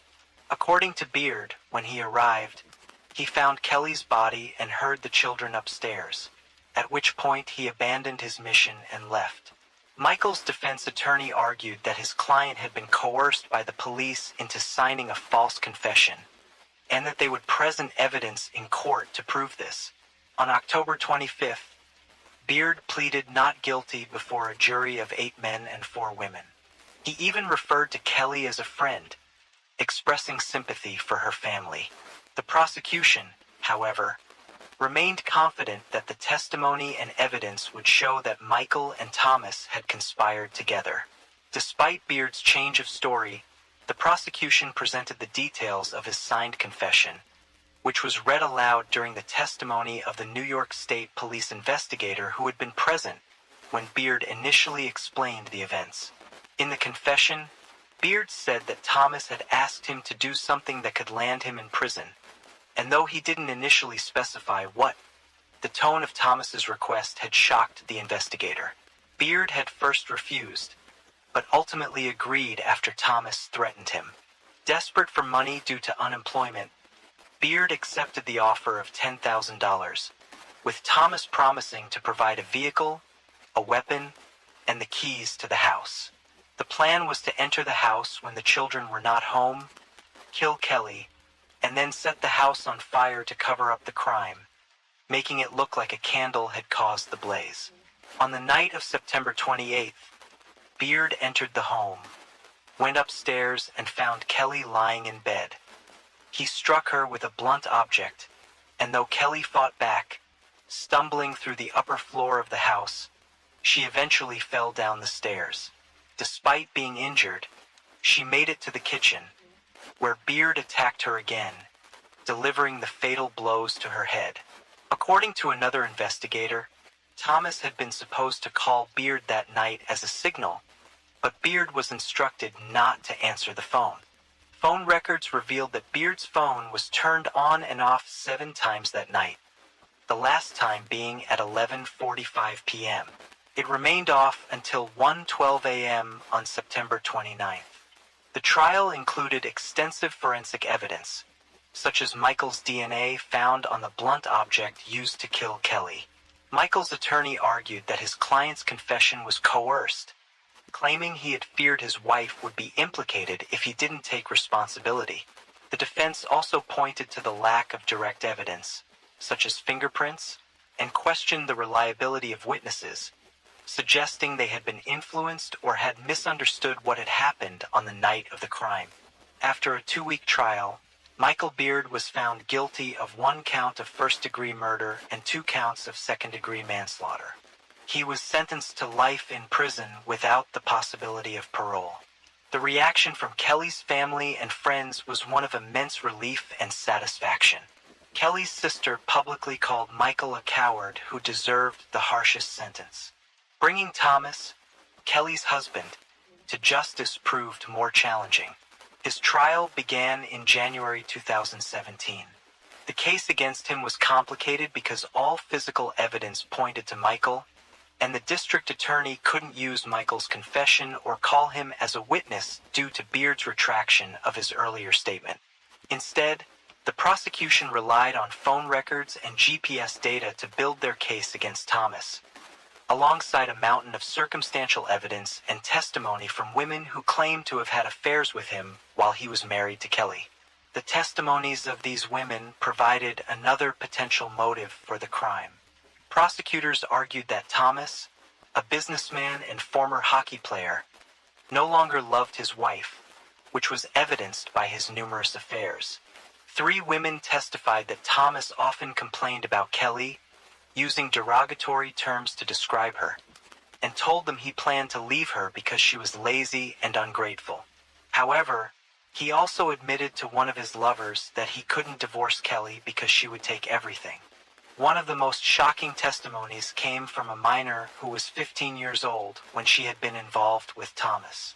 Another key witness was a former police officer who owned a private investigation firm.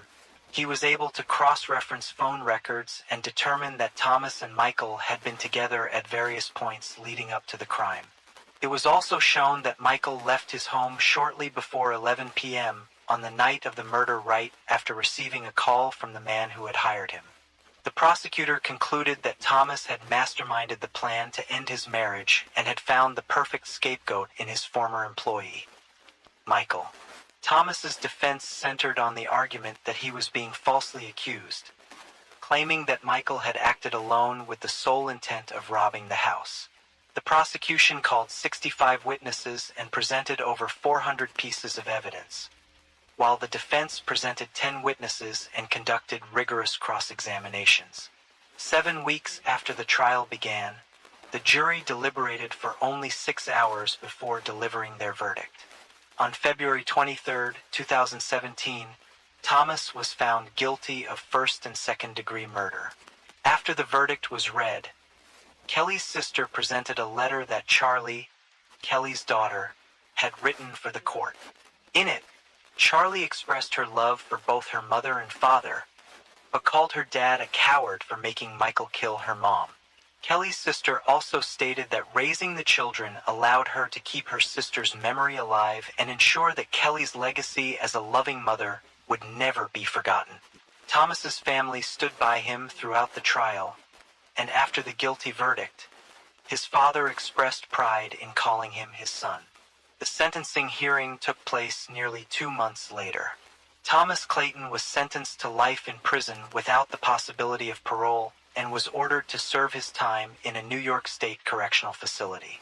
As for the third man charged in connection with the crime, it was revealed that he had reached a plea deal with prosecutors. He pleaded guilty to second-degree manslaughter in exchange for testifying against Thomas and received a sentence of 3 to 6 years in prison.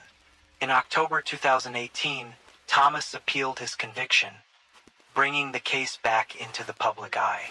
His lawyers argued that the evidence presented at the trial, particularly the cell phone data used to track movements, was unreliable and untested.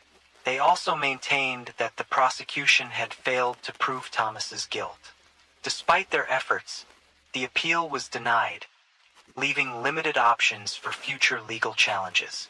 On January 20, 2023, more than 6 years after the crime, a major television network aired a true crime documentary, which reignited public interest in the case. Michael Beard participated in the program, supposedly to clarify his side of the story. In the interview, he continued to claim his innocence, asserting that both Thomas and the police had set him up and that he had nothing to do with Kelly's murder. Beard stated that when he found Kelly's body, he didn't check if she was alive or call 911 because he wanted to get out of the situation as quickly as possible. He explained that, as a black man, the mere thought of being found in the home of a dead white woman in the middle of the night terrified him. Beard also claimed that he had encountered someone else inside the house, but was unable to see their face as the person knocked him down while fleeing. Thomas refused to be interviewed for the program, while Kelly's family shared that her children were doing well, growing up happy despite everything they had been through.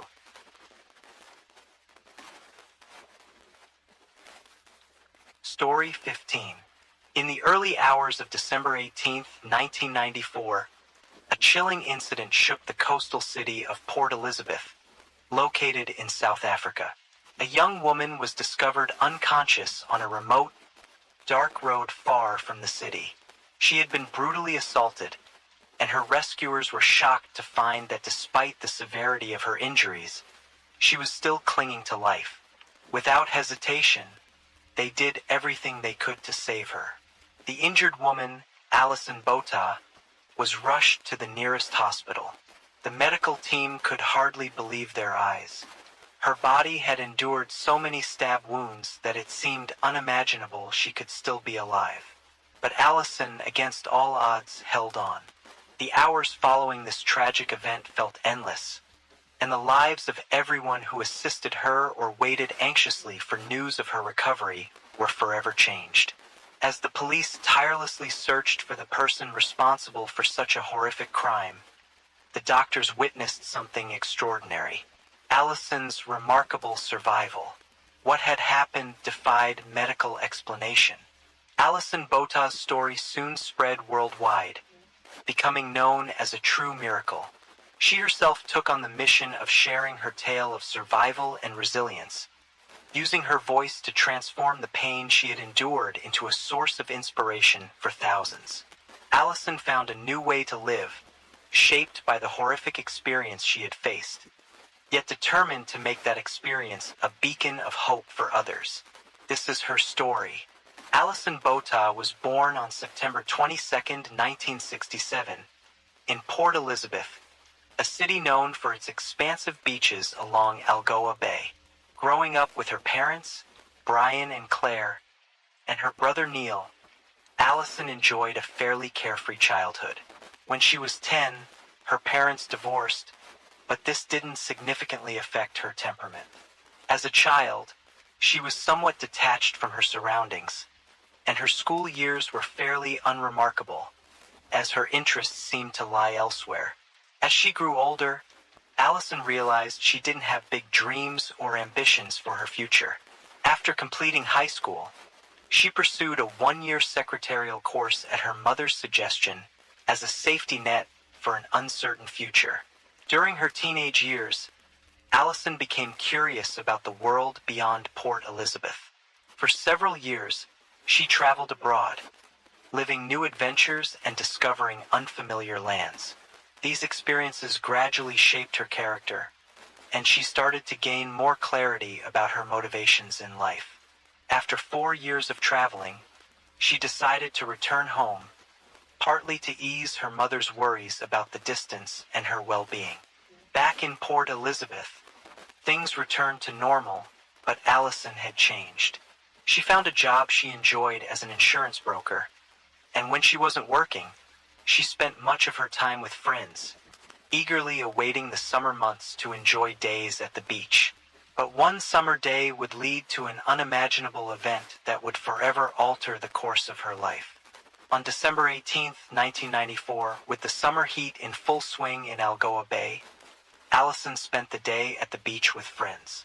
As the sun set, they continued the evening at her home, sharing pizzas and beers. Later that night, one of Allison's friends needed a ride home, and Allison, 27 at the time, offered to drive her. After safely dropping off her friend, she headed back, unaware that her life was about to take a terrifying turn. As Allison parked her car, a man suddenly approached and got into the driver's seat, threatening her with a weapon and ordering her to move to the passenger side. A chill ran through her body as she realized the danger she was in. Any attempt to escape seemed futile, and she feared for her life. The man, later identified as Franz, started driving through the city, all the while trying to reassure her, saying his name was Clinton and asking her casual questions, though Allison didn't respond. After a brief stop to pick up an accomplice, who joined them in the back seat, Allison's hope of surviving began to fade. The car soon left the city and headed down a dark, deserted road. Allison's breath quickened as the vehicle came to a stop. One of the men asked her, "Are you going to fight?" By then, Allison had resigned herself to what was coming. One man violently attacked her while the other waited. She overheard the name Franz during the assault and realized this was her attacker's real identity. The violence escalated as both men took turns, abusing and torturing her. When they were finished, they attempted to kill her. They stabbed her repeatedly, 37 times in total, targeting her abdomen and pubic area. When they noticed she was still alive, they slashed her throat, inflicting 16 more stab wounds. Convinced they had killed her, the attackers fled in her car, leaving Allison to die, naked and gravely injured in the sand. Despite her horrific injuries, Allison found the will to survive. She thought of her mother and how devastated she would be if her daughter were to die at the hands of these men.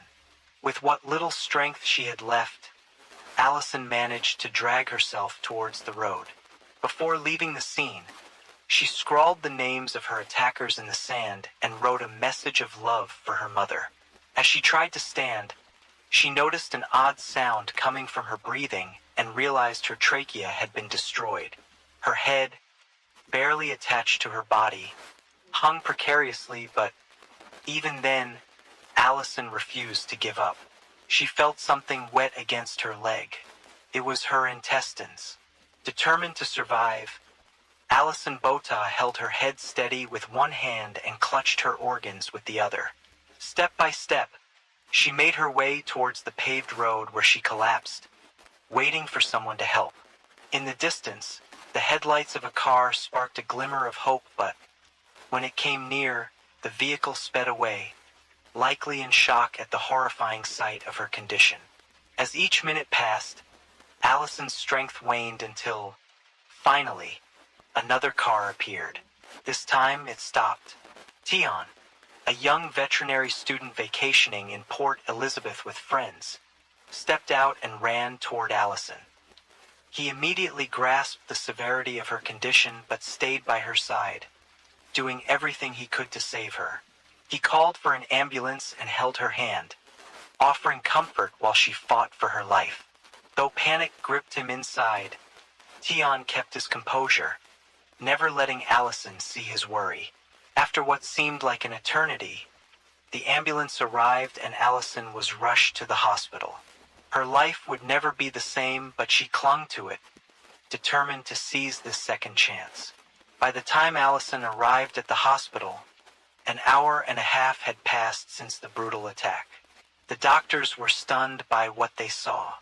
Her wounds bore the marks of unimaginable cruelty.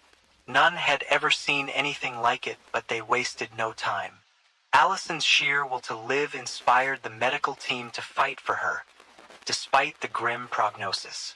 Remarkably, Allison managed to sign the consent for surgery without hesitation. Alongside her signature, she wrote her mother's phone number, a simple yet profound gesture. When she was taken into the operating room, the night stretched on.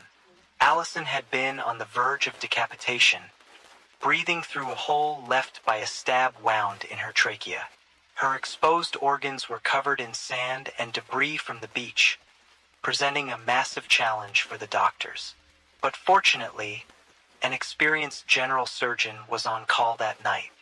He painstakingly worked through the night, removing every foreign particle and carefully stitching each wound. Miraculously, the knife had missed Allison's major blood vessels. Had they been severed, she would have died within minutes.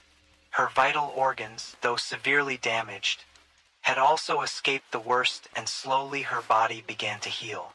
Still, a significant concern loomed over her recovery: the high risk of acute infection. Everyone anxiously awaited the outcome of the surgery. As Allison lay in intensive care, 2 police officers arrived at the hospital. They had a list of suspects and hoped she would be able to identify them. When Allison awoke the next morning, she reviewed a series of photos. She paused on one image, pointing to a man she recognized as Franz Dutrois, then wrote his name on a piece of paper. She did the same when she saw the photo of Thunes Kruger. The police had what they needed, but they returned later for confirmation. It turned out that both Franz Dutrois and Thunes Kruger had criminal records, including charges of assault. Months before attacking Allison, Dutrois had abducted a 19-year-old woman, assaulted her, and later bought her food and rose before attacking her again. Though he was arrested in February 1994, he was released on bail. In March, Dutrois and Kruger assaulted another woman, who was 3 months pregnant. After the attack, they let her go. Though they were briefly detained for this crime, they were quickly released with a court date set for January. But instead of complying, the 2 men had far darker intentions. They wanted to kill, and unfortunately, Allison became their next target. Despite the overwhelming evidence, the prosecutor insisted Allison verbally name her attackers for the case to proceed. The doctors were hesitant. Allison was still in critical condition and had a breathing tube in place, making it impossible for her to speak. The risk of removing the tube was high, but Allison, with incredible determination, wrote a note authorizing its removal. Once the tube was taken out, Allison whispered, "Franz Dutrois and Thunes Kruger." Her quiet words carried the weight of undeniable truth, laying bare the failures of the justice system. Finally, there was enough evidence to arrest the men. By 5 a.m. on December 19, 1994, both Dutrois and Kruger were taken into custody, charged with assault and attempted murder. When confronted with the charges, Dutrois expressed confusion, only to be informed that Allison had survived. With no choice but to confess, he handed over the knife used in the attack and returned Allison's blood-stained ring, which he had kept as a souvenir. Kruger also confessed. showing no remorse and even admitting that they had planned another assault, this time intending to throw their victim off a bridge. During the trial, Dutroux tried to lessen his guilt, claiming to be a Satanist possessed by a demon that forced him to commit these acts, but the court saw through his excuses. Both men were convicted of kidnapping, indecent assault, rape, and attempted murder. Franz Dutroux was sentenced to 3 life terms, while Thunes Kruger received 1 life sentence plus 25 years. The judge insisted that a note be added to the case file, ensuring they would spend the rest of their lives behind bars. With the threat of Dutroux and Kruger finally neutralized, Allison began the long process of healing. Her will to live was immense, but recovery wasn't easy. After months in the hospital and grueling physical therapy, Allison was devastated to learn she could no longer have children due to damage to her reproductive organs. Returning home to live with her mother, she found herself sinking into depression. Everyone around her seemed to be moving on, but she felt lost, unsure how to resume her life. In 1995, just a year after the horrific attack, Allison met her partner, Tien Bota. The two bonded over their shared struggles. Tien had battled depression stemming from unresolved childhood trauma, while Allison was in the midst of her own fight to rebuild her life. The couple married in February 1997, and together they began a new chapter of their lives. In November 2003, they welcomed their first child, a son named Daniel, and in November 2006, their second son, Matthew, was born. Reflecting on motherhood, Allison said, "Being a mother is the most important thing I've ever done. Knowing that life is now about someone else is an incredibly humbling experience." In one of her interviews, Allison shared that one day she hopes to tell her children about her past. She believes it's better they hear her story from her directly, rather than through a book or a television show. However, she plans to wait until they're ready and come to her with questions. Since that moment, and after overcoming the initial shock, Allison has shared her story in over 35 countries. She became one of the first women in South Africa to publicly speak about surviving rape, helping countless others come forward with their own stories. When speaking to other survivors of sexual violence, she often reminds them, "You are not responsible for the actions of others. Life isn't defined by what happens to you, but by how you choose to respond to it." In the years since her attack, Allison has written 2 books. In 2016, her remarkable story of survival was adapted into a film titled Allison. Today, she remains one of the world's most inspiring motivational speakers, using her journey to empower others.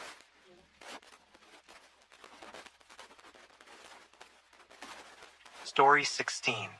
As the sun set over the quiet parking lot, Heather wrapped up her day at work, looking forward to getting home to her daughter. She waved goodbye to her coworkers and walked toward her car, not noticing a figure hidden in the shadows.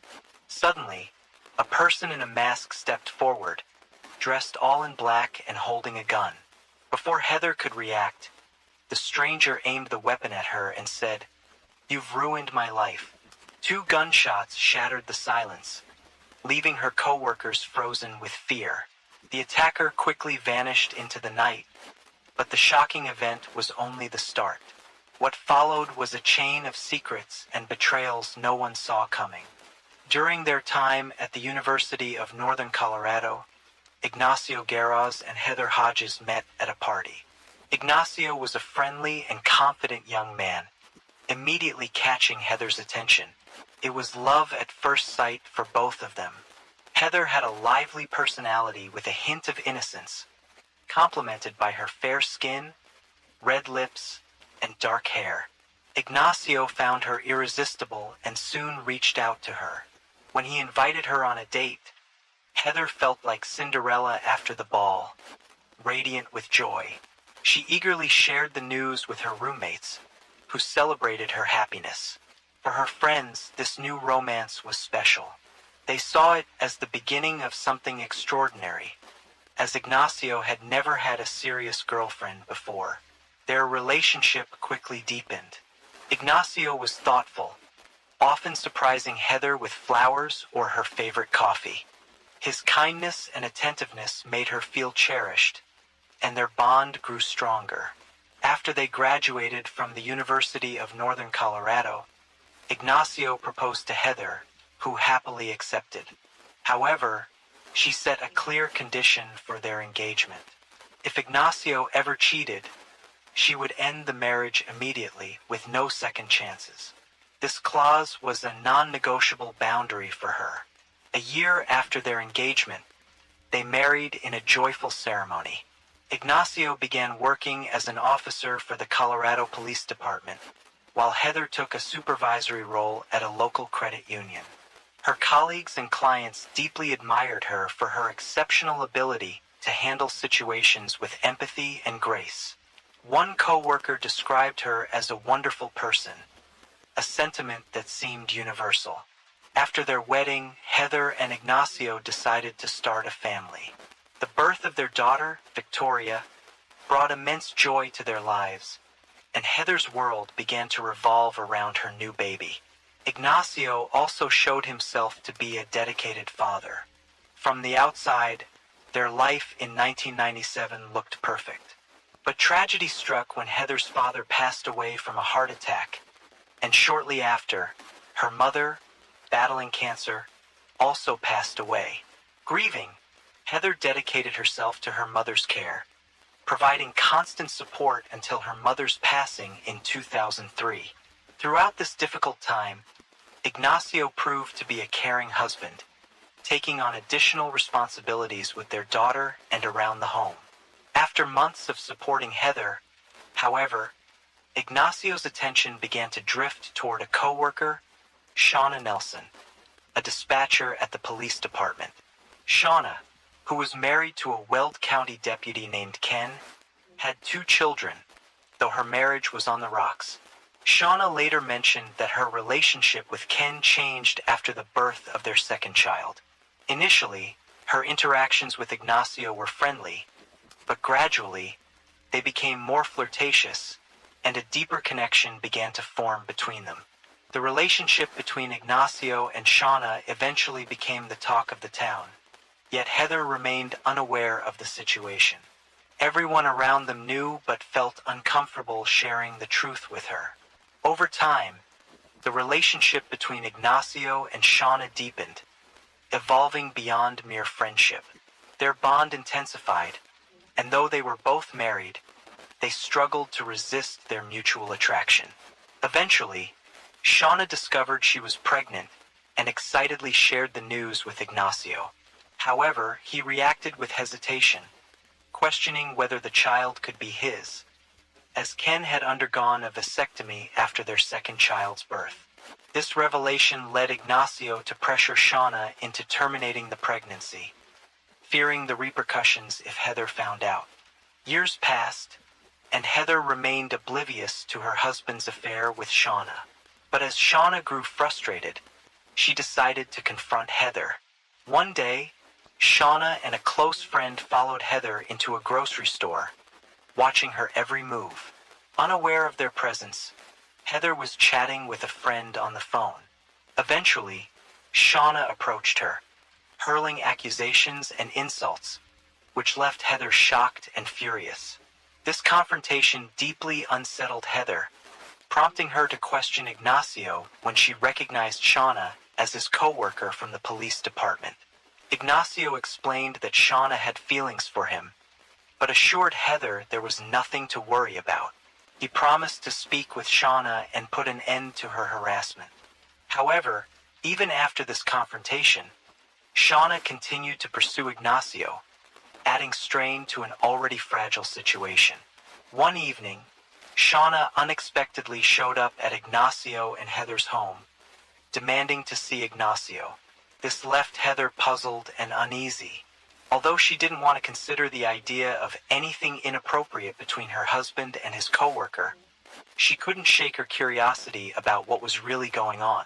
In a moment of confidence, Shauna confided in someone from the county dispatch center, sharing details about her relationship with Ignacio. She admitted that her feelings for him were stronger than anything she'd ever felt for anyone else. However, Shauna also expressed her frustration over Ignacio's wife, Heather, which complicated things further. According to her supervisor, Shauna's behavior was impacting her work. She even mentioned going to the shooting range to vent her frustrations, imagining the targets as Heather. Shauna's husband, Ken, had been unaware of her affair with Ignacio until he found her diary, which documented her secret relationship. Despite feeling betrayed, Ken decided to stay with Shauna for the sake of their children. Shauna knew Ignacio's affair was risky, giving her a sense of control as she was determined to remain in his life as his only woman. She even threatened to expose everything to Heather if Ignacio ever tried to end things.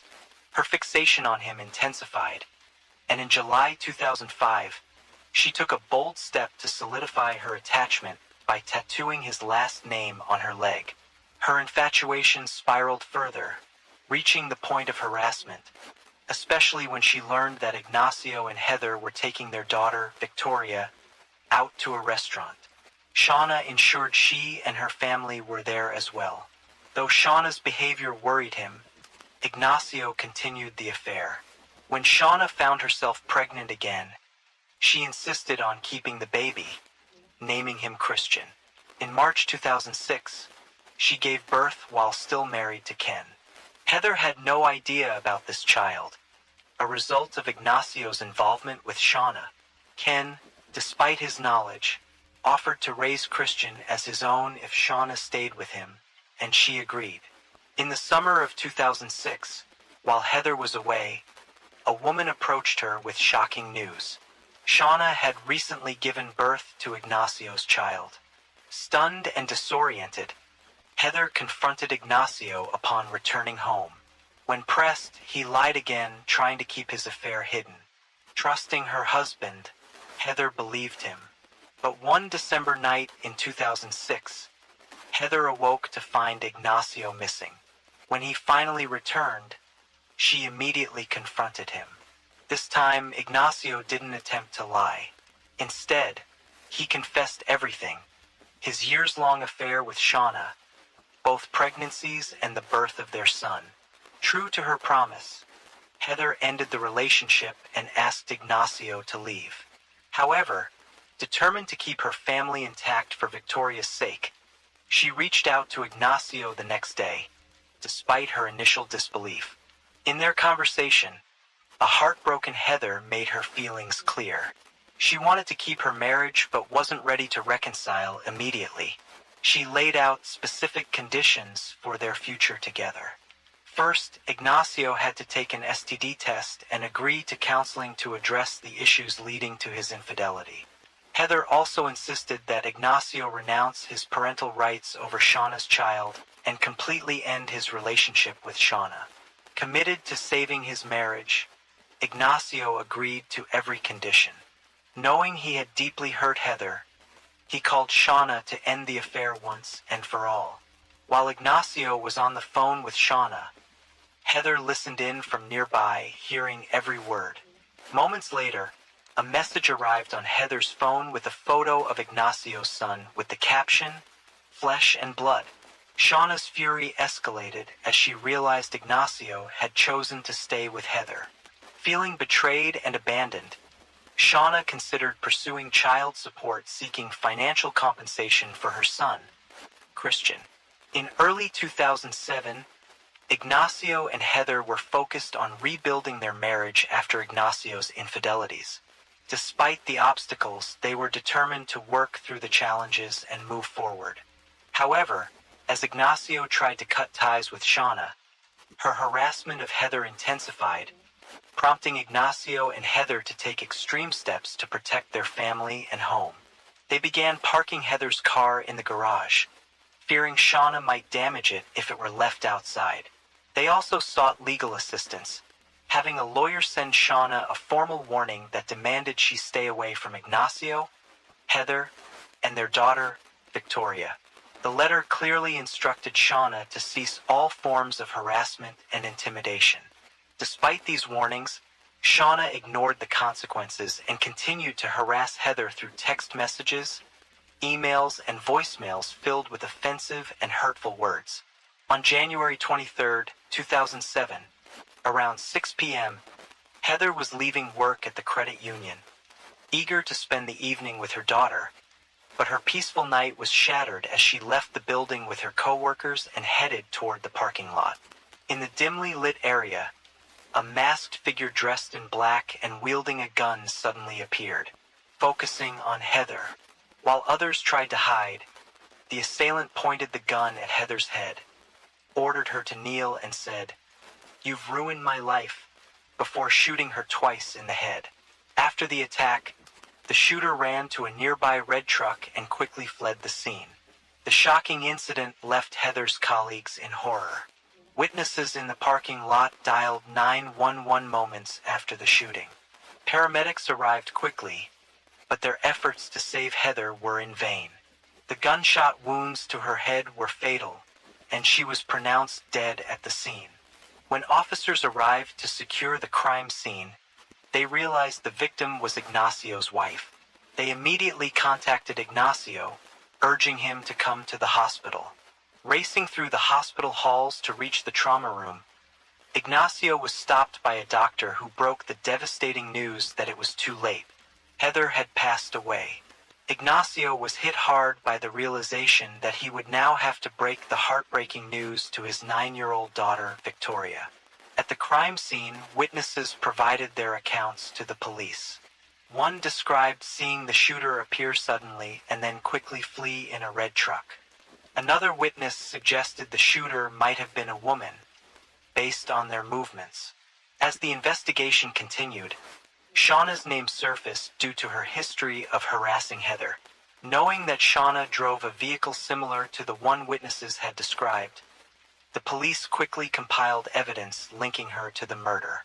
A general radio alert was issued to locate Shauna in the red truck.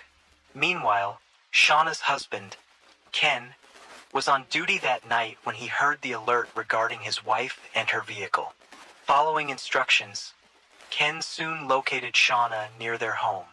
She claimed she had been running errands but aroused suspicion when Ken noticed she was barefoot despite the cold January weather in Colorado, wearing only socks, underwear, and pants. He called the police for assistance and Shauna was promptly taken into custody. During the investigation, authorities uncovered evidence connecting Shauna to Heather's murder. A pair of shoes with Shauna's DNA was found near the crime scene and 2 bullet casings from a gun, the same type Ken used at work, were recovered from the scene. A Halloween mask was also found beneath the seat of Ken's red truck, similar to the one reportedly used in the crime. Investigators found a suspiciously empty bathtub at Shauna's home, raising questions about her intentions and whether she had planned to dispose of potential evidence after the murder. Shauna was arrested and charged with first-degree murder. Though the shell casings matched the weapon type, the actual gun was never recovered. Ken had turned over his service weapon to his supervisor after Heather's murder, but the gun used in the shooting remained missing. Ken was also accused of evidence tampering and complicity. During his questioning, Shauna claimed she was merely running errands and had returned home to retrieve her forgotten wallet. She vehemently denied any involvement in Heather's murder, insisting she had no knowledge of the incident. Ignacio was questioned extensively following Heather's death, but was ultimately cleared of any suspicion by February 2008. Shauna's murder trial began, and she pleaded not guilty. The prosecution highlighted Shauna's fixation on Ignacio as a potential motive behind Heather's murder. As part of the state's case, they arranged a deal with Shauna's former best friend, who agreed to testify in exchange for a reduced sentence. She spoke of Shauna's deep-seated resentment toward Heather. Throughout the trial, Shauna defended herself fiercely, denying any fantasies about killing Heather and refuting all accusations. She argued that she was headed to a liquor store when the shooting occurred, and even claimed her best friend was obsessed with her and wanted to make her happy by removing Heather.